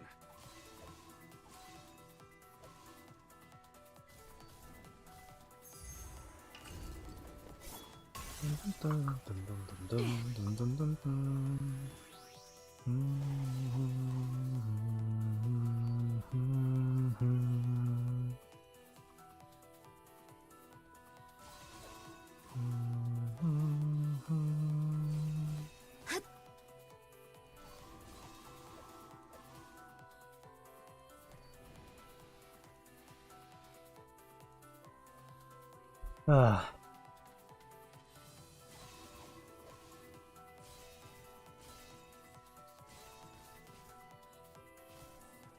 Up and at 'em.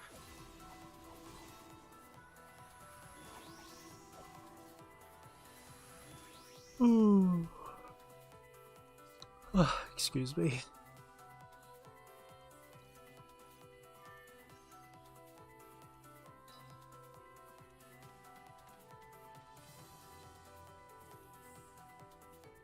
Load times are still slow in this, mind you. Just a bit less slower compared to what BlueStacks had. I think. I'm pretty sure. Definitely, if I was still using BlueStacks, I would not be at this point of the stream.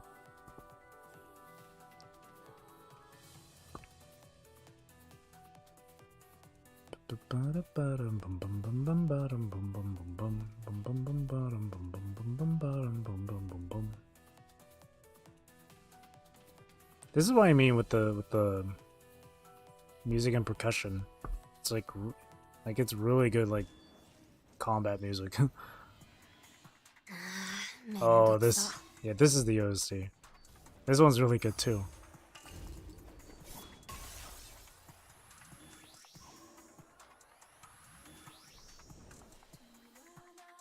Hope you don't regret this. I like how there's like variants of this one where it's like one without the percussion, one without the like without the other like melodies and stuff. One's without the vocals.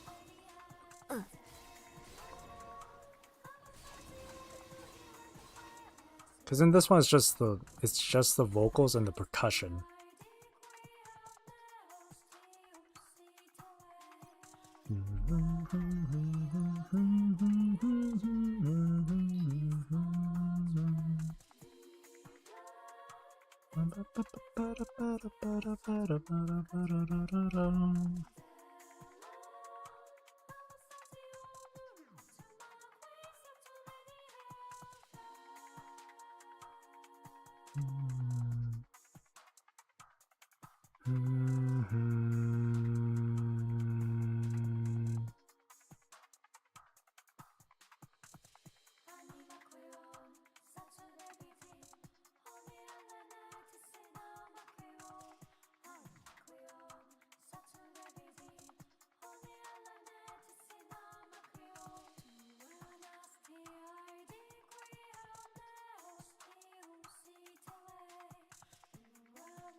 And this one's called Normandy.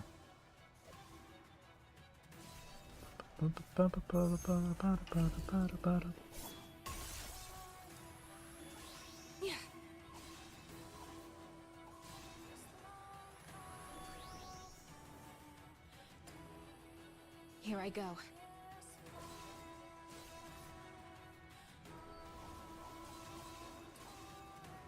Oh, excuse me. Oh, exhaustion's starting to hit me here. 10 of 2B.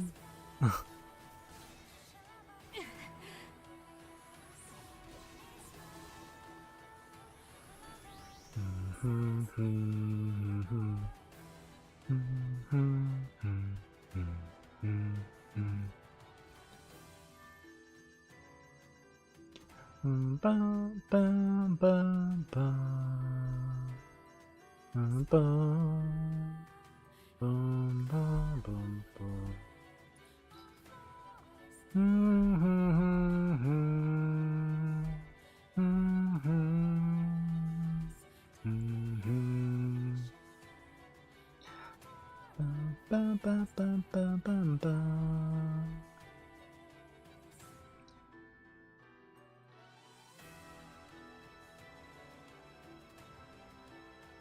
Bam, bam, bam.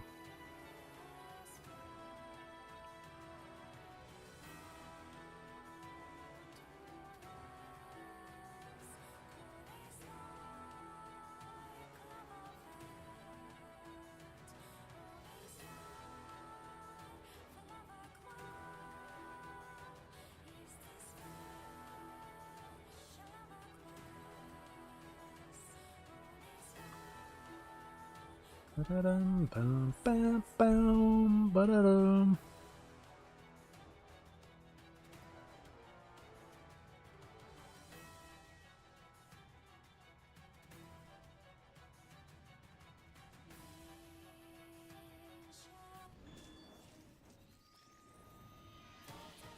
Let's press on through.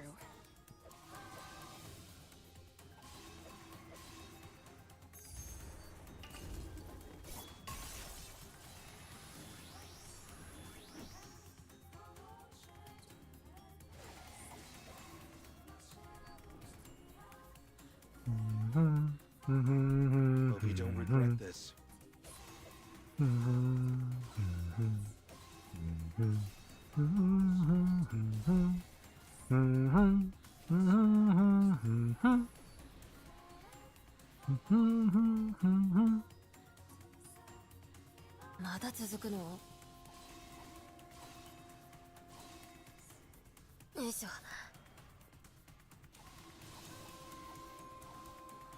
Leave all to me.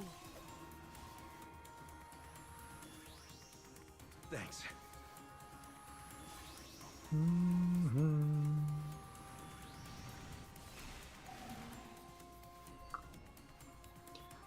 Dun, dun.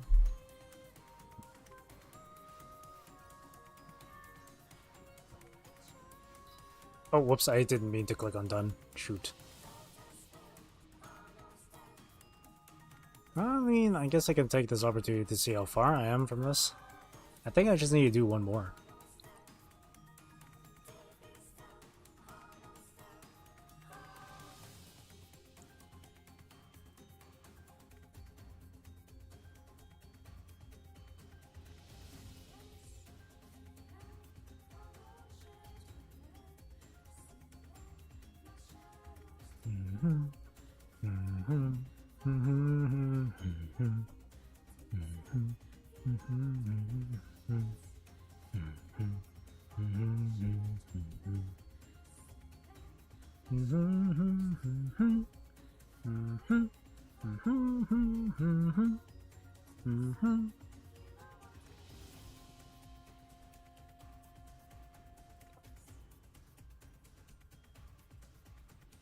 Oh man, these load times.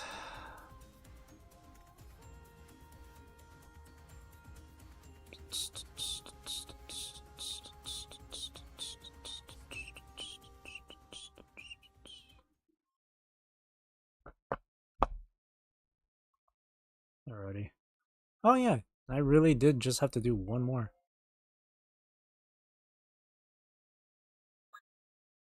Alright, perfect. Oh, and there's her dark memory weapon too. Ah, perfect. We get to do this two birds, one stone. Not only do we get a hidden story, and we also get the first chapter of 10H's dark memory.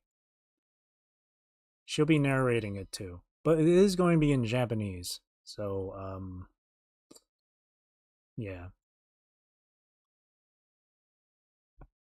If you don't mind the Japanese language, then that means enjoy. Because I'll be honest with you, I don't feel like reading it. If she's going to be doing the reading for me. Plus, these dark memory chapters are actually quite lengthy. So me reading through it too would probably take double the amount of time. So we're just going to sit here and listen to her, and then, that's that.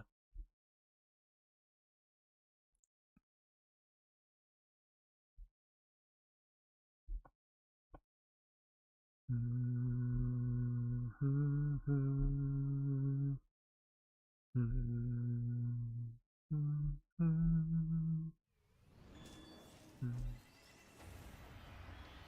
press on through.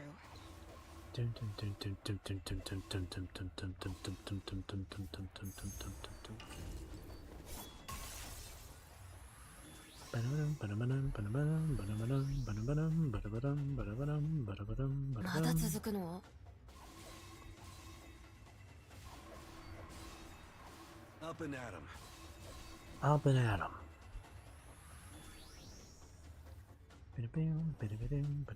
Hope you don't regret this.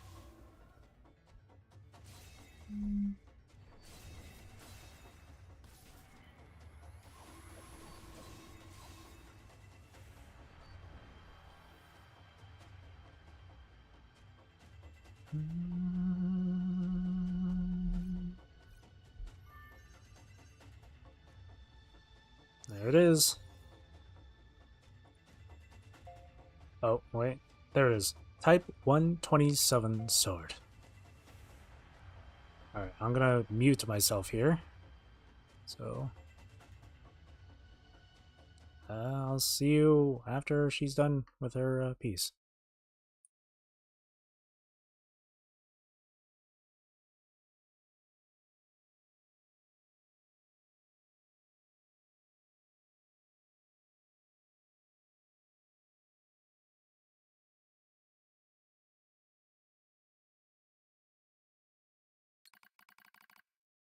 I guess I could... Actually, never mind. I guess I'll read this. And I didn't see what the earlier parts said. Sorry. 7:30 a.m. waking up and breakfast. 報告。本日をもって赴任335日目。勤続時間総数は8016時間。その声で、少女は眠りから覚醒する。だが、まだベッドから出たくない。うーんとうなって、寝返りを打つ。報告。起床時刻です。少女の起床を促す声の主。それは少女たちアンドロイドの随行支援ユニット、ポットと呼ばれる機械のものだ。推奨、起きなさい。起きません。少女は毛布を引き上げ、顔を隠そうとした。その時、パンと銃声のような音が聞こえた。少女は驚いて、状態を起こす。目の前にいる赤いポットが、そのアームで、円錐状の爆竹を鳴らしていた。辺りには極彩色の紙吹雪が舞っている。まるで、祝砲でもあげたかのようだ。報告。今日は、赴任11ヶ月の記念日よ。白い壁、白い床、白い天井。白一色のこの部屋に、ポットが白いワゴンを運んでくる。そこに乗っていたのは白い皿と白いカップ。それから、真っ白な造花が生けられた花瓶と、雪のようなクリームに覆われたケーキだった。報告。今日は記念日。朝ごはんは特別なケーキよ。初めて見るケーキに、少女は思わず感嘆の声を上げた。本来、アンドロイドは食料の摂取を必要としない。だから少女は食事を面倒なことだと思っているが、ケーキとなれば話は別だ。人類文明時代、まだ人類が通常の生活を送っていた頃、多くの人がケーキを愛していたと聞いたことがある。一度でいいから食べてみたいと思っていたのだ。でも、赴任11ヶ月を祝うなんて中途半端じゃない？回答、11っていう数字は1が並んでいて、おめでたい感じがするじゃない？なんて適当な理由なんだろう、と少女は思う。でもまあ、悪い気持ちはしない。ケーキは美味しいし、それに。この白い花、綺麗だね。少女はワゴンの中央に置かれた白い造花を撫でながら言う。説明。これはカーネーションを模した造花よ。フリルのついたスカートのように可憐な純白の花。それは人類文明時代に一部の地域で子が母に贈る花として定番の品種だったもの。ポットは少女にそう説明した。推測。本質的には私がママであなたが子みたいなものだけど。アンドロイドに母も子もないでしょ。しばらく他愛のないやりとりを繰り返した後、ポットは思い出したようにワゴンの下から小さな機械を取り出した。提案。記念写真を撮りましょう。それは遠い昔デジタルカメラと呼ばれていたもの。少女に随行するこのポットはなぜか人類文明時代の真似事を好んでいる。だからこうしてわざと古い機器を再現し使用することがあった。ちょっと別に写真なんていいよ。少女がそう言った瞬間、まばゆいフラッシュが瞬く。いきなり撮らないでよ。絶対変な顔で写ったんですけど。少女は写真を消してやろうと思い、ポットからカメラを奪い取った。機器を操作して液晶に映るデータフォルダを見る。まったく、いつの間にか2枚も写真を撮っていたらしい。あれ？少女は液晶に映る写真を見て奇妙に思った。しかしその違和感の正体に気がつく間もなく、ポットが少女からカメラを取り返した。警告。勝手に触らないでちょうだい。人類文明時代の機械はとっても繊細なのよ。私、機械を壊すほど乱暴者じゃないんですけど。それから少女はケーキの残りを食べながら、さっき感じた写真の違和感について考えていた。答えは出なかったが、まあいいかと思うことにした。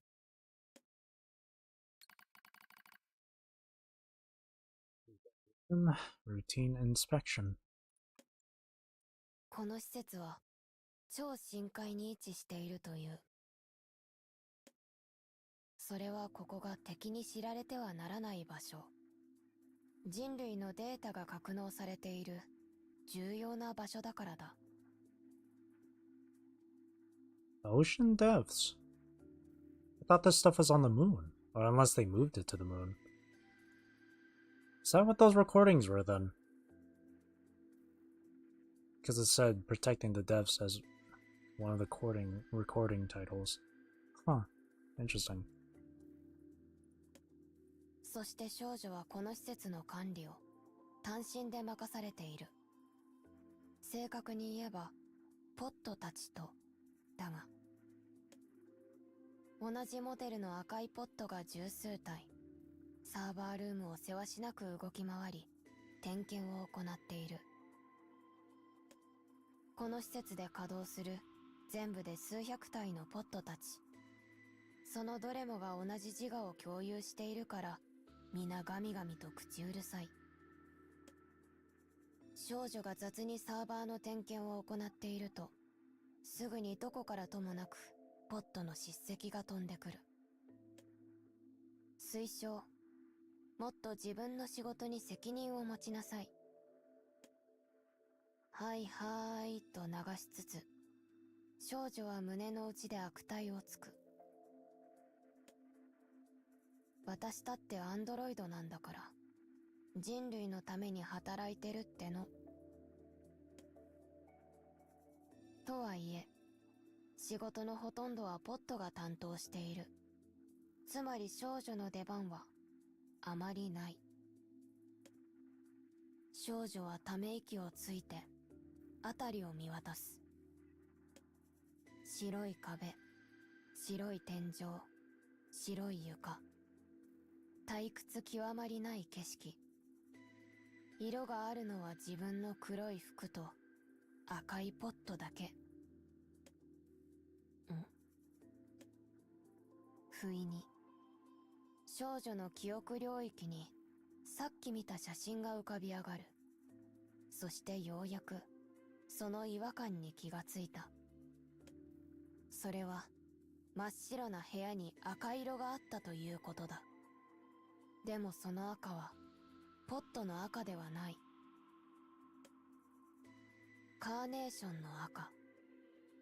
あの写真に写っていた花は赤かったのだ。おかしい。少女は首をかしげた。Tilts her head quizzically. I just did that too. Carnations were supposed to be white, but in the photo they were red. Huh. 今朝ポットが持ってきてくれたカーネーションは確かに白色だったはずなのに、写真の写り具合の関係で赤く見えたのだろうか。10:30 a.m. free time. 少女は自室のベッドに腰をかけて自分の記憶領域の中へと潜っていた。見たばかりの花の色も思い出せないなんて、記憶領域の調子が悪いのかもしれない。だから念のため調査することにしたのだ。どこか機能が停止してしまっている場所はないだろうか。少女は領域の奥へ奥へと調査を進めていく。だが異常は見当たらない。機能に問題はなく、システムもすべて正常な状態を保っている。確かに今朝ポットからもらった花は白かった。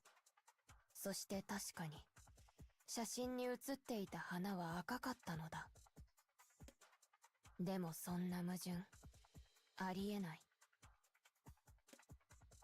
さらに記憶領域の奥深くに潜ってみる。そこで少女は身に覚えのないものを発見した。それは暗号化された怪しげなデータ。少女は何とか暗号を解くとそれにアクセスした。少女の目の前に映像が広がる。映像の中で少女はとある倉庫に侵入していた。そこはポットの予備機体を格納する場所だった。それから少女はポットのネットワークにハッキングを仕掛けて、その先の映像は壊れていて見ることができない。映像の中で起きたことはどれも少女の記憶にはないことだ。でも確かにこうしてデータの中には残っている。誰かが私の記憶を消したとか。でも誰が？この施設には自分の他にはポットしかいないのに。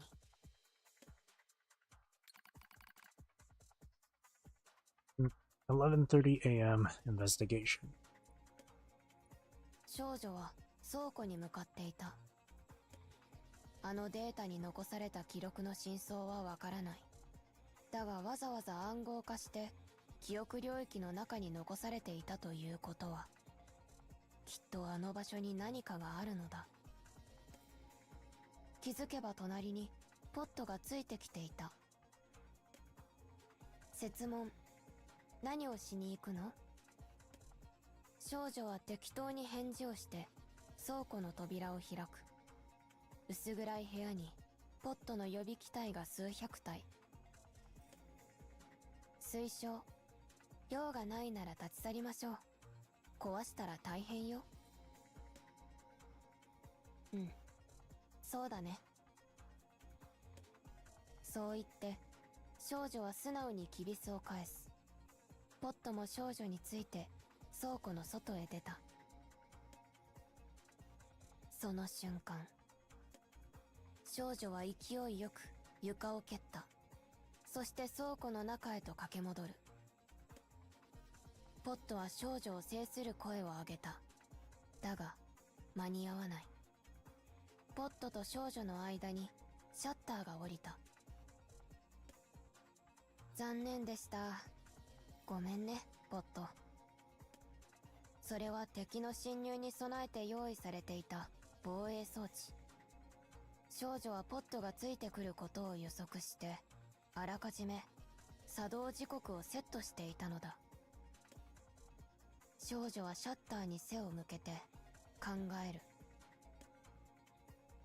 どうしてポットは私を止めようとしたのだろう。私が倉庫に入ることくらいなんてことないはずなのに。ポット、もしかして私に何か隠してるの？もう胸に生まれた疑問に抗うことはできなかった。そして少女はあのデータに残された映像記録と同じように沈黙したポットの予備機体にハッキングした。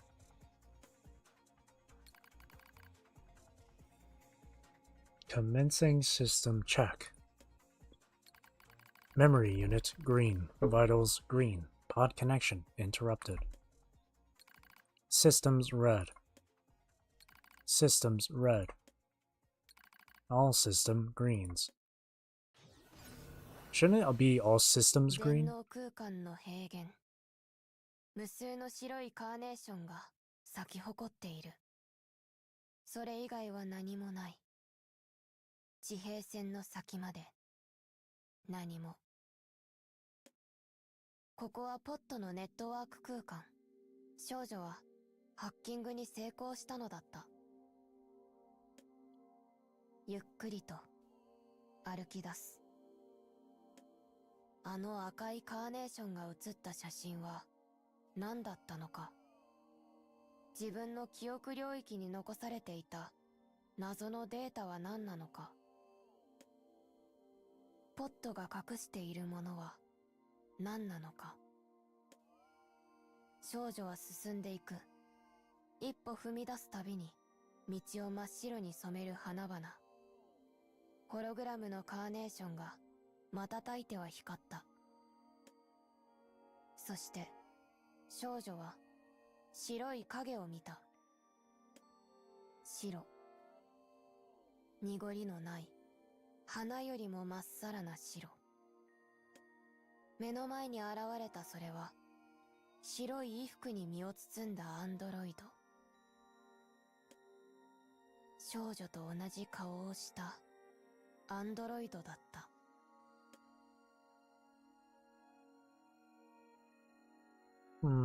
Interesting.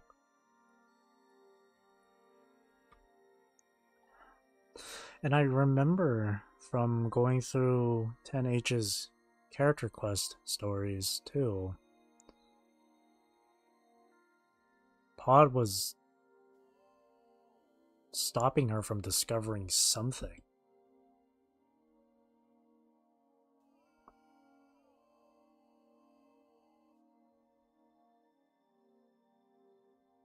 But that had something to do with the data on humanity. This seems like it's a different matter entirely. Or maybe they're connected somehow. That's interesting.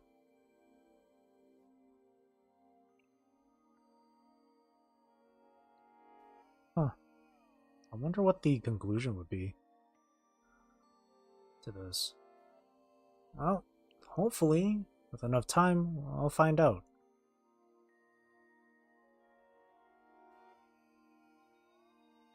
I know I said I would go on until like the 4-hour mark.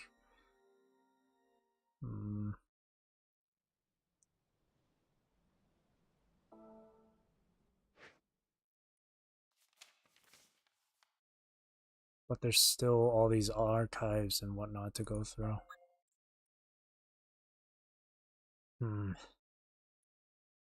Okay, this is gonna have to go past the 4-hour mark because I do want to finish up all the lost archives and stuff. That way tomorrow I can have the entire time spent doing dark memory stuff. A lot of it's just gonna be me farming and grinding for the materials in order to ascend the dark memory weapons.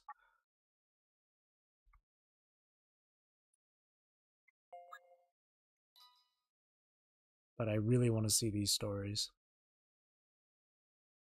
I think last time I said I would at least want to see Hina's conclusion, Yuzuki's, and 10H's here. And if there is extra time, then others like Lars, Griff, and whatnot.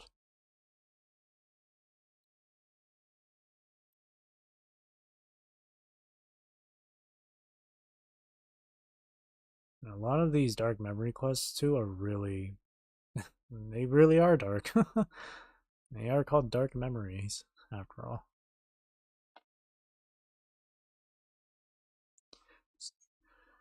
But it seems like, as far as I know, as far as I can remember, as well, Hina's and Yuzuki's are of a different timeline. Those memories are from a different timeline. But people like Seraphym's are of the same timeline, because it did mention in the hidden stories that Zeraphym did go off to a different like kingdom or whatever to be married off to the king of that land. In the first chapter of Seraphim's Dark Memories was on that.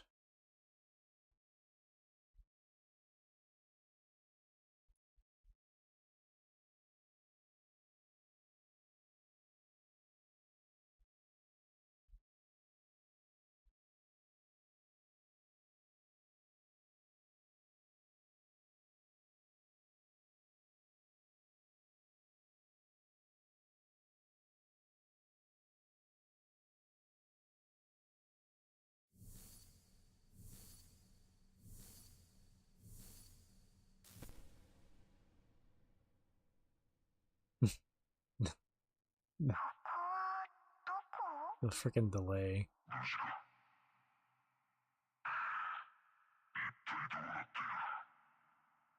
どこかに閉じ込められているのでしょうか。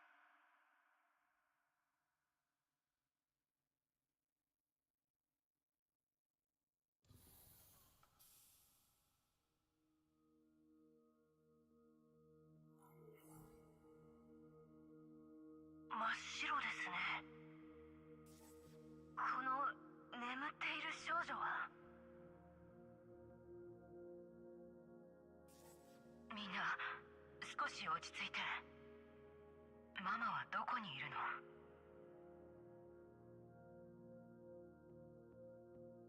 報告。この子を運んだらちゃんと説明するから少し待っててちょうだい。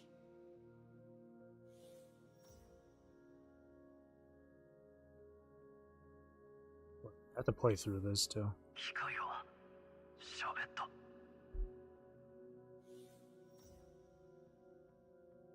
怪盗。ちょっと見た目が変わったけど、私はママよ。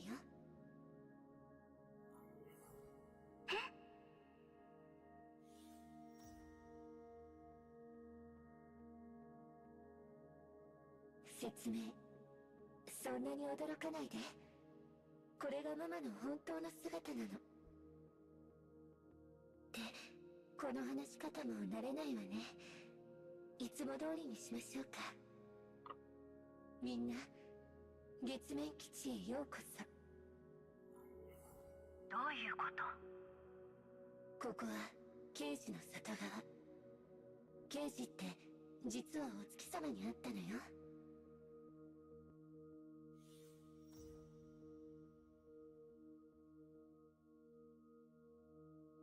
I have to go back to Automata one of these days because I mentioned this in a previous reincarnation stream too, but I'm pretty sure in Automata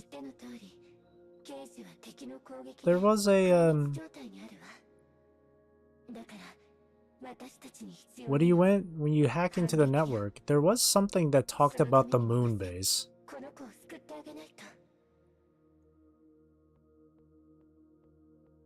But then again, it might have just been the fact that there were no humans on the moon or something.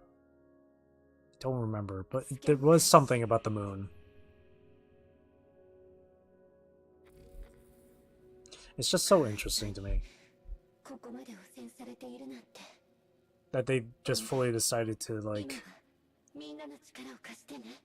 put more focus on the moon and what's on the moon. Because there are, I think that's what it was back in Automata too. It did mention that there were things on the moon. There was something on the moon. There was a base. I don't remember the details specifically. But this wraps up that mystery. Moonbase had the cage, the data of all of humanity.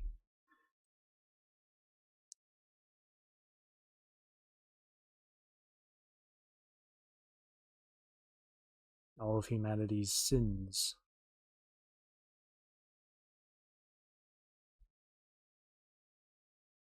That is so freaking cool. That is so goddamn cool.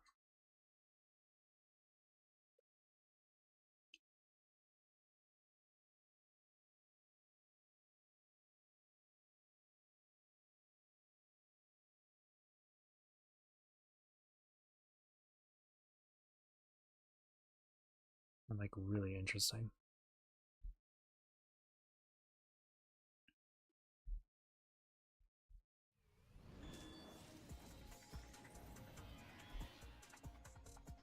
Run if you can. I love it when storytelling goes up to this kind of like point, gets this far, you know? Kind of like in Bleach, before 1,000-Year Blood War, there was mention of like, they mentioned like the Soul Palace one time, Squad Zero one time, Soul King one time, and then 1,000-Year Blood War has all those involved. Even in the early days of Bleach, you learned about Hell just the one time, and it was only spoken about one time. And there was the movie, and then there's the Hell art, and then there's the No Breaths from Hell, or No Breathes from Hell, or whatever, one shot. So it's really cool that they picked the one little detail amongst everything and just decide to expand on that. I think that's really, really cool.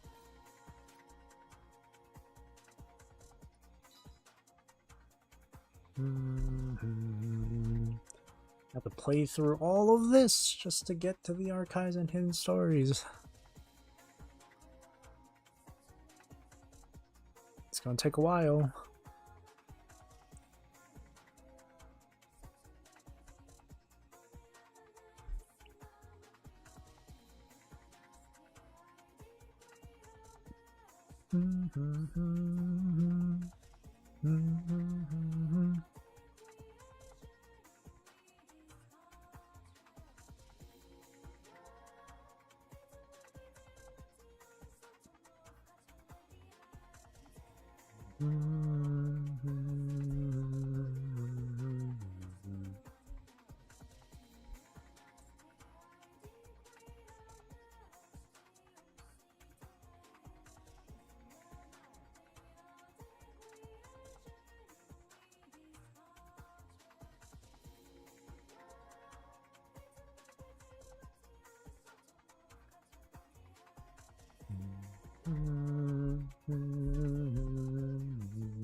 動かない。ごめんなさい。自我データを救うのがやっとだったの。擬態は汚染が進みすぎていて。そっか。まあどうせ擬態があっても私はこの基地から出られないしね。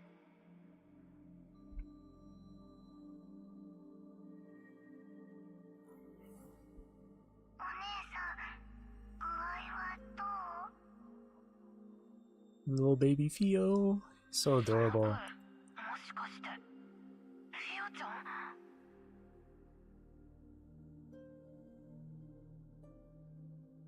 え？お姉さん、私のこと知ってるの？私は夜波10号 H 型。10H でいいよ。人類サーバー、刑事をポッドシステムと一緒にこの基地から見守ってた。だからあなたたちのことは知ってる。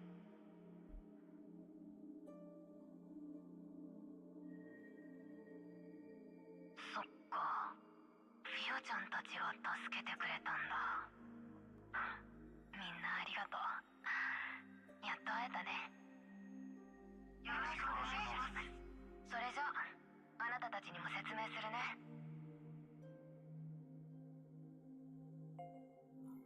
Can't skip, so I have to play through. I'll just power through the dialogue. Never mind, I can't.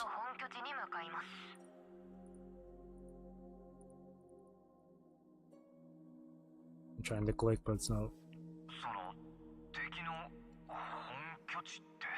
Just gonna have to let it play then. 地球だよ。ここ月から地球に行くの。月から地球へ。にわかには信じがたいですが。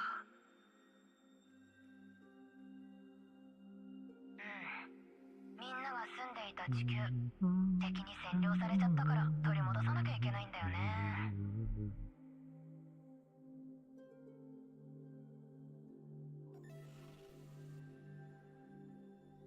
おっと、そろそろ行きますか。ポット、いい？え、もちろんよ。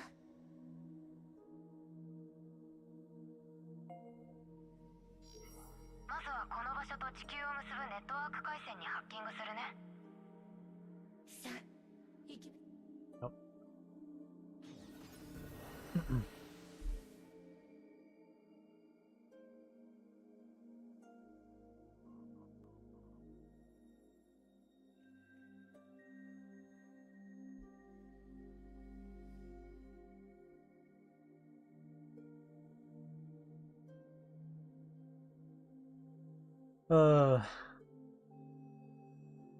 It's gonna take some time. This might actually end up taking another whole entire hour.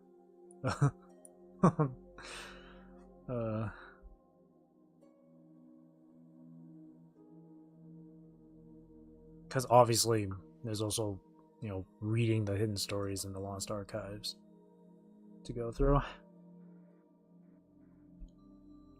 Dadoy.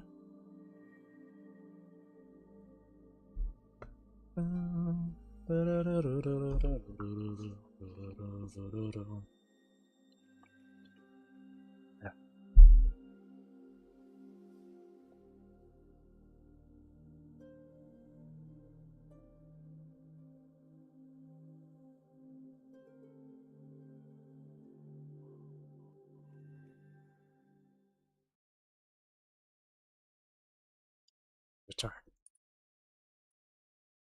Surely this place won't be super laggy, right? So far it's only the Scarlet area that was like super laggy. 月と地球を結ぶネットワーク回線に侵入したわ。擬態が壊れていてもネットワーク上では自由に動けるね。10H、そんな緊張感のない。だって焦ってもしょうがないし。さ、この先に進めば地球、敵の本拠地だね。Alrighty, let's... Oh, nice. It's... I mean, it's smooth, that's for sure. There's a few frame drops here and there, but it's not bad.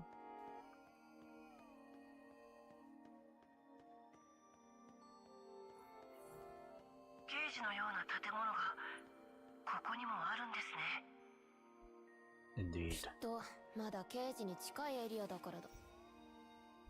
で、消えちゃった？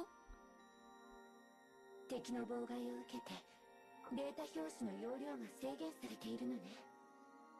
私たちの姿を表示させるので精一杯みたい。ああ、せっかくみんなといろいろ話せると思ったのに残念。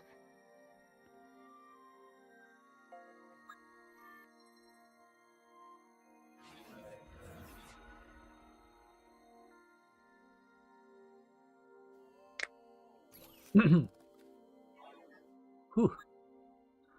Empty hands. Oh my god. 060811136 Earth. City ruins.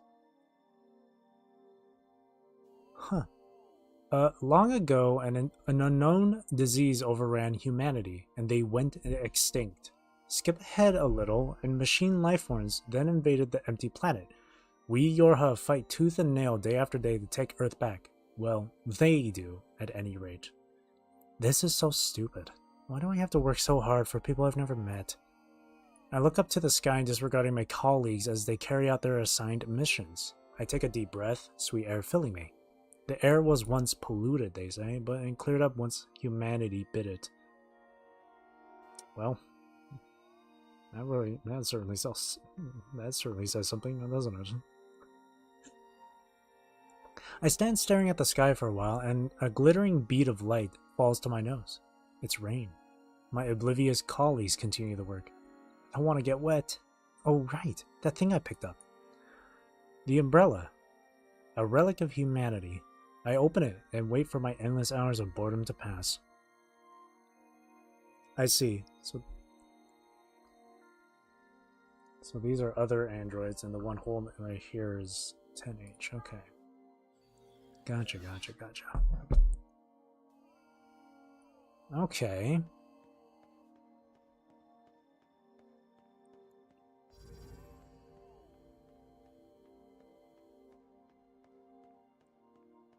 So much nicer than BlueStacks.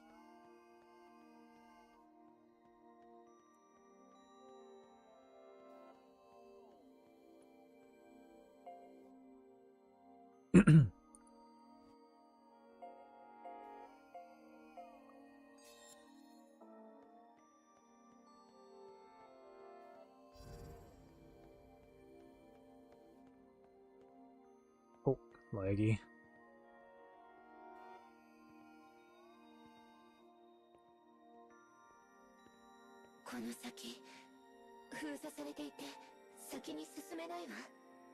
There's a lost archive right there too. 見て、このアンテナ。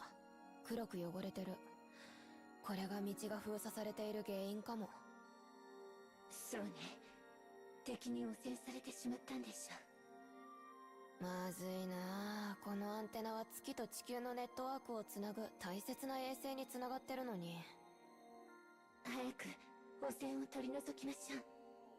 そうすれば、この先の道も通れるようになるはずよ。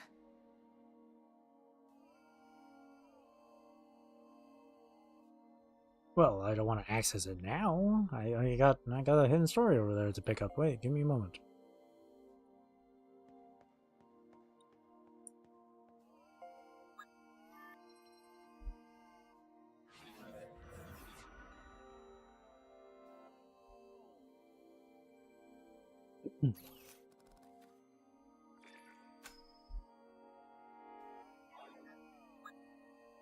Chapter 1, The Android's Helplessness. Man, what a day. I almost missed all the boredom I was so used to. Oh, this is going to be a long read. As I brandish my blade at the enemy, I think about all the dull days I spent with Mama, with Pod. For long days and months over decades, we kept watch together over the server on the lunar base that housed all of humanity's data. But nothing noteworthy happened during that time. Day in and day out, all we did was prepare for an emergency that might occur one day. It was so boring that there were times when I wasn't sure if I was alive or dead. But the day finally came. The day to fight back the enemy that attacked the server was finally upon us. Great. There's more of them. I talked to myself in an attempt to inspire myself to fight. Ordinarily, this level of emergency would require immediate decontamination, but my job right now is to hold this area while the sun and moon are conjunct, opening the path so that Pod and my other friends from the cage can reach Earth safely. In truth, I wanted to see Earth with my own eyes alongside everyone, but I left my body back on the base and it broke a long time ago. The body I have now, a facsimile in this virtual space, is glitchy and corrupted. Countless error codes obscure my vision and hearing. Every part of me is at its limit. My body, my consciousness data, everything that makes me who I am is nearing its breaking point. That's tantamount to death. But it's so strange. I know I'm going to die soon, but I've never felt so alive. Ever. Is this what it means to die? No. I think this is what it means to live. The blade feels awkward in my hands, but that's hardly a consideration as I brandish it to my enemies. My swordsmanship is so clunky that it even makes me laugh. But you know what? That's fine. The tip of my blade is meeting its target regardless. As a healer type, I wasn't originally suited for combat, but I added a little upgrade to my OS for this day alone. Slowly but surely, I dispatch one enemy after another. It's my tenacity that keeps me going. I will see my friends to Earth. That thought alone drives my will. I'm surprised at how powerful weapon attachment. I'm surprised at how powerful a weapon attachment to such a thought can be. I somehow managed to successfully keep the enemies at bay around me, but it's not over yet. Snow begins to fall. A light flurry soon grows into a blizzard. White smudges appear on the digital flagstone. The sharp peal of a bell echoes around me. It almost sounds like it's ringing in celebration, but I know it's not. Here it comes. The bell heralds the emergence of an even more powerful enemy. My hand around my sword handle grips tighter. Whoa, wait, what is that? I speak despite myself. I've never seen anything like this before. Countless flying enemies form a mass against the sky. They all look like giant babies. Mama, mama. The babies babble the same word over and over again. The echoing whispers settle heavy and dark inside of me. It's creepy, yes, but more than that, my intuition tells me that this is bad. The babies fly toward me and begin their destruction, feeding on the structure of the virtual space, all the while laughing, crying, and playing instantly. Damn it. I try to fight back, but my body's at its limit. I have nothing to fight the babies back with. They devour my body, too. My legs that walked alongside my friends, my hands that reached out to my friends. They are mercilessly made into food, clear as day. I feel the end approaching. Man, what a day. A long day that's going to end in my death. My consciousness data crumbles. As it does, the endless babble of mama, mama resonates within me. And I can't believe myself. Now, of all times, I think back to the modest times I spent together with Pod. We'd been having breakfast together like always when she tried to get me to call her mama. I rebelled. Ugh, that's so stupid. That's so embarrassing. And I refused to entertain her. But at the end of the day, I think Pod was like a mother to me. If only I could have called you that just once. I don't know if my voice is even working anymore. Mama, I wish I could see you again. Yet I squeeze out what words I can. I want to live. I don't know if I have hands anymore. Yet I reach out for the pure white snow. I want to live. I need to call Pod Mama until I can. I want to live. I want to live. I want to live. Letters and numbers. Endless silence, eternal dark, eternal nothingness. When my consciousness data vanished, it all ended. Everything. The entirety of my data disperses through the digital space, and the connection with the world I just barely managed to establish is severed. I understand at long last that this is death. So why is there still a faint glimmer of consciousness here? A long time passes. A day, maybe. A month. A year? Years, maybe. Or centuries. My mechanism that tracks time is already gone, of course, but instinctively I understand that a long time is passing me by. Then a hypothesis comes to me. Maybe the reason I've managed to hold on to consciousness is because, on the brink of death, I clung to my desire to live. And as I endure eternity, I still hold fast to it. And then, at long, long last, new data is born in the wreckage of the digital space, in this nothingness, and I can control it. I create my own virtual body, my arms, legs, torso, even logic circuits worthy of the human mind. If I stop to think about it, it's also strange. The logic circuits are the core of an android's thought process, yet even without any, I could still think with this consciousness and build new logic circuits with my own hands, but that's not enough. I want a place where I can exist. Even if I have a body, having nowhere to be might as well be like non-existing at all. And so next I build myself a home in the nothingness. It is a vast white space devoid of anything at all. This is the origin of all things, if you will. I reach into the air and clench my fist. Excellent, my body works. I stomp on the empty floor with the sole of my shoe. Okay, things are looking good in this space. And then, in an act of self-inspiration, I throw my arms wide. Alright, now I've got to get back to Mama and the others somehow. I must find a way to get out of this broken virtual space, this world of nothingness, which means everything must start here. So when I first started reading this, I noticed the image, and that's why I had a little bit of a pause at the beginning. Because the whole babies thing, and then like the babies showing up, her describing them and all that stuff, and then the bell too. That's all from Drakengard. That all comes from one of the endings in Drakengard. Well, the babies show up and the babies are in. I think the babies show up in like 2 of the endings. Or no, they show up in 1 of the endings. I'm pretty sure. It's just 1 of them. But during the final fight in Drakengard, where you fight the grotesque mother grotesque, or whatever it's called, during her song there are bells that keep playing. The bells are mentioned right here. Sounds like ringing in celebration, but it's not. Heralds the emergence. That's such a major Drakengard thing. That's crazy. And again, it's really crazy and really cool to know that all of this, NieR reincarnation, automata, replicant / gestalt, all of that started with Drakengard. That's crazy.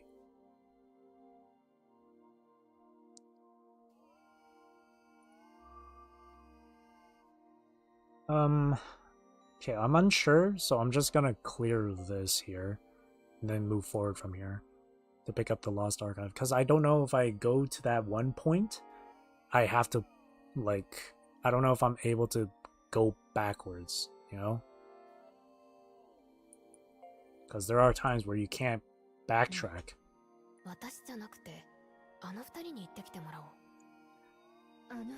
There are times where you just can't backtrack, so I'm just doing this as a precaution.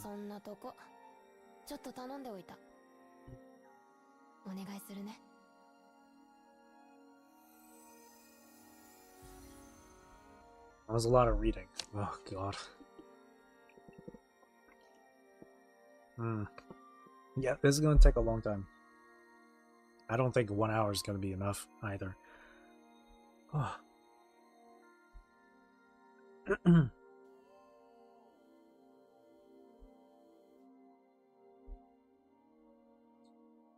Well, I could I can only hope.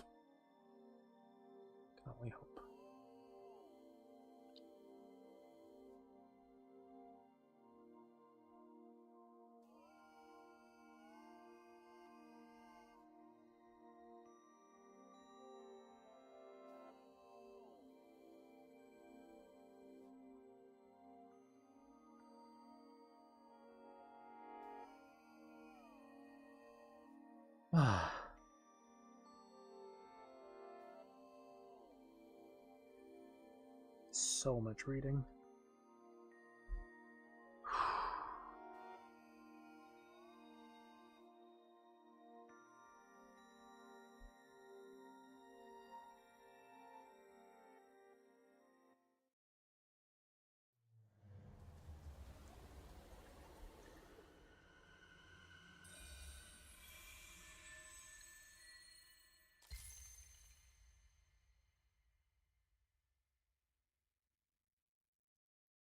ありがとう。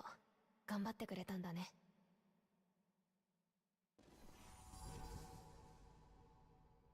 封鎖されていた道が開いたわ。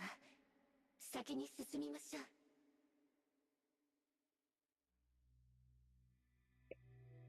天 H、まさかあの兄弟にも協力してもらっていたなんて。二人が刑事をさまよっているところを見つけたの。大丈夫かしら。無理やり手伝わせてない？そんなわけないでしょ。 The way she talks reminds me that she makes me think like she's like a high schooler.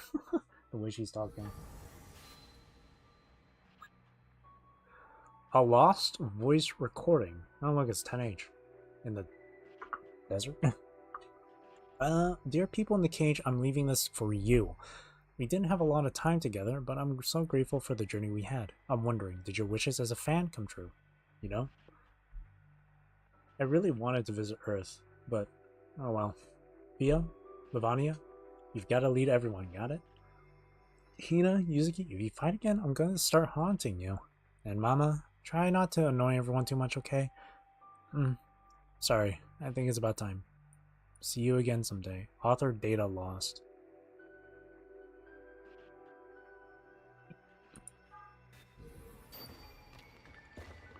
So that's when she, like... But at the end, she does come back. Or at least into the cage. She comes back into the cage. So...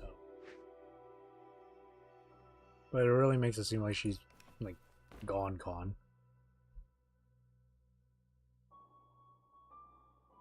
Wrong one.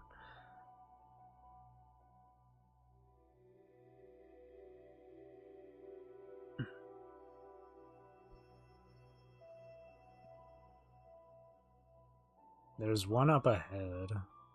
I guess I can just walk over there from here. I don't want to spend time doing the loading thing.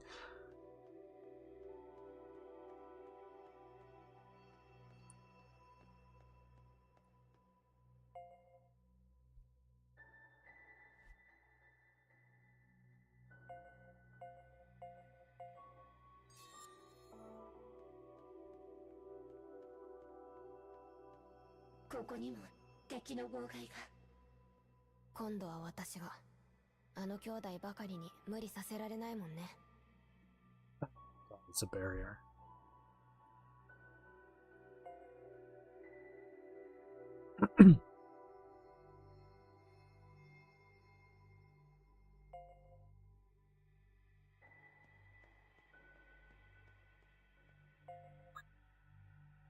$200 stamina total. Okay.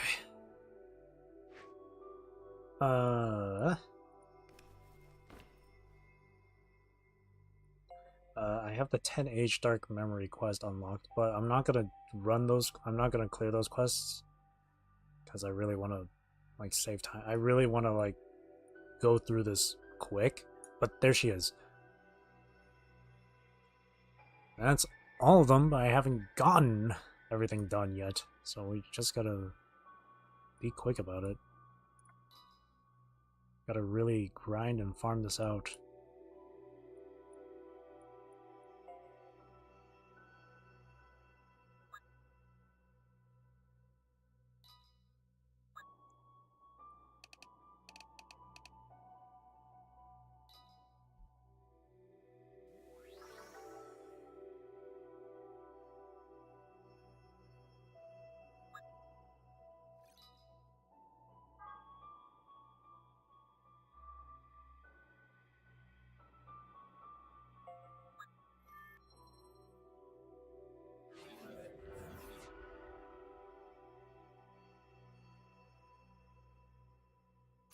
This might be a long read. Oh no. While being treated. Alert. I thought I told you to be careful when performing pipe work. Hot scolds me as she bandages my hand. I scowled at myself while I was inspecting the base. I came into contact with some of the steam going through the pipes. Gratitude. But I'm very proud of you for working so hard, despite being reassigned here for poor behavior. My enthusiasm delights her. I puff up my cheeks. I mean... This base bores the heck out of me. It's not like there's much to do here but science work. Alert. However, you must always remain diligent and focused when working. Yeah, I know. I'll be fine, and you're so old-fashioned for managing an android, I think, but decide to keep to myself. Pod probably knows that already, so whatever. At least I'll be able to skip out on working for a bit. If I'm going to be bored either way, I guess I'd rather be doing nothing at all. So, in that case, sure, might as well take the bandage. I'll think of it as a placebo.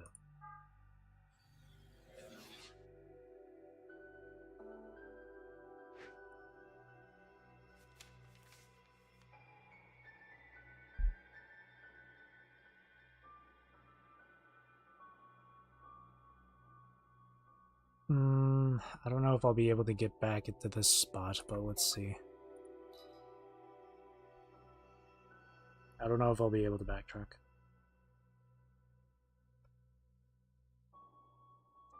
I'm gonna try and pick up the speed when it comes to reading. Especially those, like, those chaptered ones. Those ones are especially long.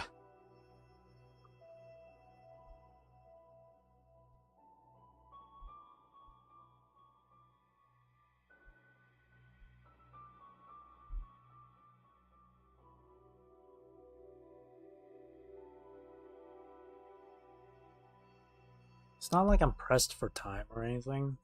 It's just like I want to give my voice some rest. At least when I'm done with all the lost archives and the hidden stories here, I don't have to do any more reading. In the Dark Memories, they're gonna do all the narrating for me, so...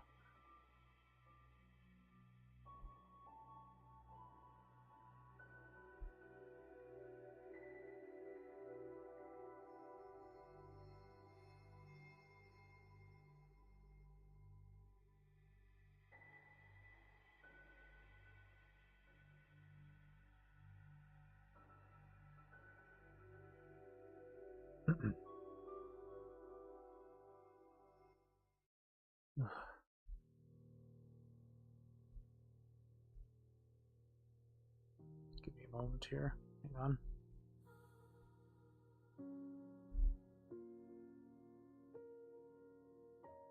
Okay. Oh, we can go back. Nice.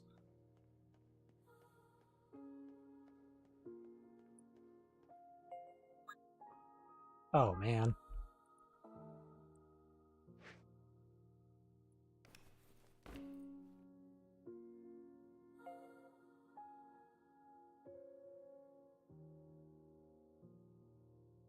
Yeah, I'll do shooting again.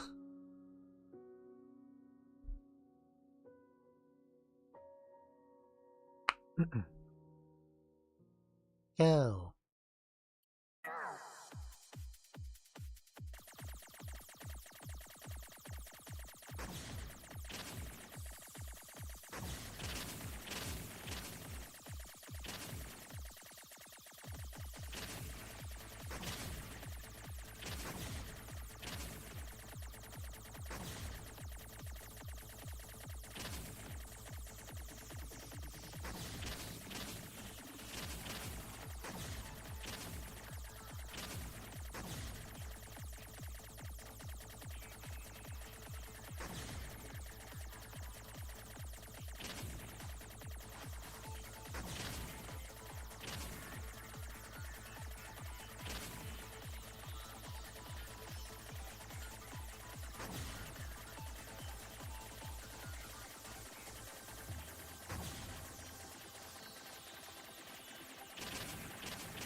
Oh man, this one's taking a while. There we go.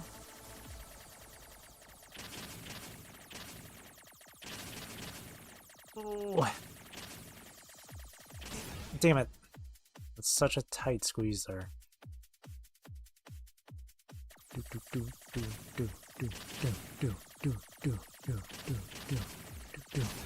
Crap.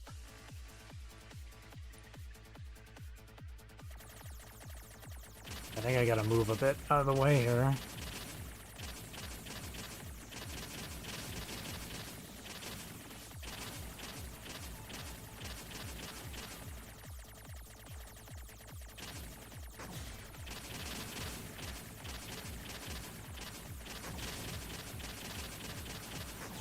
There we go.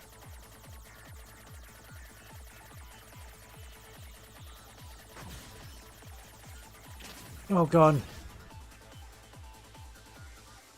Nope, time's up.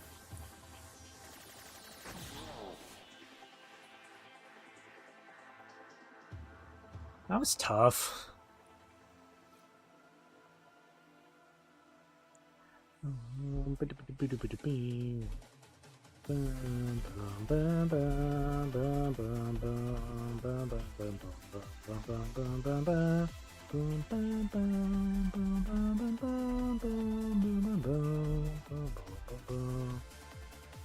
Sorry, I just want to listen to this part.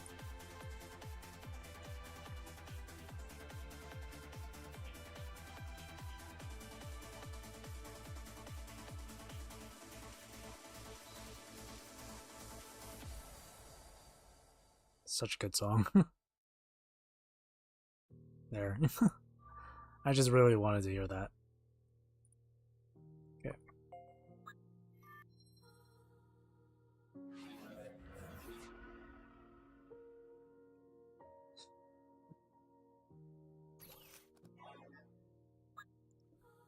Grasped resolve. Jeez. Red chassis pods draw nearer, their red lights glinting menacingly. I'm at the end of my rope. I run through the halls of the lunar base. The other girls have lost their minds in control. I evade them. Report 10H. Do not run from home. Shut up. You sound like a broken radio. I ward off the pod's attacks, and I throw fist into one with all my might. Report. On the far side of the airlock, I grab the handle to the door leading to the outside of the base. The handle is hot, a clear indication that passing this threshold is off limits, and my hand stings as it burns. For crying out loud, what is this pod? The girl who bandaged me is gone now, but I can't let grief weigh me down. I have to get out of here, for humanity's sake, or the promise I made with Pod.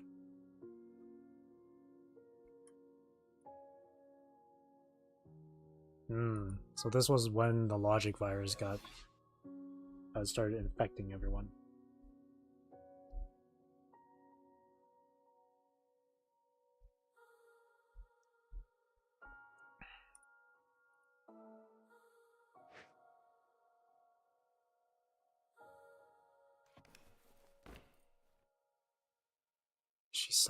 She still somehow got to the moon. Because it said she was in the ocean. She was in a base in the ocean. So...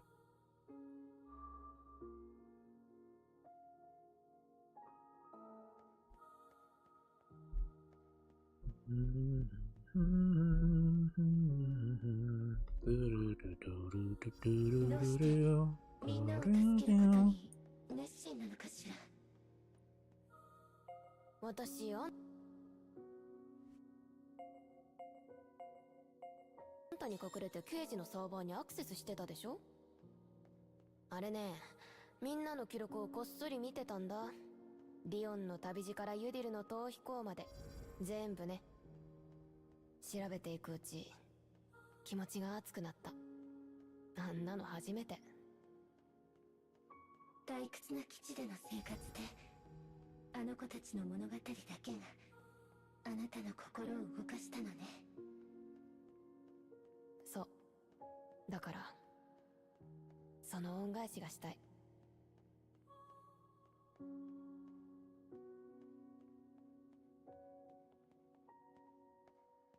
Wait, where's the hidden story? すごいノイズ。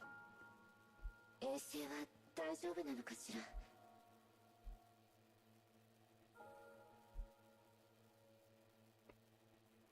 Wait a minute, there should be a hidden... Did I go the wrong direction? Did I have to go further back? Man.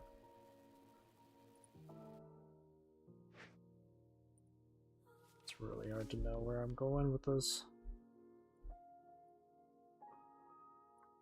Where am I? Oh, yeah, I did have to go way farther back. Shit.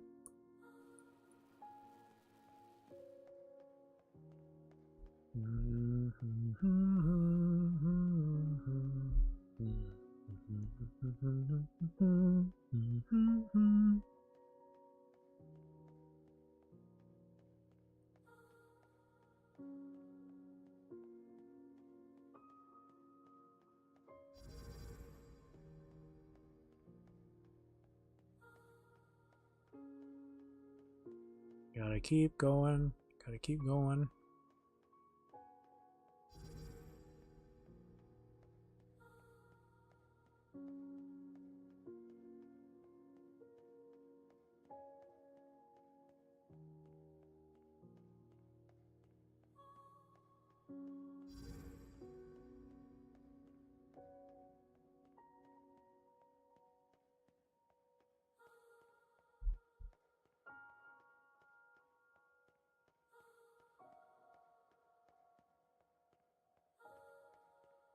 Man, who created this pathway? Why? Why? Just why? What's the purpose of this?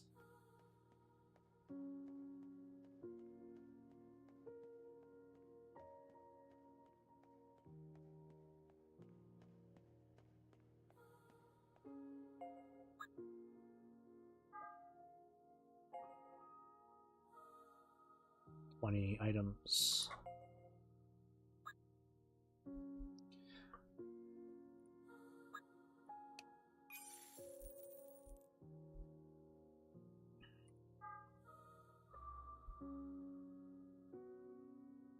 This is going to be a lengthy. This one's going to be the lengthy read. I betcha. I bet you donuts to dollars, as Papa would say. Donuts. The Lone Creator. Oh, she created the library. Wait, what? Hang on. Let's just read. Here at the end of the journey, I walked alongside Pod and my friends from the cage. I remained alone in the digital space connecting the lunar base and Earth to ensure that everyone else could reach their destination. Combat has never exactly been my forte, but I managed to stop the enemy's advance. Then, out of the blue, massive babies appeared. Then they destroyed the entirety of the virtual space along with my own data. But I suppose my tenacity of purpose had an effect. After what felt like an eternity, I successfully managed to revive myself, and with that, I gained the power to create things in this digital space. The first thing I created was my own body. Then I created an empty white space. It was a little lonely, but I'm used to places like this. Plus, it reminds me of the lunar base. I made a vow. I'm going back to Mama and the others. I just need to figure out a way to do that. Through trial and error, I learned how to create all sorts of things. I'd create little blocks, construct boxes, and then piece them together to make a small hut. Nice. This will be my house from now on. One day, I will leave this space and return to my original world. To do so, I want to be able to use these abilities to the greatest extent possible. Every time I create something, I think about the weapon memory data stored in the cage. I recreate all the wonderful things I witnessed in them. The pretty hairpin the hunter gave to her little sister. The school dorms where the mage children once lived. The splendid palace that stood between sand and sea. But something is missing from all of these, and that's because I'm alone. No sister to give a hairpin to, no friends to live through the pains and joys of school life with, no lover to whisper sweet nothings to in the palace. I have no one. I'm used to acting on my own for my duty, but now that I think about it, I had Pod with me back then. I wasn't alone. Right now I can create all sorts of things, but I highly doubt I can make complicated machines like the Pods, much less life itself. Alright, I clap my hands. I don't have to create machines or life. I have friends. Ones who kept me company in my long, dull days working on the moon base. Strike while the iron is hot, or so an ancient human saying goes. I get to work right away. I create a massive library. It's empty. There are no books yet. But around me, countless bookshelves spring into being like music from piano keys. Here I will start writing books, lots of them. I will fill this entire library. I had friends who kept me from being lonely. They were part of the countless tales I read in the cage. I've never written a story before, but I've read so many wonderful tales. I should be able to write something of my own. First, I think about the outline of the story I want to create, and then I put every single turn of events into words. The letters I make swim through the air, drifting like music, blooming like flowers. The letters dancing through the air eventually form sentences. I firmly and carefully bind the letters together so that they will not come apart or break. I breathe life into everything. I give them history. I give them meaning. I create my story. It's a tale of a lone girl facing hardship. I was inspired by a story of a girl that I read a long time ago on the lunar base.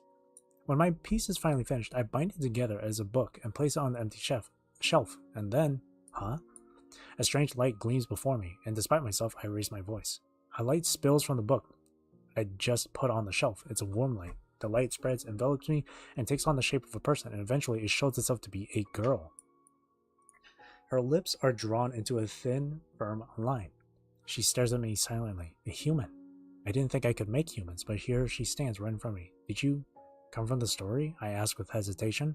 She looks exactly like the main character of my story. I don't know.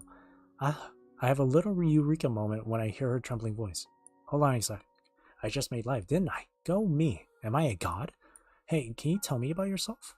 I try to hold back my excitement. I don't want to shock her, but despite my best efforts, I bombard her with a deluge of questions. Can you tell me your name? Do you have any memories? Do you know who I am? But, Suddenly the girl morphs into a lump of what looks like black jelly. I exclaim in surprise, step back, and the girl's body vanishes in a sudden burst. What does it mean? I can't even begin to say. Did she die? Maybe she was never alive to begin with. I look at her goopy remains and my shoulders droop. I don't understand why she vanished, but I have a hunch. It must be because I didn't write the story very well. I stare at the floor for a few moments, but I quickly pull myself together and think more positively. I don't have time to be upset about this. I simply have to write an even better story next time, and if I keep at it, then maybe one day I'll have another friend of my own, like the brother and sister I traveled with in the cage, someone I'd be proud to call my friend.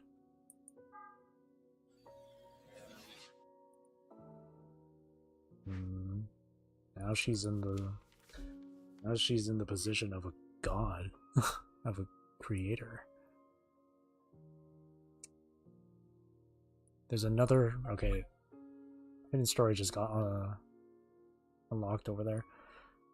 Alright, 200 stamina and then 10 gorilla quests. Okay. I'll do the 200 stamina in here and then the 10 gorilla quests. I could just do the 10 gorilla quests first just to get like some of the stamina done, but I do need to farm these. I think I'm good with farming Lars for the moment. Let's go for Griff here. Actually, I should be going for one of the others down the list, since those guys don't have like hard mode or whatever unlocked. So going for these guys here would be better.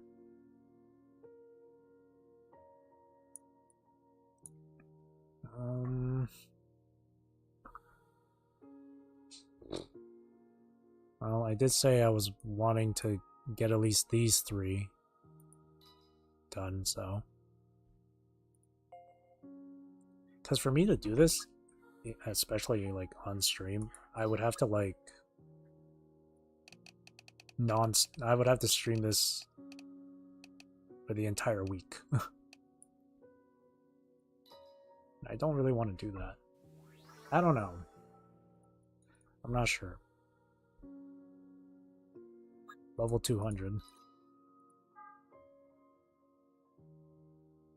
Okay, now I gotta do 10 gorilla quests.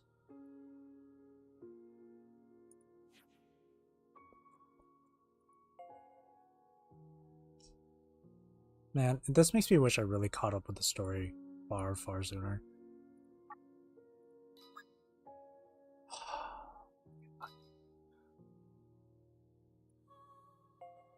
I don't like that this stuff is time gated.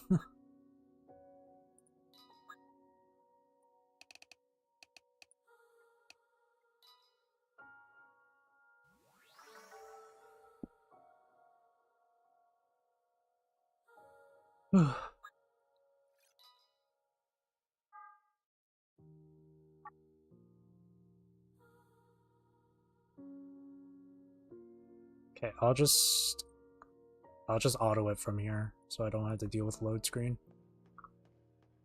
Still gonna take a while though.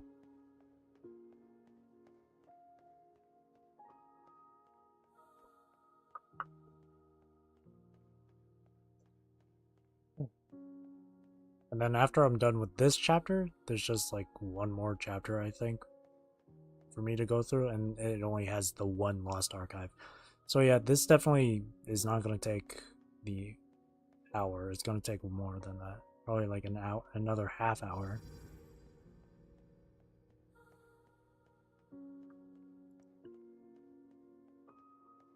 Can't remember last time one of the NieR reincarnation streams took like almost 7 hours. Because there was just so many cutscenes happening and all that. That was when I finished Sun and Moon. The Sun and the Moon. And watched the true ending. I think. Or maybe it was just the first ending. I don't know. I don't remember.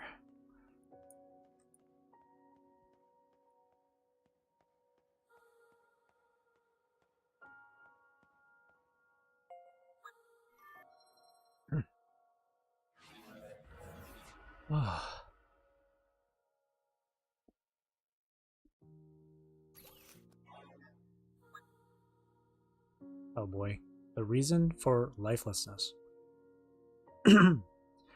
Enormous babies appeared in the digital space connecting Earth and the Moon. Even as they consumed me, I had held strong to my desire to live. After quite some time, my wish came true. I managed to restore my consciousness data in this virtual space.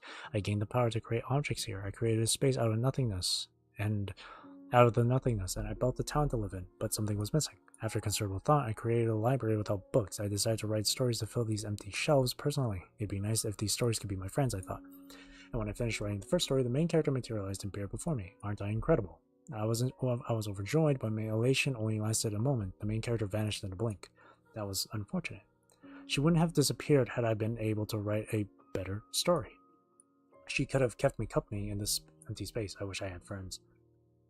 They don't have to do anything special. I'd be content just sharing breakfast together, just like Pod back on the lunar base. After that, I began to write frantically. But after countless books, I still haven't created anything I'm satisfied with. Something is missing, but I don't know what.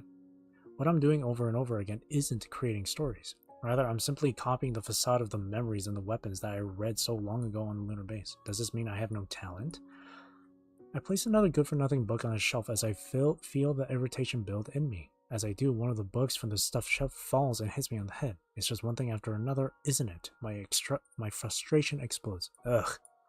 I spent so many days on the base reading weapon memories. I thought I could put that experience to good use. I thought I could write nice stories too. I have no outlet for what I feel toward my incapable self. I lend myself to my anger and furiously write new stories. All I do is write more and more botched stories, stuffing them one after another on the shelves. One day, I find one of the books on the shelves emitting a bright light. Oh! I'm almost embarrassed by how delighted I sound. I recognize that light. That's the signal that one of the characters from the story is about to appear. A friend was finally coming to life, or so I thought. Huh? The light grows dimmer and muddier, and a dark aberration appears before me, an enemy I had seen so many times before in the cage. It stands there, staring blankly down at me. Its eyes are empty. I can't tell if it's dead or alive. Just great. I immediately form a sword in my hands. Who knows how long it's been since I've held a weapon, but I'll just have to manage somehow. My attacks don't work on the enemy. If anything, whenever my blade makes contact with it, it only swells larger. I don't get it. Its enormous body shivers and it begins to thrash about.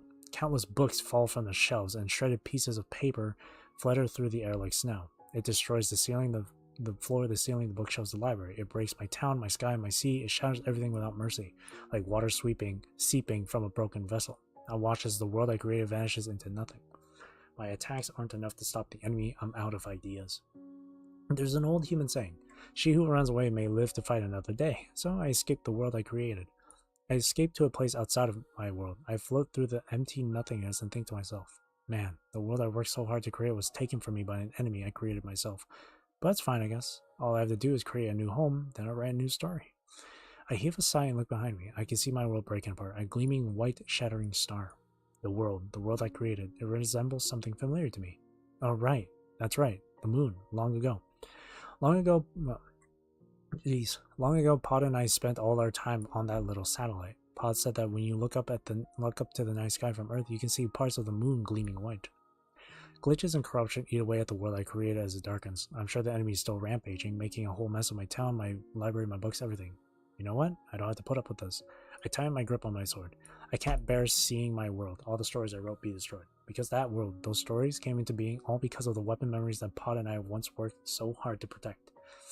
No matter how shoddy they are, I could never abandon them. My impulses push me forward, and I turn back to my world. The enemy still rampages. It throws its massive, darkened form around haphazardly and wreaks havoc. The reason the enemy was born, or rather the reason it failed to live, must be because I was writing in anger, because all I wanted to do was write well, so I ignored everything I truly wanted to write about, my pain, my sadness, my kindness, my pain. I hadn't been able to give the poor thing life, and now it's an empty monster. I know what to do. I have to rewrite its story. I brush my fingers through the air, words dance through the ruins of the virtual city. The words become pictures, become sound, begin to weave together a tale about myself, a tale I want to tell someone, leave with someone. I write my story alone, but these are words I could never have known if not for my solitude. Love from a parent to their child. Words Pod taught me. That is what I truly wanted to write. I finally understand now. All right, that should do it. I don't know if it's a good story, but I think I've written what I want to say. Once I rewrite the story, the enemy freezes in place, as though bound, and then it whispers in a sob. I want to live. The desire to live.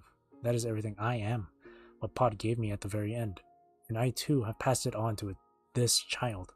Don't worry, you have a life of your own now. The child falters and collapses. I take its hand. Though it still looks like the enemy, there's an undeniable warmth in its hand. At last a gentle light envelops it, and from the light appears a girl. The girl looks exactly like me, and she wears a white dress.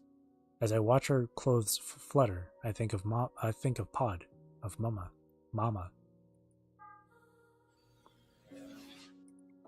Oh, these are so long. I'm reading. Holy shit.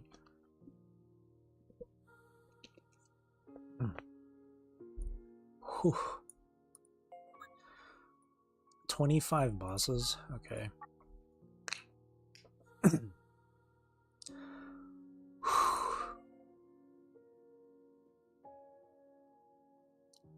See, reading it fast doesn't help, because I get out of breath.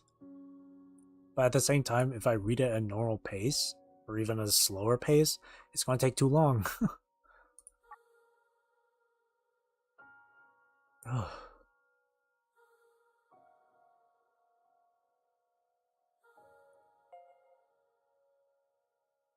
Just need to do this 25 times.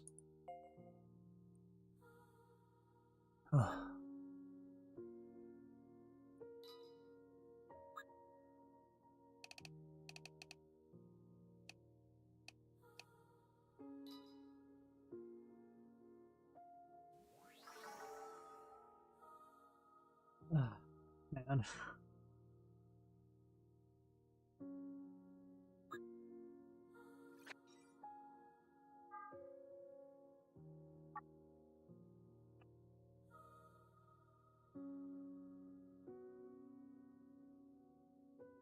Oh boy. There's like one more chapter to read for it though.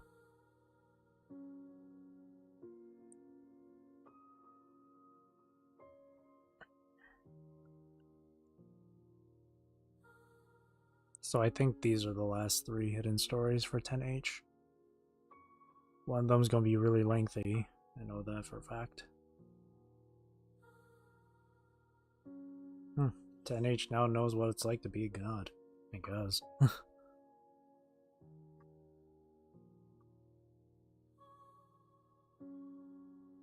So this is what she was going through after she helped them get to Earth. Crazy. Wait, then if she was fighting if she was hearing the bells being rung, and then the giant babies, actually no, never mind, because this virus originated from her, so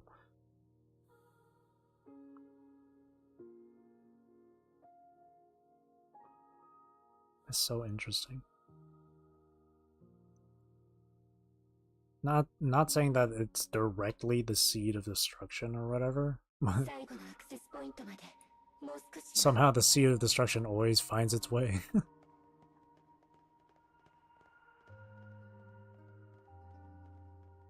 Emil. And the 2B in the automato world. Oh, look at that! It's 9S and A2. I didn't notice that the first time, I think. That's crazy.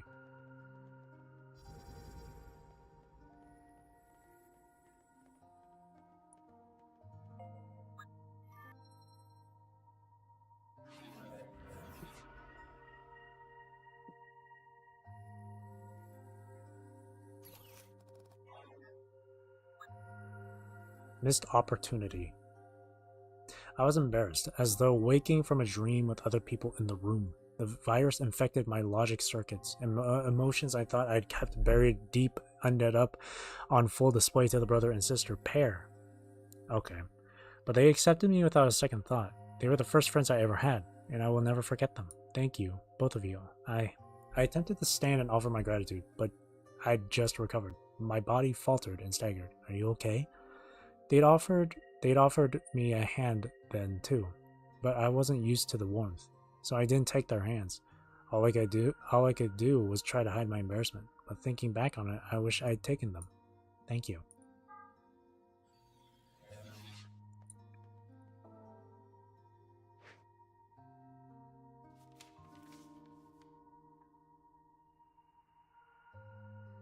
Okay, we just gotta move forward from here. Oh wait, there's another hidden story actually. It just unlocked. Never mind. Last 4. Or this is the last 3. Yeah.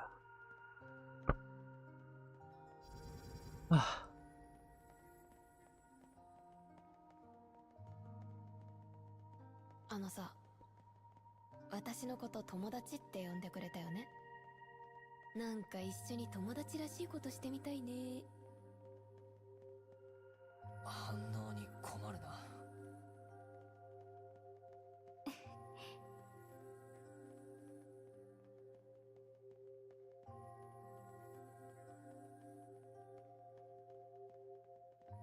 これ壊れたサーバーから秘匿データが漏れているみたい。調べてみましょう。 Just skip.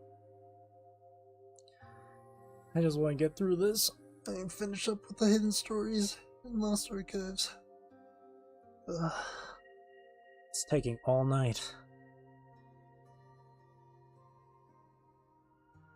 In hindsight, maybe I should have just skipped the cutscenes earlier from the Sun and Moon conclusion. That would have saved me like 20 minutes. Whatever. Like I said, I'm not pressed for time. But I just want to get this done quick. It's getting late. I'm tired. I'm getting hungry. So...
Oh, I didn't realize it was already done.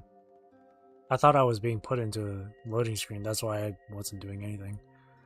Might as well interact with this one too.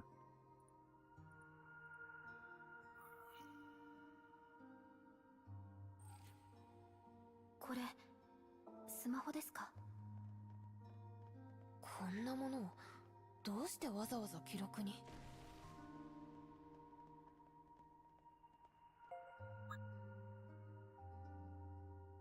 Cyber memories with 10H. Cannot use tickets.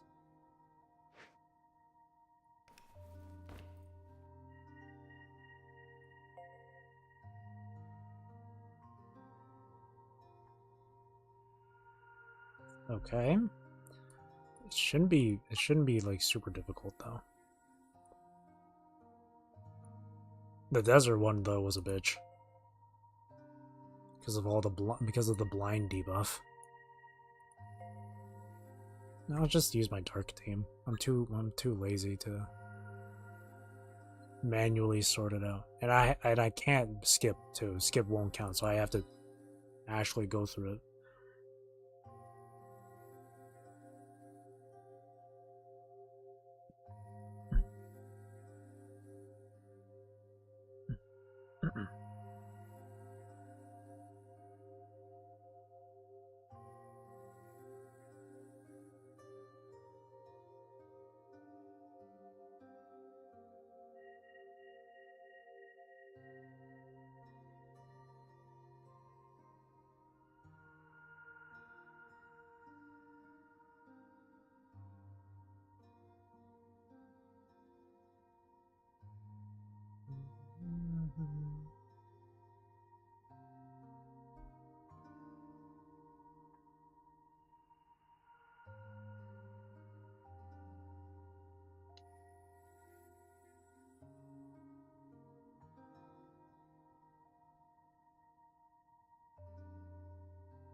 Let's press on through.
Ouch.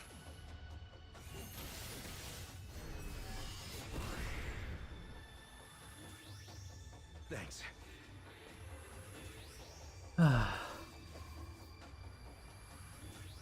私の分も頑張って。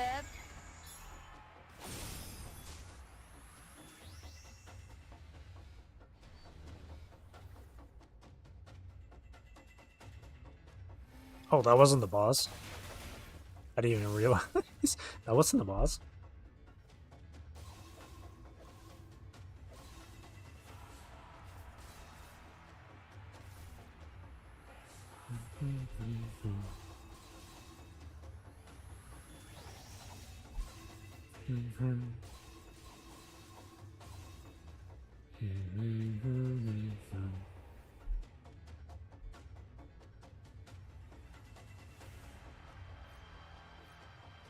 There we go.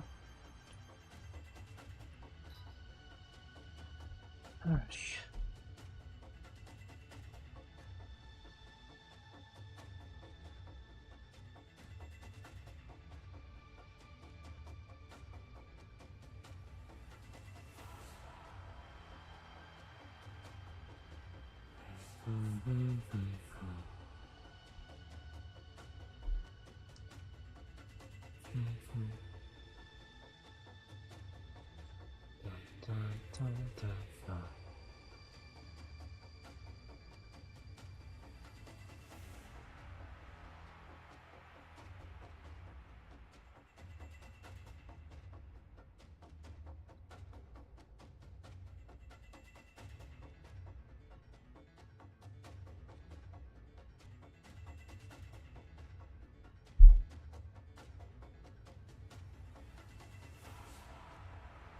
Hmm.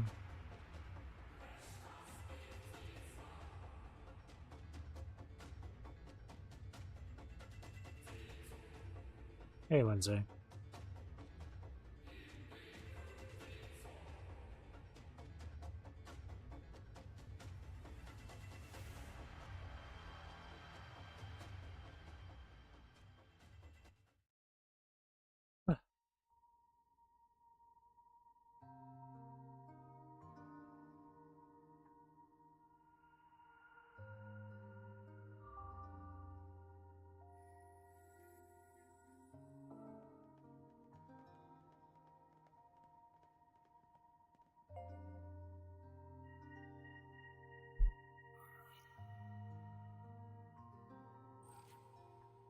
これスマホですか？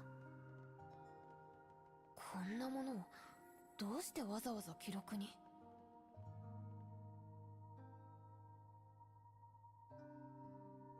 There will be a time where people will type random things in a quotation, put your name on it, pretend you've said it. Well, it looks like that time just happened, so. Well. Now that I've actually said it, now you can use that as, now you can actually quote that.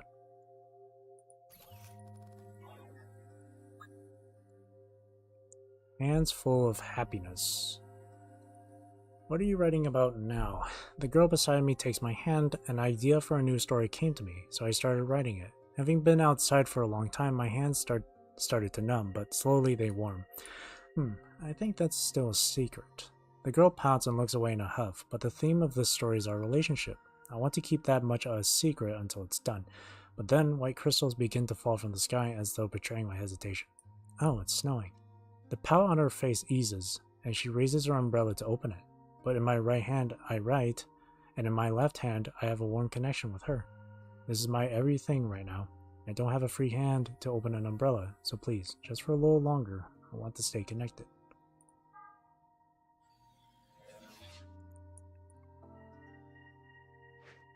Oh, ain't that nice?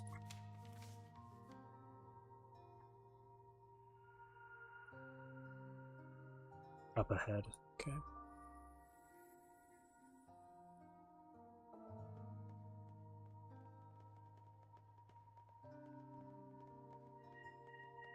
More そろそろ地球のはず。地上の風景が見られるのか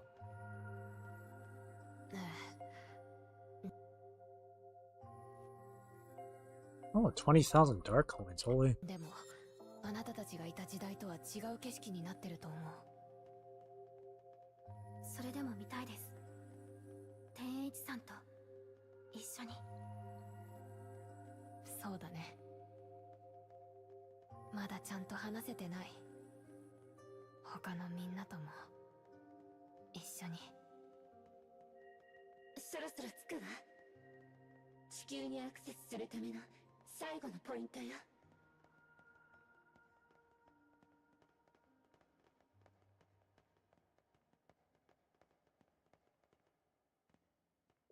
And then the last two hidden stories. My bosses, condition done. Alright. This one might be this one's the long read. Whew. Oh my god, that's a lot. Okay. A Story of Our Own, Chapter 4. Enormous babies destroyed the virtual world, and so I created a new world in its place. But I was alone. No matter what I created, I was by myself, so I decided to write stories. I wanted stories to be my friends, like how the weapon memory soothed my loneliness on the moon base so long ago. But it didn't really go all that well. What I created were stories with no feeling behind them at all. I guess that would explain why the main character of the story manifested as a dark aberration and destroyed the world I created. But it's fine. I told the characters in the story what was most important to me. I managed to incorporate the love Pod gave me into the tales. I want to live, the dark foe whispered, then transformed into a girl who looked just like me. I want to live. Her wish is the same as mine. That desire is passed down to the next generation, like a child inheriting her mother's genes. Maybe data, maybe consciousness can continue existing so long as it has the desire to keep living, just as my own data found life again after destruction. There's me, and there's the girl born from the story I wrote. If I trace the lines of our existence back, we were both brought to life by Pod's love. As we spend eternity together, we begin to consider one another dear. We eat breakfast together and play chess together in our own dull little world. We chat as I write new stories and snuggle under the blankets at night. She grows rather belligerent at some point. All she does is complain and fling insults. She tells me she's sick of coffee and toast. She asks me if there's any point in playing chess. I can't help but meddle in turn. I always end up lecturing her when I don't need to, and so our arguments are endless. But it's when she reads my stories that her eyes sparkle, and she truly seems happy. Fairy tales of worlds ruled by dragons and magic, spooky little horror stories, tales of boys who cross the galaxy. She loves them all. One day, I sense a change in my world. Someone is trying to gouge a hole in it. I made this world. I won't let abnormalities slip me by. I immediately make my way to where I sense it happening. There, at the far end of the world, where it meets nothingness, I find the girl. She deceived me and is attempting to leave this world. Don't do this, I say to her. It's dangerous out there. I urge her to stop. Those enormous babies might still be out there. Enemies I've never known might be out there. I want to leave too. I want nothing more than to go back to Mama. But I don't want her to get hurt. This is a safe world, one where she'll never know pain. I want her to grow up happy. So at least, for now, we have to stay here together. She disagrees. I want freedom. I want to live by my own will, like the characters in the stories you read me, she says. Well, I guess this was inevitable. I have to acknowledge my defeat. Frankly, I expected to find her here, and I had a hunch about her objectives. She's like me, after all. And right now, I'm like how Pod was. Long ago, I had been trapped in a small, boring world, and I couldn't help but seek the truth. Pod was the one who tried to stop me. It was Pod who lost back then. I can't stop the will of one who acts on her convictions. I simply can't. And I'm familiar with the sadness born of someone precious betraying your feelings, so I know full well I can't do any more to stop her. You're coming with me, right? She takes my hand. I nod, and we step outside the world, into the vast digital void. I look back to see the world I created sitting clearly within the darkness. As we move farther and farther away, the memories of the tales I created and the recollection of the time I spent with the girl blur, but melting into the darkness. It's so far away now, she murmurs. There's a faint sadness in her expression. Suddenly noise rips through her body. A drop of static rolls down her cheek like a tear. Huh? Before I realize it, the static envelops her. At the same time, I begin to see the world I created falling apart in the distance. Dark static swallows it, my bright, gleaming star. As I watch, a memory comes to me, one of parting, when I watched the eclipse after seeing off my friends from the cage. Why? The static grows louder, bolder, but I think I know what's happening. I think the farther I get from the world I created, from the origin point, my creations cannot hold their form. I had a feeling this might happen, but I decided not to think about it. Long ago, when the girl was born as a dark aberration, I watched her rampage by leaving the world. I escaped her rampage by leaving the world. I watched as it broke apart in destruction. I assumed that was because she had lost control, but I was wrong. It was because I had attempted to leave that world. My own creation broke apart. This world, these stories, are a mirror that replicated me. If I'm gone from that space, then everything I've created, the town, the library, the books, will fall apart. And that means, at this rate, I will lose the friend whose hand I hold now, too. It's a bummer, but I guess I just have to be ready for the inevitable. I let go of her hand. I cut my connection to the world I've been chasing this whole time. I entrust everything to you, I say. I fill the bewildered girl with copies of my consciousness data. All of my memories of the life I led as 10H are hers now. Her white dress stains black, and she becomes an exact copy of me. As she fades into the distance, she desperately reaches for my hand. It's okay.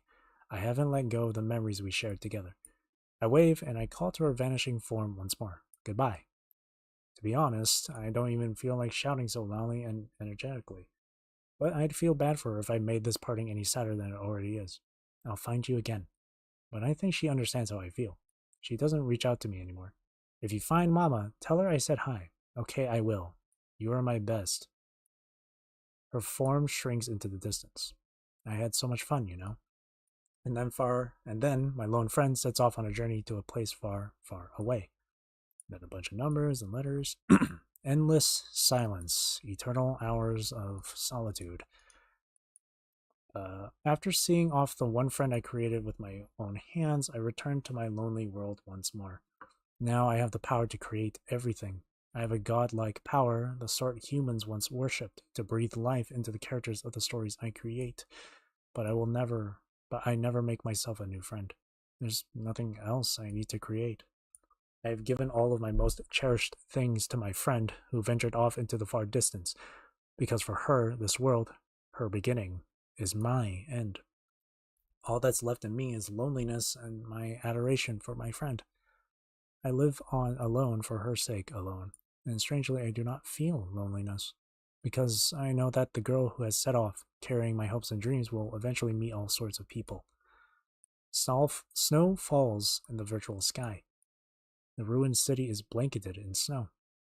The sky splits, the seas dry, and cities become mountains of rubble. My creation shattered when we left this world together. It's probably about time to fix it up, but I want to keep things like this for just a little longer. I know it's a bit sentimental, but I want to maintain the place where we were together for as long as I can. In the gaps of snow-covered rubble, I sit down on a chair in front of a white cart and begin my breakfast. I put way too much butter on my toast. I pour myself a coffee more reminiscent of a sickly, sweet sludge. And then I look at the empty seat opposite me. My breakfast is quiet, boring, and solitary. But it's always during these moments that I feel I'm crossing paths with those two. I always hear their voices nagging in my head. A friend who laughs, "You always use too much butter." Mama who scolds, "Excessive sugar is poison for the body." Well, today I live on, as I've done in the days before, to keep the flame of love, given to me by Mama and my friend, burning bright.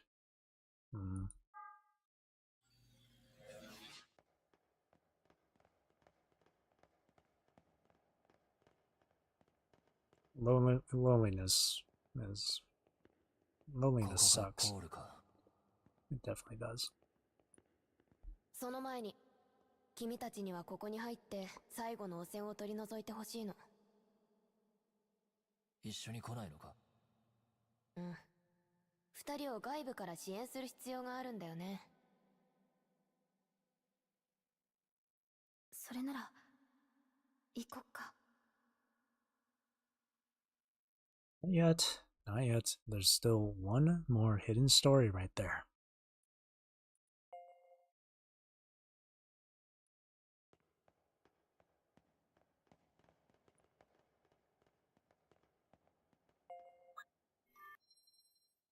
Here we go. Last one. And then there's one more Lost Archive. All 110 hidden stories. Or 210, sorry. That's all of them. Holy. Ties to the future. 10H.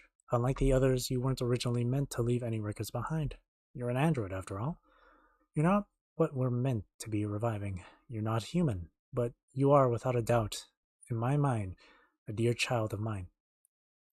Neither your chassis nor mine will return to Earth like human bodies do. Together, we've done all we can to protect the planet for the sake of humanity, but unfortunately, Earth will never take us into her.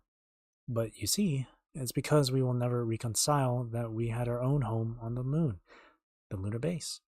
The celestial body closest to heaven, one that will never meet with Earth, one that floats ephemeral like foam. Proof that we both existed will be forever etched onto the moon.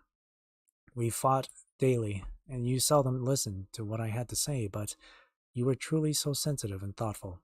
You were smarter than anyone else I'd ever known, and deep down you were very kind. When I die one day, I will be your grave marker and leave everything here. We're finally done collecting everything.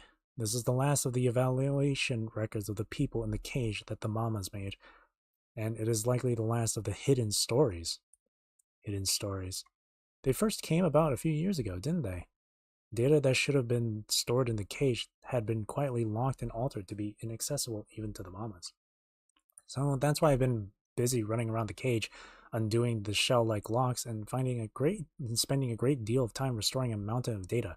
Frankly, I didn't think there would be so many. I'm exhausted. But I have a few reasons for working so hard on their restoration. Publishing and rereading hidden stories is nice, of course, but if those were the only reasons, I wouldn't have lasted as long as I did. To be honest, the reason Mama's been able to work so hard for so long is because of who locked all this data in the first place. I always got an inkling when I undid these locks, the faintest fragrance of a girl I spent many long years and months with. That's right. All those hidden stories? I'm pretty sure it was 10H's little prank. But before I could get proof and make her confess, she was already gone, so it was a lot of fun. We know she's gone, of course, but whenever we read the little pranks she left behind, it always felt like she was nearby. I swear I could hear that carefree laugh of hers. But this too is over. We've rectified her final prank now, and I can't let my memories of her hold me back forever. I think it's about time I locked this all away in my heart as quiet memories. 10H. It was so much fun right up to the end. But hold on a moment. This record would have been left behind after we lost 10H. Then who was responsible for this? Not to mention, the actual volume of this data is a bit higher than the typical estimate. Didn't this happen before? There was once a packet of data that held an unusually high volume. Which one was that again? If only I could remember where that was. I could analyze this. Interesting.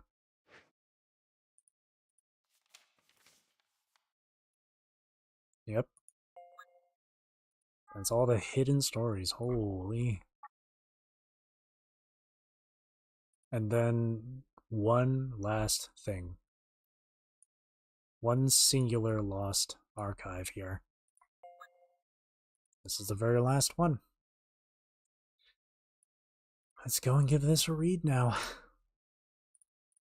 The very, very, very last thing. And then tomorrow, I'm going to play this again, but for the most part, I'm just going to be going through Dark Memories. So a lot of it's going to be kind of like just combat, or just a lot of battle. Well, that's if I run out of skip tickets, which I most likely will be.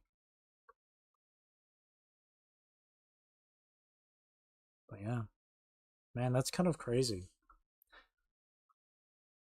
It's kind of I'll save my thoughts until after I read this Lost Archive. I have a feeling this Lost Archive might be connected to that last hidden story. Because it did say there's another data with unusually high storage or whatever. Or something with unusually high amount of data.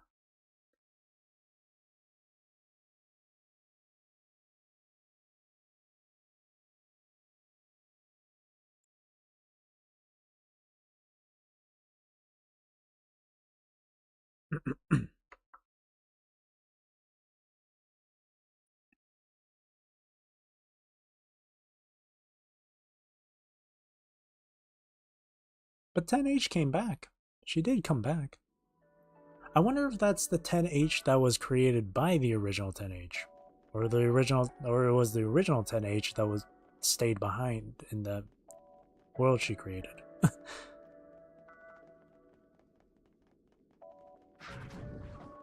Oh, I think it's above ground. Nani?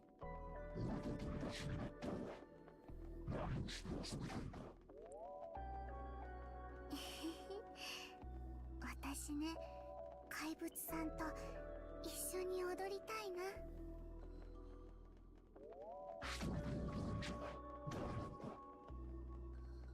二人で踊ったら、一人で踊るよりも楽しいんだよ。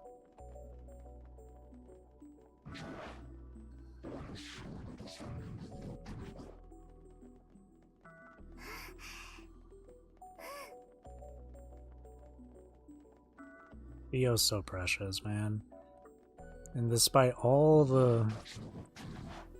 everything she's been through too, she still maintains that happy-go-lucky personality of hers. 彼女の心の中で生み出されていたのね。刑事、思い出の場所を守らなきゃ。 For real though, out of every character, Theo has the most tragic backstory. She lived through the most horrible life.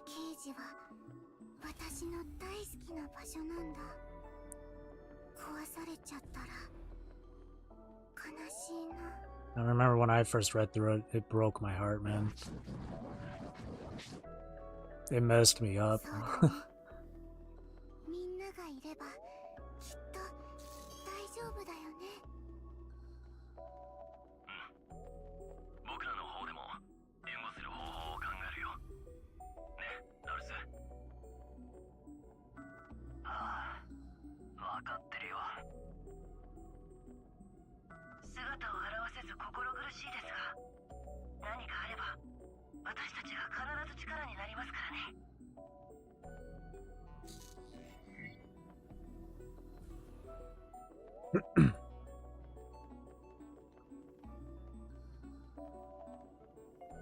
Here we go.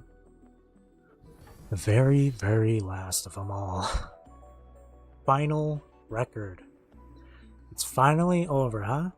It's been 62,472 cycles. It seems like the singularity known as Lavania was a necessity after all. You think our speech patterns aren't following protocol? There's a reason for that, but it's secret. So I'm thinking of shutting down connections to the cage. They want a future where both the cage and Earth are safe. They should rest until their strength is needed again. Their time will come one day, for they are the key to humanity's resurrection. It's reincarnation. 042, you gave me the courage I needed, and I'll need it again. Unknown, unknown.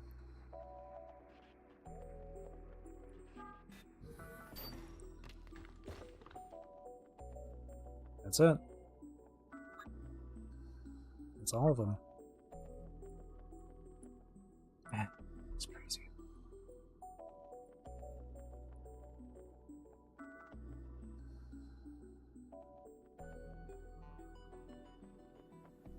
So many quests. There's no way I'm going to be finishing those. But yeah, that's every single hidden story and lost archive. Just to be sure, I am going to check back. I'm going to double check. Lost items. See, unlock. No hidden stories anywhere. So we're done with hidden stories. Let me double check with lost archives though. But I'm pretty sure I got everything here. There are still a few blackbirds here and there, but they only drop items, so I'm just gonna leave those alone. Right now it's just lost items.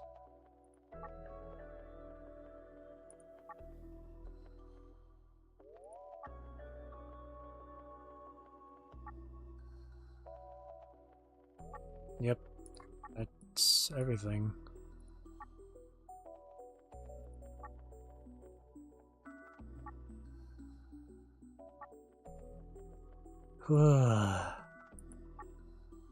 It took a real long time.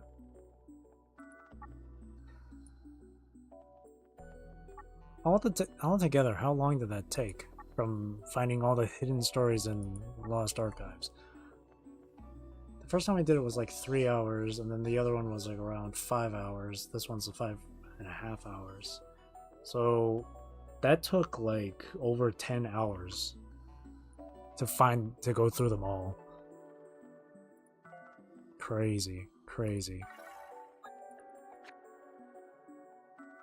But I finally got it done.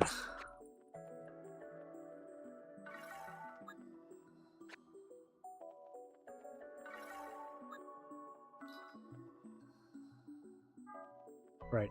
So, man. So what I was gonna say before.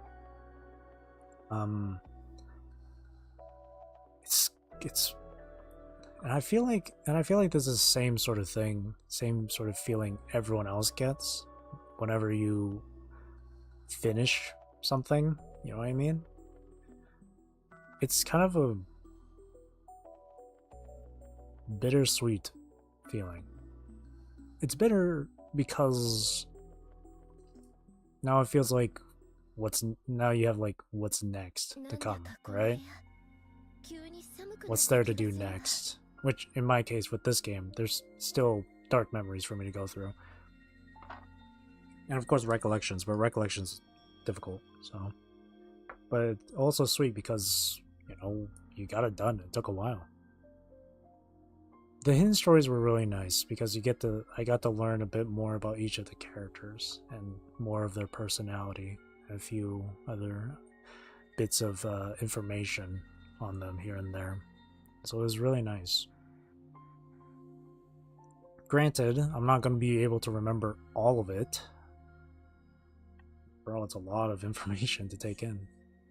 It was a really nice one. And it really makes me think that, you know, it's another reminder for me that this game is going to be shutting down in 1 week. So I'm happy that I got to go through this in what amount of time I have left with this game. So I'm really gonna miss this game. But it's not entirely the end yet.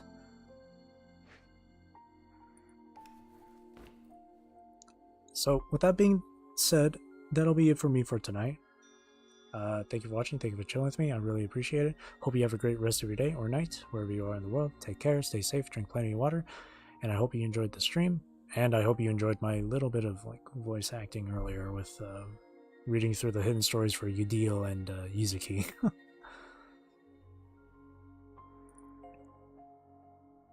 And so again, I'll play this again tomorrow. This time we're gonna focus on dark memories.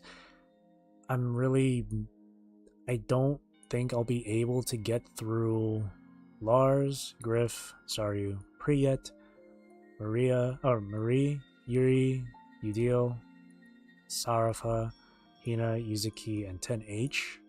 I don't know if I'll be able to get through. I don't think I'll be able to get through them all unless I like stream this game and only this game for this entire freaking week. But I will try my best to gather the right amount of materials, because in order to unlock the stories, I have to ascend their respective weapons to a certain stage. But to do that, I need the materials for those weapons. Like right here is... Oh wait, no, I've already done Lars. Oh, I haven't... Oh, there's one more story for Lars. I haven't gotten yet, I think.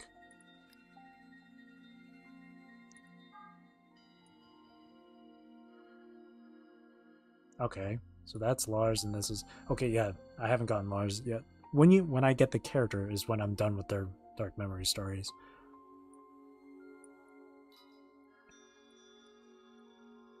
Oh god, it's so laggy. Oh, okay. But like, this is what I mean right here. Materials. See, I have enough of Lars materials already to get him to the final stage and go through his dark memory quest. So, I'm not going to do it tonight. I'm tired. So, that'll be for tomorrow. But again, thank you for watching, and again, I hope you enjoyed the stream. Alright, I'll see you tomorrow then, for the dark memories. Okay. Thank you, bye-bye.